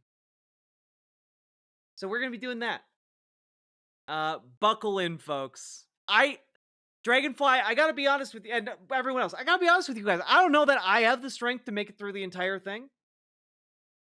But we're gonna be watching about as much as any human being can handle. All right.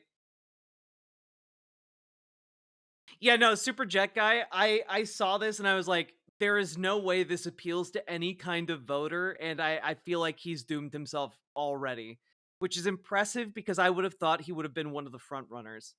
Anyway, and not because I like him, just because he's built up that kind of political cachet, and he's pissed it all away already. All right, BRB, everyone.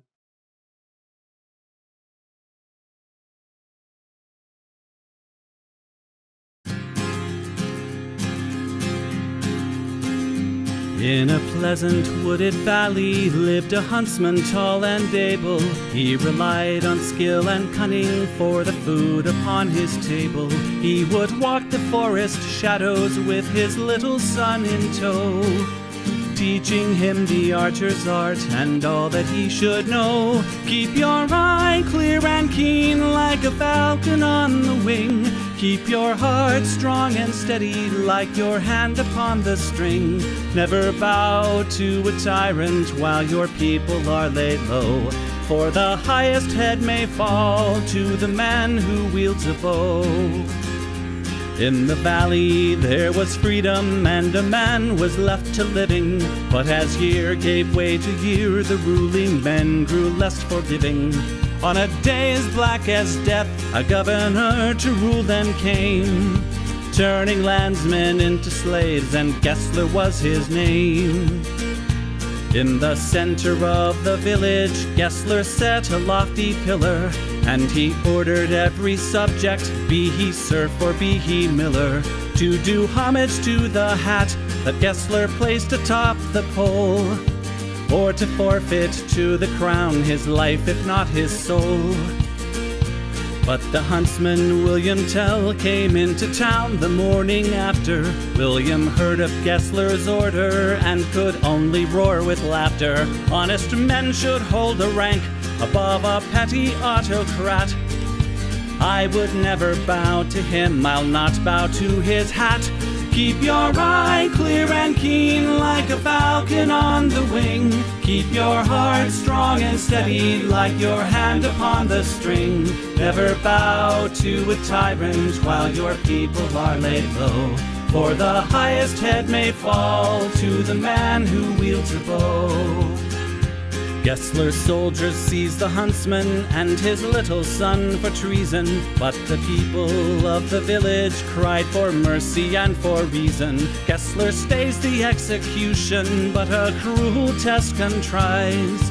Prove to me your skill, and you may ransom back your lives. I have heard it said you have no peer with longbow and with arrow, that your shaft can find the quickest hare and fell the smallest sparrow. On the head of your young son I'll place an apple ripe and red. Split it with one shot, or at my word you both are dead. William Tell went to his son and said, I swear I will not hurt you. Courage will not bow to fear, nor shall this evil conquer virtue. Turn your face towards our home and stand as still as any tree. I will split the apple, we shall soon be home and free. Keep your eye clear and keen like a falcon on the wing. Keep your heart strong and steady like your hand upon the string. Never bow to a tyrant while your people are laid low, for the highest head may fall to the man who wields a bow. Every tongue was still and silent as the archer paced the distance. Gessler's soldiers lined the square and there was no hope of resistance. William knocked a single arrow, put his shoulders back and drew. Then the arrow sang and split the apple clean in two. All at once the crowd erupted into cheers and into chatter, and a second arrow fell from William's quiver with a clatter. Gessler said, why hold two arrows when I bid you shoot but one? That one would have found your heart if I had shot my son. Take the archer now and hang him, Gessler to his men was crying. But before the soldiers moved, the archer and his son were flying. From the shelter of the wood, the hunter loosed a final dart. Gessler died with William's arrow buried in his heart. Keep your eye clear and keen like a falcon on the wing. Keep your heart strong and steady like your hand upon the string. Never bow to a tyrant while your people are laid low. For the highest head may fall to the man who wields a bow. Keep your eye clear and keen like a falcon on the wing. Keep your heart strong and steady like your hand upon the string. Never bow to a tyrant while your people are laid low. For the highest head may fall to the man who wields a bow.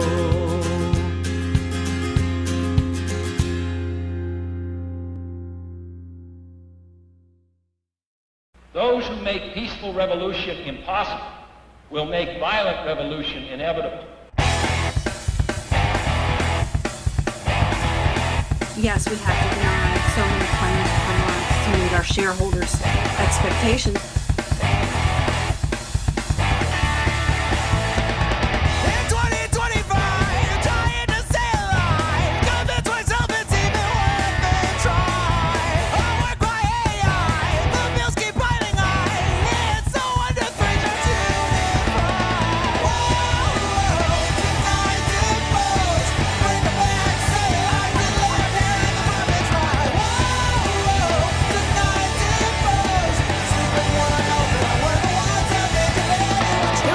Including children, have lost their health insurance. What's so frustrating is that politicians have spent decades saying they recognize the problem and they make promises to do something about it, and then almost nothing happens. You know what they say to themselves in the dark. It's only a crime if you don't wear a tie. We keep them all busy paying their fines. With the epiphany, light up the spark. You know what they say to themselves in the dark. It's only a crime if you don't wear a tie. Seniors are the fastest growing segment of the homeless population. And this is a great thing because it inspires everybody, gets the motivation to look up to the 1% and say,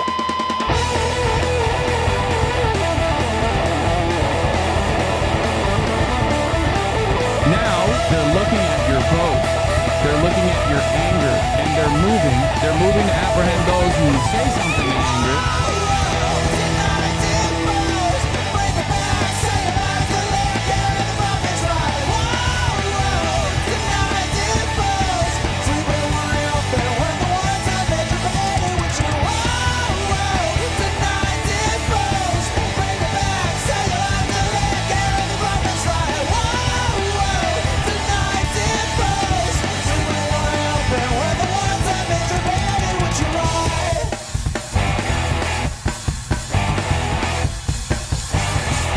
Increasingly by choice or by accident, this is the role our nation has taken, the role of those who make peaceful revolution impossible by refusing to give up the privileges and the pleasures that come from the immense profits of overseas investments.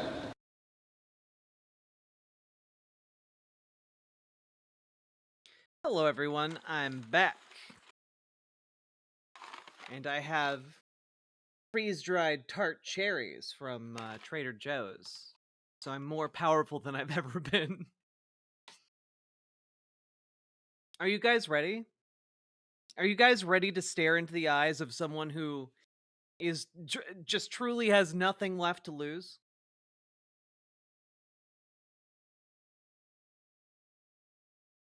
My hair got wonky for a second.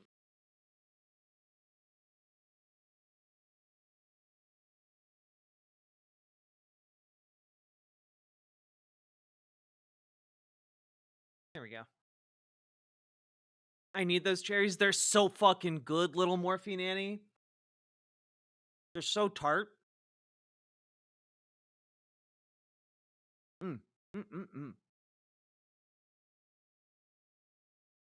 Hello, Aska.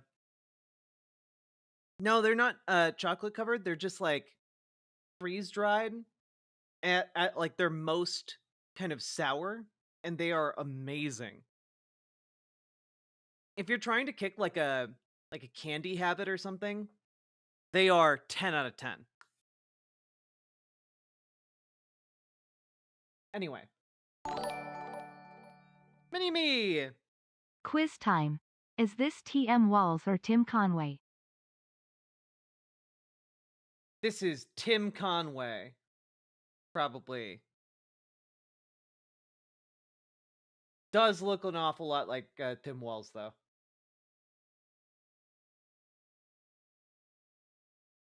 Whew. All right. Okay. I need you all on board with me on this.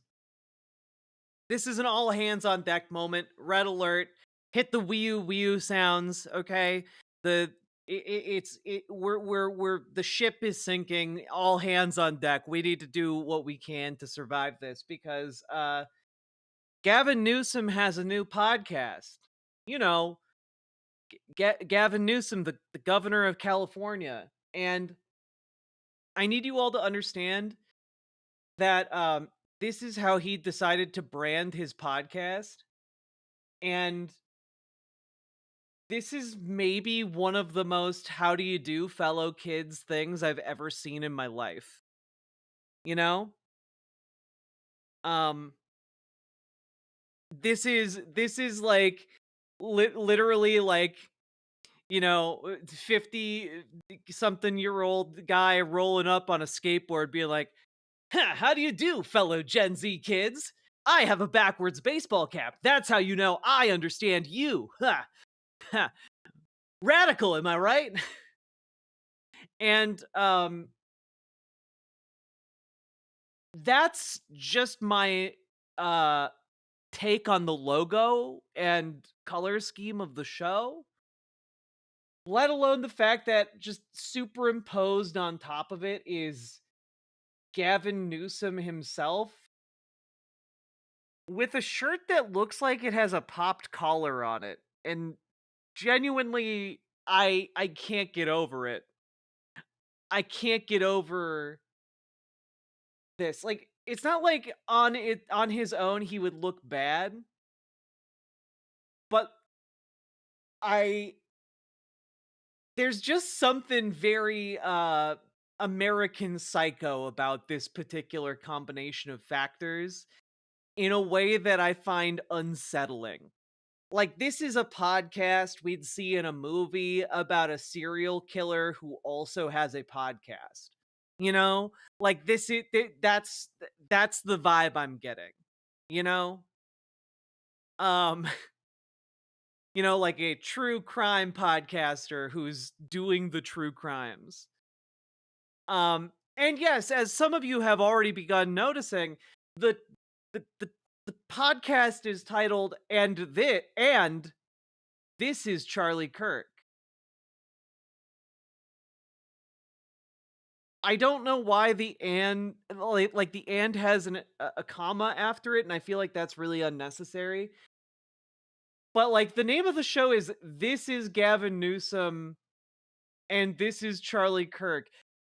Cuz like the title of the show and the framing of it is implied to be this is Gavin Newsom and this is Charlie Kirk. Like that's kind of the title, what the title framing is supposed to be. But in the actual title of the YouTube video, it goes, and this is Charlie Kirk, this is Gavin Newsom. And it just, it does not make fucking sense, guys. It does not make sense. I just, there are so many things that bother me about the branding of the show. And I just can't. And you know, you're not wrong. Hopefully this isn't too much of a spoiler about where this is going.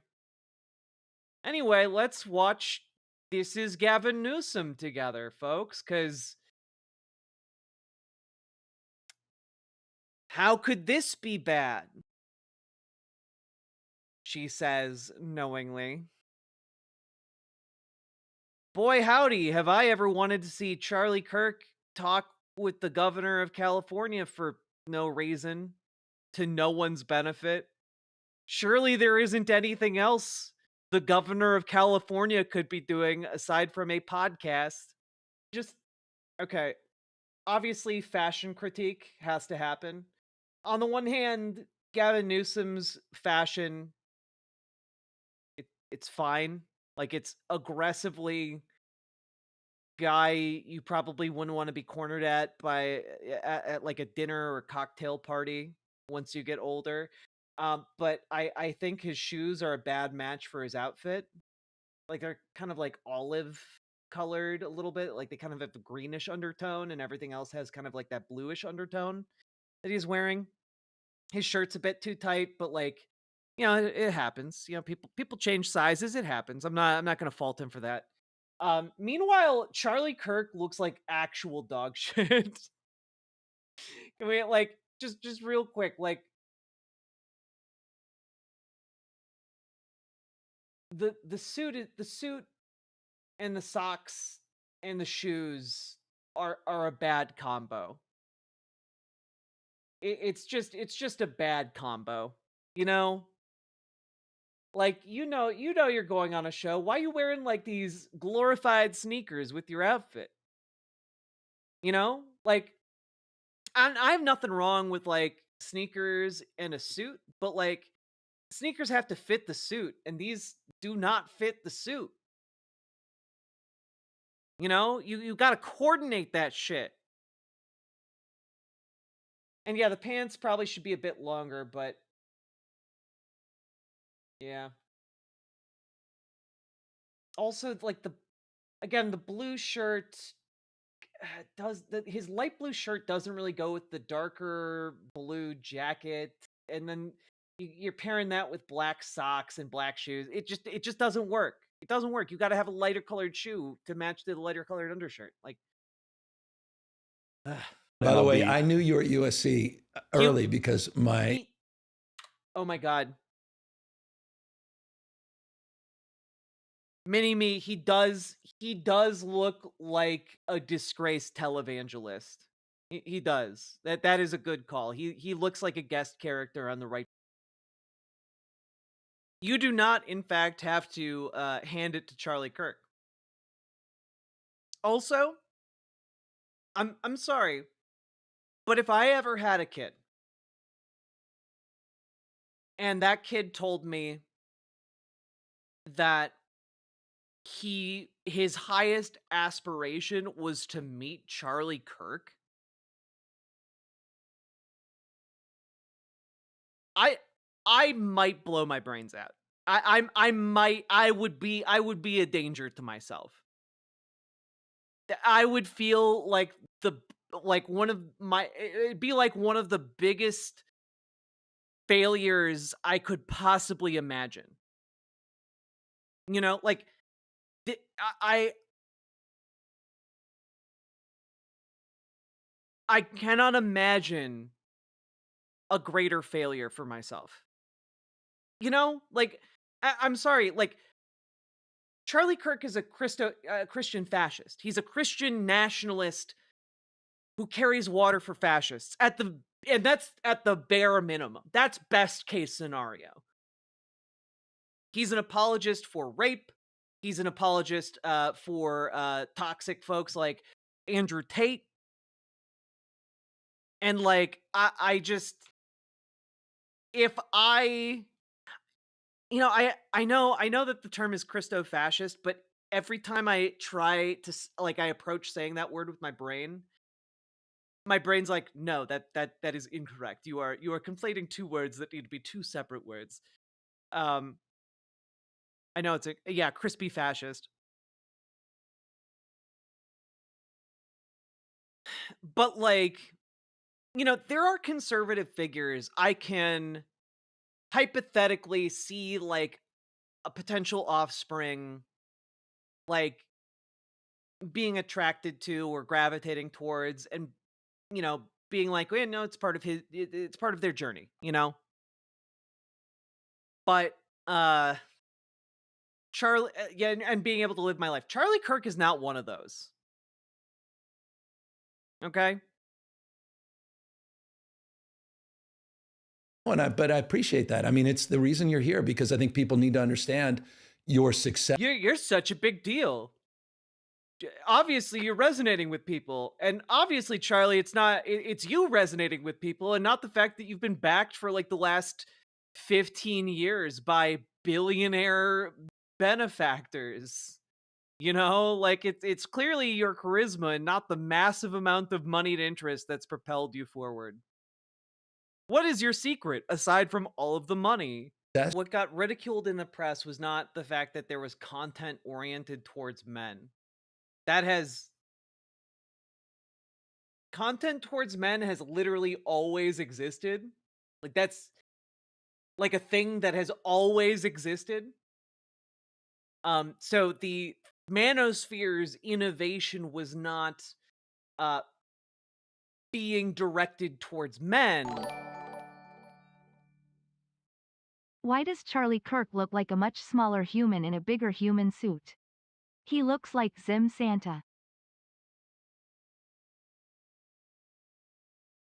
I can see it. I don't know how, but I can see it. Get in the mech, Charlie. Pilot the flesh suit. But I don't know. The thing that people were mocking about the manosphere was the same thing that people mocked about, like, you know, misogynists. When you know the term misogynist used to be like, how do I phrase this? Back in the day, you know, in the 1800s, you know, 1700s, whatever, if one were to call a man a misogynist, that was not necessarily pointing out that that man hated women, because that was kind of expected to be the default of men. Like, just hating women, viewing women as naturally inferior. That was like the basic, you know, given in society of the time, right? When a gentleman would call another gentleman a misogynist, it was to indicate that he was embarrassingly forward with his hatred of women. Meaning that, like, even within the bounds of, you know, dehumanizing women, it was viewed as that man was going too far, treating them too much like beasts. And I think in a similar fashion, that was the criticism of the manosphere. You know, it's that, like, it's not that you're making content directed towards men, it's that you are making content that is overtly full of hatred towards women, that treats women specifically like they are subhuman. You know, like that was the criticism of the manosphere. And that's how you get figures like Andrew Tate, who literally sex trafficked people, who has raped people. So that's where you get that. It does not come out of nowhere. It comes out of that specific ideology pushed by the manosphere. Amber Brains writes, honestly, when my oldest was growing up, guys like Charlie did not exist except for the darkest bile of the internet. And then with my youngest 10 years later, these guys were all over with millions of viewers, deeply dehumanizing. Yeah. Yeah. Yeah, Vox Syndicate. Maybe a more succinct way to say what I said would be that, like, early misogynists would be called incels by today's standards. Yeah.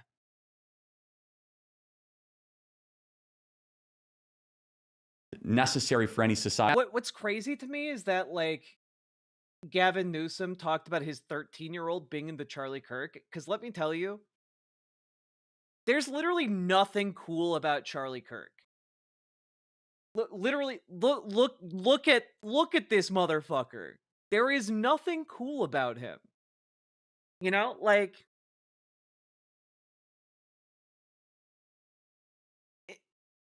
it's just kind of fascinating, right? I don't know. How are so many of the big names on the right fail sons? Well, because those big names on the right usually have connections of some kind with power. And fail sons, well, they're very easy to just buy. Full stop. So these people get bought and become tools of more powerful people. As we started to grow the organization, I like Charlie Kirk, Turning Point USA, Turning Point Action. I've watched all of their shows, all of their content. There's nothing in it that would appeal to a 13-year-old kid.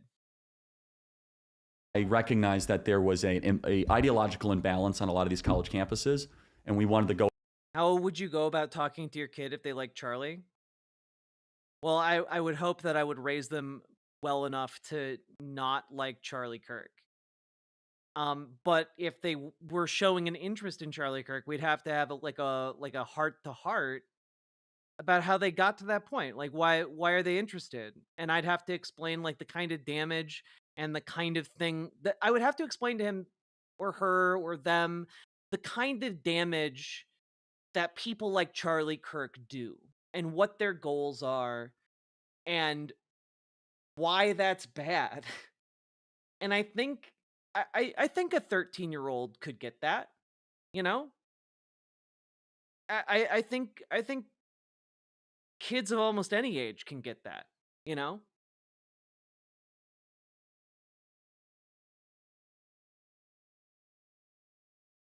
About Yeah, also can we just real quick point out that like Charlie Kirk is full of shit? Just real quick. Just like, I don't know, for like a split second here.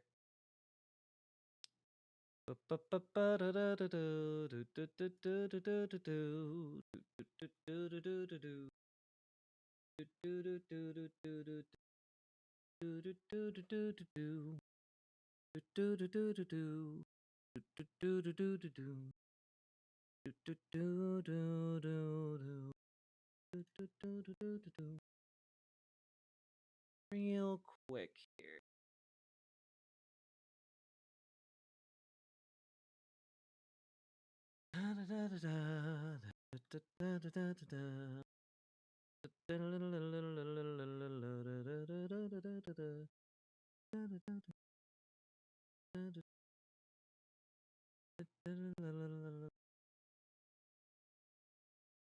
There we go.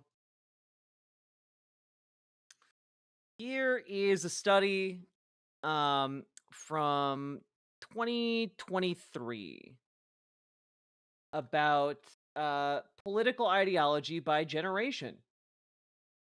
And wow, wouldn't you know it, Gen Z adults are the most likely to identify as Democrats, actually. Most likely to identify as liberal or on the left in some way. Yeah. So, I'm just throwing out there that Charlie is full of shit. Now, you can, like, poll individual polls that may show other things along those lines, but, like, generally speaking, Gen Z adults are the most likely to identify as left-leaning.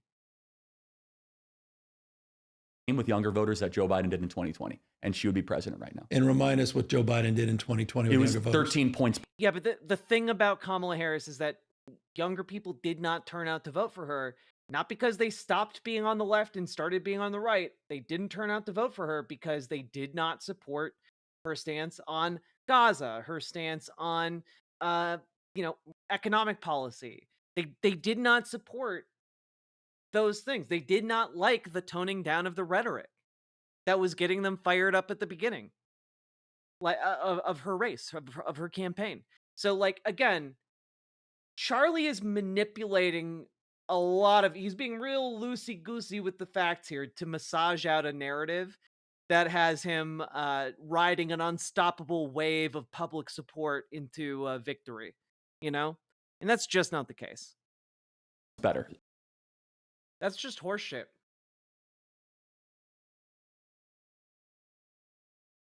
Sorry, I know that this is his, like, unique brand of apologetics, but like it doesn't hold water when you examine any single part of it. People on campus and off campus are not deciding their political affiliation by whether or not they trust institutions as a concept. Like, no one inherently trusts institutions as a, like, just the conceptual idea of institutions. There are bad institutions and there are good institutions, and people make judgments on those institutions based on the criteria of like what those institutions do. It's it's that simple. Can we watch an actual video of a blowjob instead? No, this is important. Okay? I know that we've already arrived in like 10 minutes at like what our final conclusion about this video is going to be. But for every lib who may happen to stumble across this, we are going to soldier we're going to soldier on through this. Okay? We're going to soldier on until we get to the end or until I break. And not a second before either one of those things happen, okay? Because like y'all need to see what shit Gavin Newsom is up to.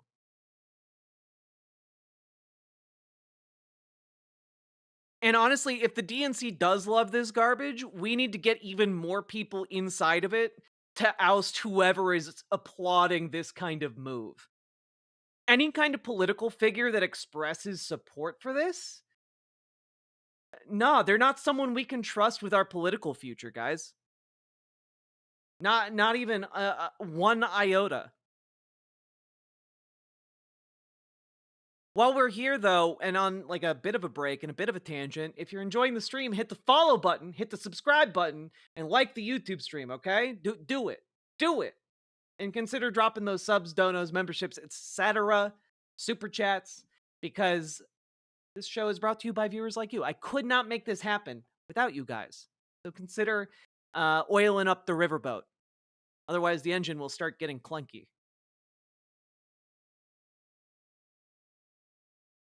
Counterpoint, North African lesbian poetry sounds dope as fuck. Like, counterpoint, that deserves to be studied. That's an interesting phenomenon, actually. Like, I don't know. Do only poetic epics about bloodshed and warfare, are those the only poems that deserve to be studied, I guess? Like, it's real studies when it's on like Homer and the Iliad, but it's fake studies when it's North African poetry about lesbians. It's real studies when you're studying like fragments of the Epic of Gilgamesh, but it's not real when you're, reading the collected works of a newly discovered manuscript from the Isle of Lesbos. Like, what is real here? What is not real? Like, I don't know. This seems like this is genuine brain dead horse shit. Gavin Newsom should be ashamed. This should be buried.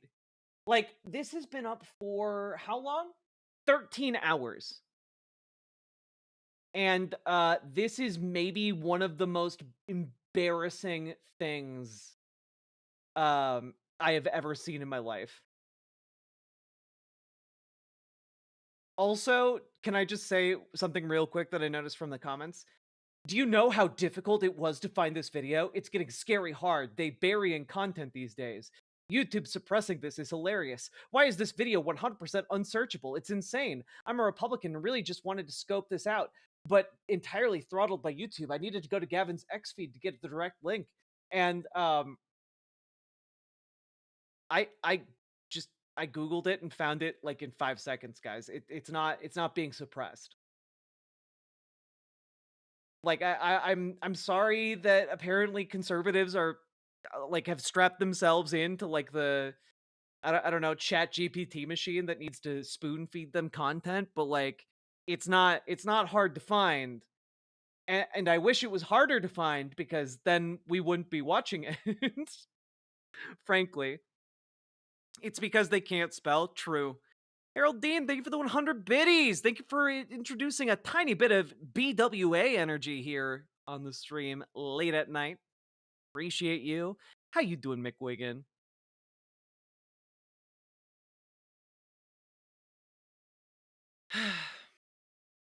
Damn I course. know.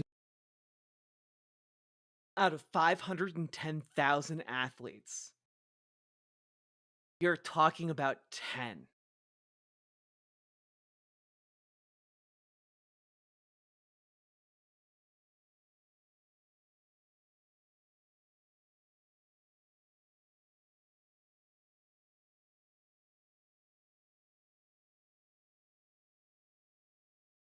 Also, yeah, I'm sorry, I missed that. Did he just call the NCAA the NC2A?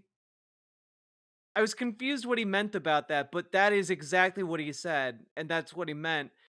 That's one of the worst ways of referring to the NCAA I've ever heard of, but okay.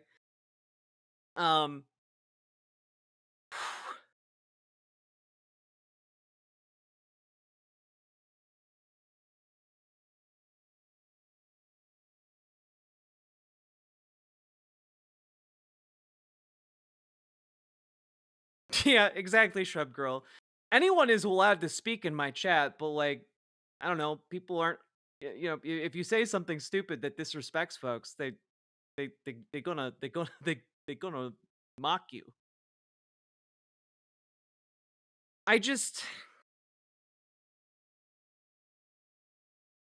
you're talking about 10 athletes out of 510,000. Okay. What? But how profound? And even my own friend cohort, people saying, "What the hell is going on?" Mm-hmm. Your friend cohort is also obsessing over 10 trans athletes, none of whom are like dominating the fields they play in. Like, what the fuck are you doing? And then Charlie nods. He gives like a knowing look. He gives a knowing look here, and it's just like you're talking about 10 examples. Someone checked that man's search history. Yeah, no kidding.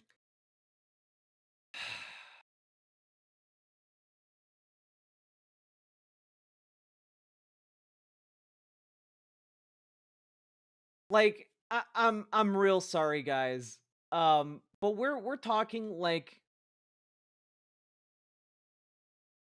151,000th of the NCAA is composed of trans people.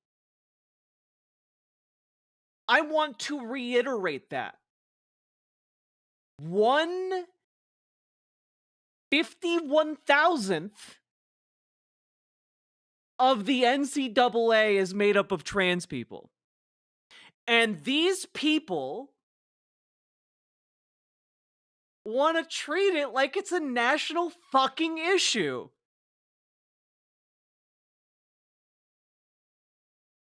That's lunacy.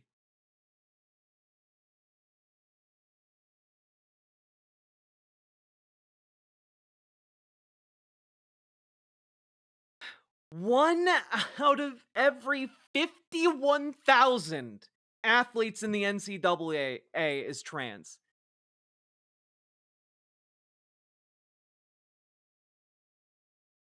These people do not deserve to have platforms in politics.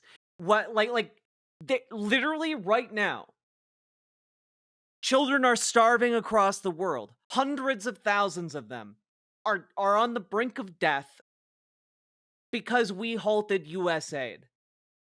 And instead of talking about that to Charlie Kirk, Gavin Newsom is talking about a problem that he views as really important and significant because 151,000th of a national sports league is composed of trans people.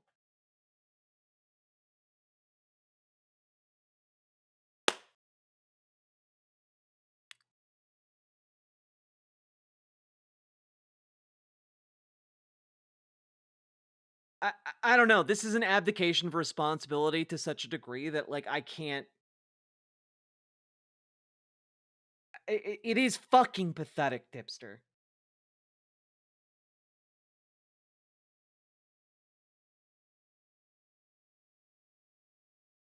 Let me hit you with this perspective that Firefishy, thank you for subscribing. Forlorn79 writes, let me hit you with this perspective. If there's 151,000th that are trans athletes, that's much lower than the share of trans people. That means trans people are either too afraid to be in sports or they're not being or they are not being discriminated against. I mean, yeah, I mean it's that trans people are too afraid to participate in sports, because who wants to be in a sport where if you do well, you're going to be vilified as like a cheater and like slandered in the national press by people who want to be the fucking president. Yeah, Delta Who, if you want people in prison to receive harsher sentences, run on that. Get a political movement going to, I don't know. Genuinely trying to engage me on this topic is not a good idea, but you keep posting it in chat, so I will address it. Yeah, I think that people who are in prison for any kind of crime have basic human rights that should not be violated. I do not believe that there can be goodness in a society that mandates retaliatory rape for some crimes.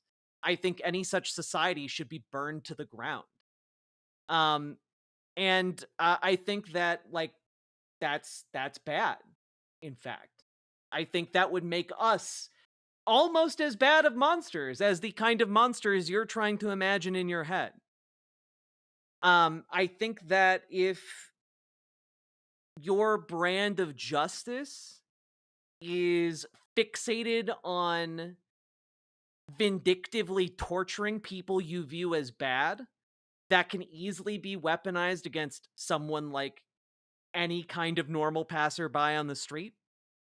And additionally, I think that when we're talking about people who are in prison, we need, and crimes in general, we need to look at, why do we put people in prison in the first place? It's so they don't keep doing the crimes. And if that is the case, if that is the underlying reason, the thing we really need to be looking at is recidivism. The tendency to commit those crimes after you go to prison. And honestly, it's pretty fucking weird that I had the stance of, hey, we shouldn't just have rape as a default punishment for prisoners, and then, like, people got weird about that. Like, that's not a controversial thing to say.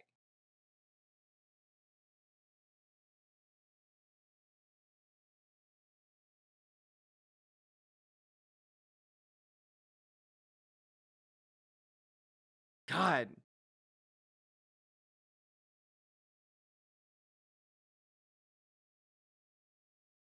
It's been my brand of justice ever since I was a kid.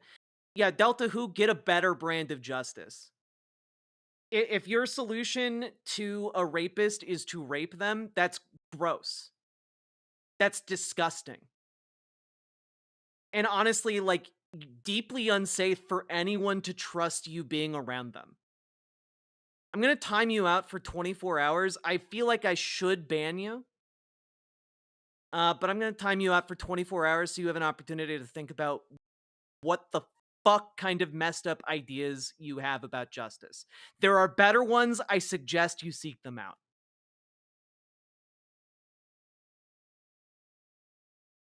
Fuck, guys.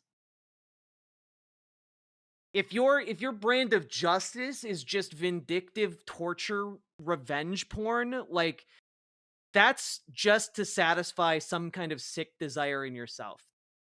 That is not justice. If you watched the Saw movies and you were like, oh man, that Saw guy really had some good points, you're not all right.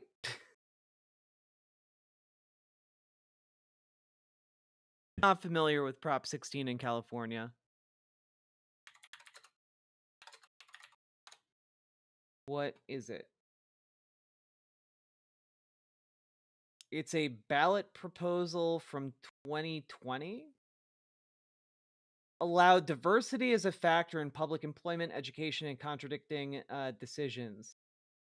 Permits government decision-making policies to consider race, sex, color, ethnicity, or national origin to address diversity by repealing Article 1, Section 30 of the California Constitution.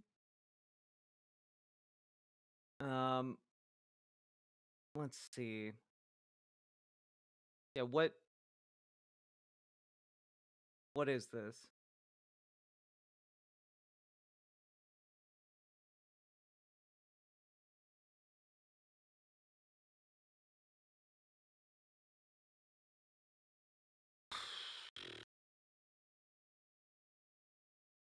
The rejection of Prop 16 means that California's public universities will continue to have only limited tools for correcting a tilted playing field that has traditionally led to the underrepresentation of Latino and Black students on campus.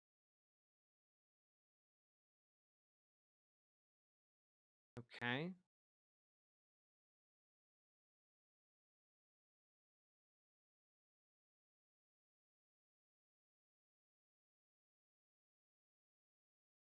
Oh, what?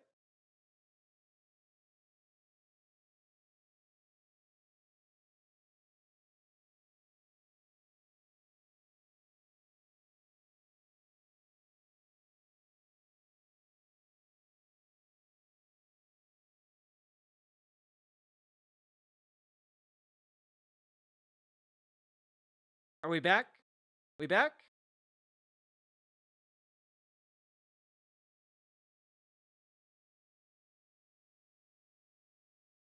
We back? We are going to be back on YouTube, guys. Don't worry. The stream is not over. It will come back. Don't you guys worry.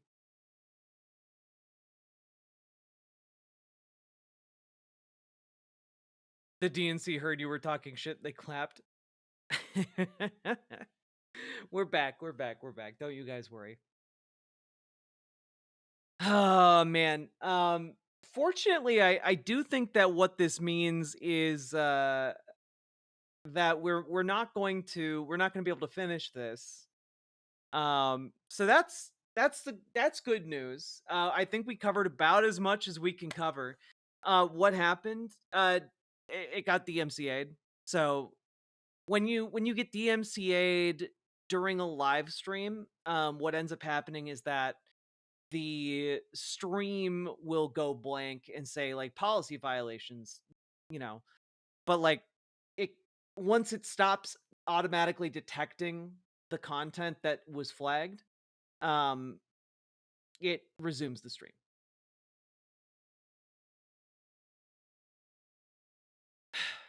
Yeah, so luckily, like, boo, we had to stop, but yay, we had to stop. Exactly, we did it.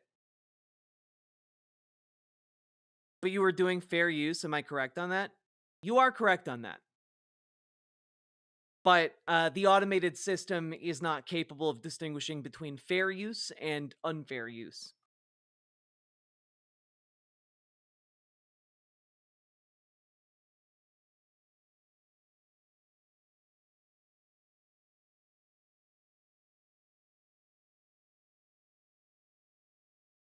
Yeah, also YouTube policy isn't a legal process. Yeah. It's set up to be able to fuck other people like this.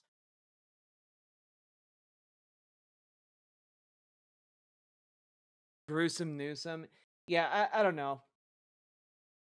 Gavin Newsom is gross and should feel ashamed. Like...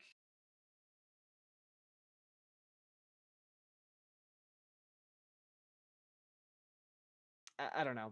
There probably wasn't going to be more in there, but like... Oh boy. I'm trying to recalibrate from the idea that we're going to be sitting here for several hours to like we're being done. we're done. We did it. What do you think of watching it in the background? Maybe we'll do the rest of that on a new day. I don't really have a game right now that I want to like play while we watch it in the background, you know? Shouldn't the governor of California's podcast be public? Yeah, but it's his personal private podcast. You guys don't understand. Oh, Konami the Alpha, yeah, Gavin Newsom looks and feels like a guy who's been in about 100 trans girls' DMs, you know?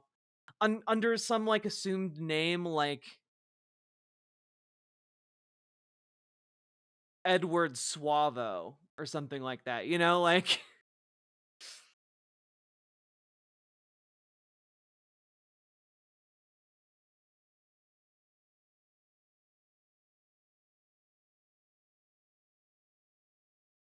Would we have to do it what if alt his style? Yeah. Try FTL Multiverse? Oh. That does sound fun, Buffalo Guy. I do like me some FTL.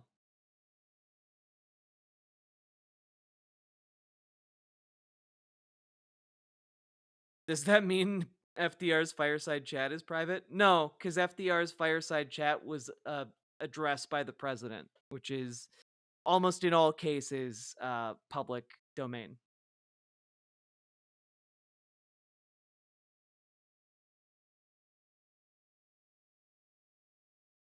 Oh, God.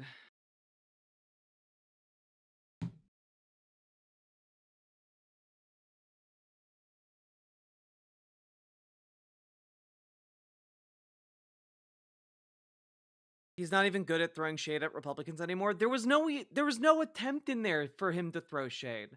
It was literally him glazing Charlie Kirk harder than like I don't know, like a rum ham on Thanksgiving. like I don't like God, it was disgusting. Like genuinely some of the deepest throating I've ever seen in my life.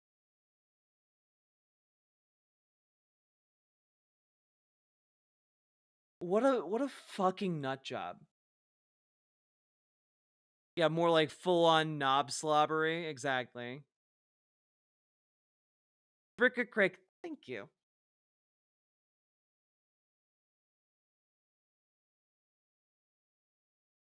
What a mental image. Look, I'm sorry. I gotta call him like I see him.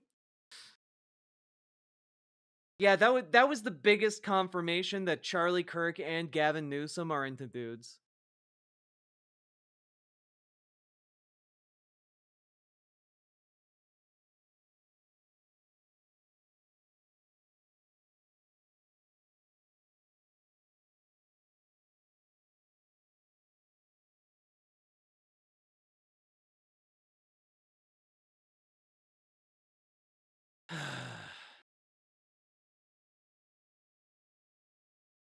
Somebody called the governor's office asking why the governor had a podcast, and they said the governor doesn't, the private citizen does. That is sussy as fuck.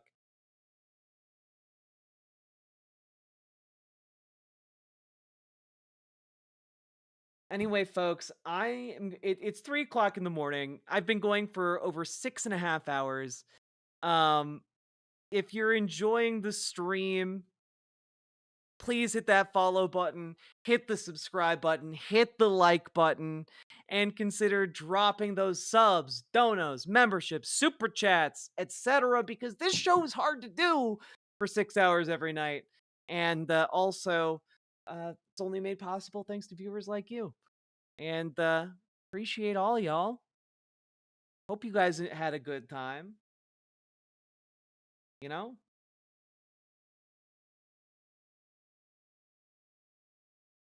Gavin Newsom has those eyes made for looking into Charlie's.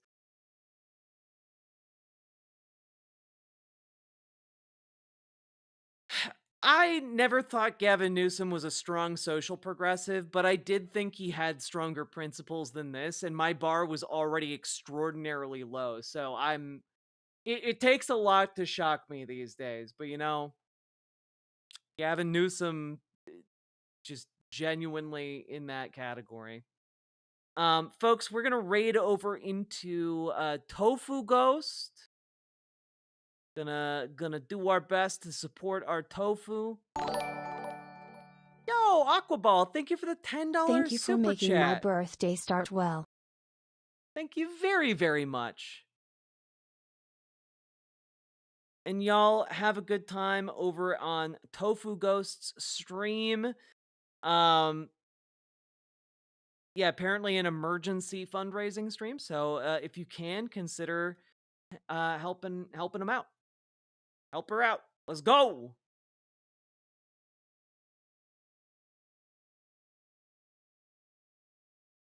And with that, you all have a good night, folks. I will see you tonight. And we'll have a bit more of a chill stream, huh?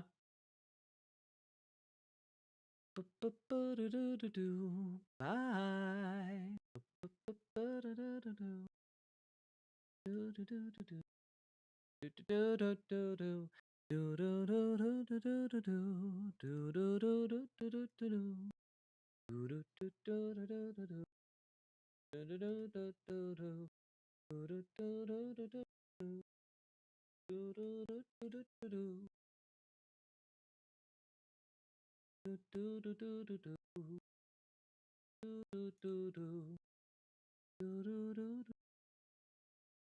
When the people's will is swayed by a con man's cheap charade, despite the crass misogyny and blatant hypocrisy, when the fascist voices swell, we hear echoes of the past.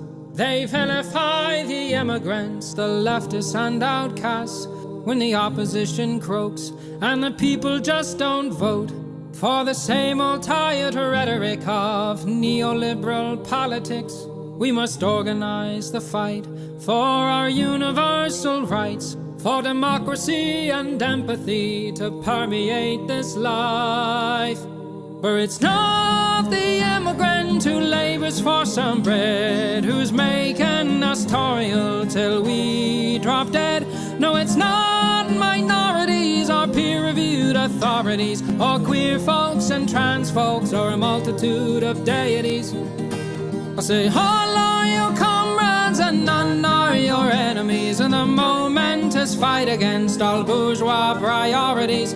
Freedom is not those traditional values crafted from bigotry and classist realities.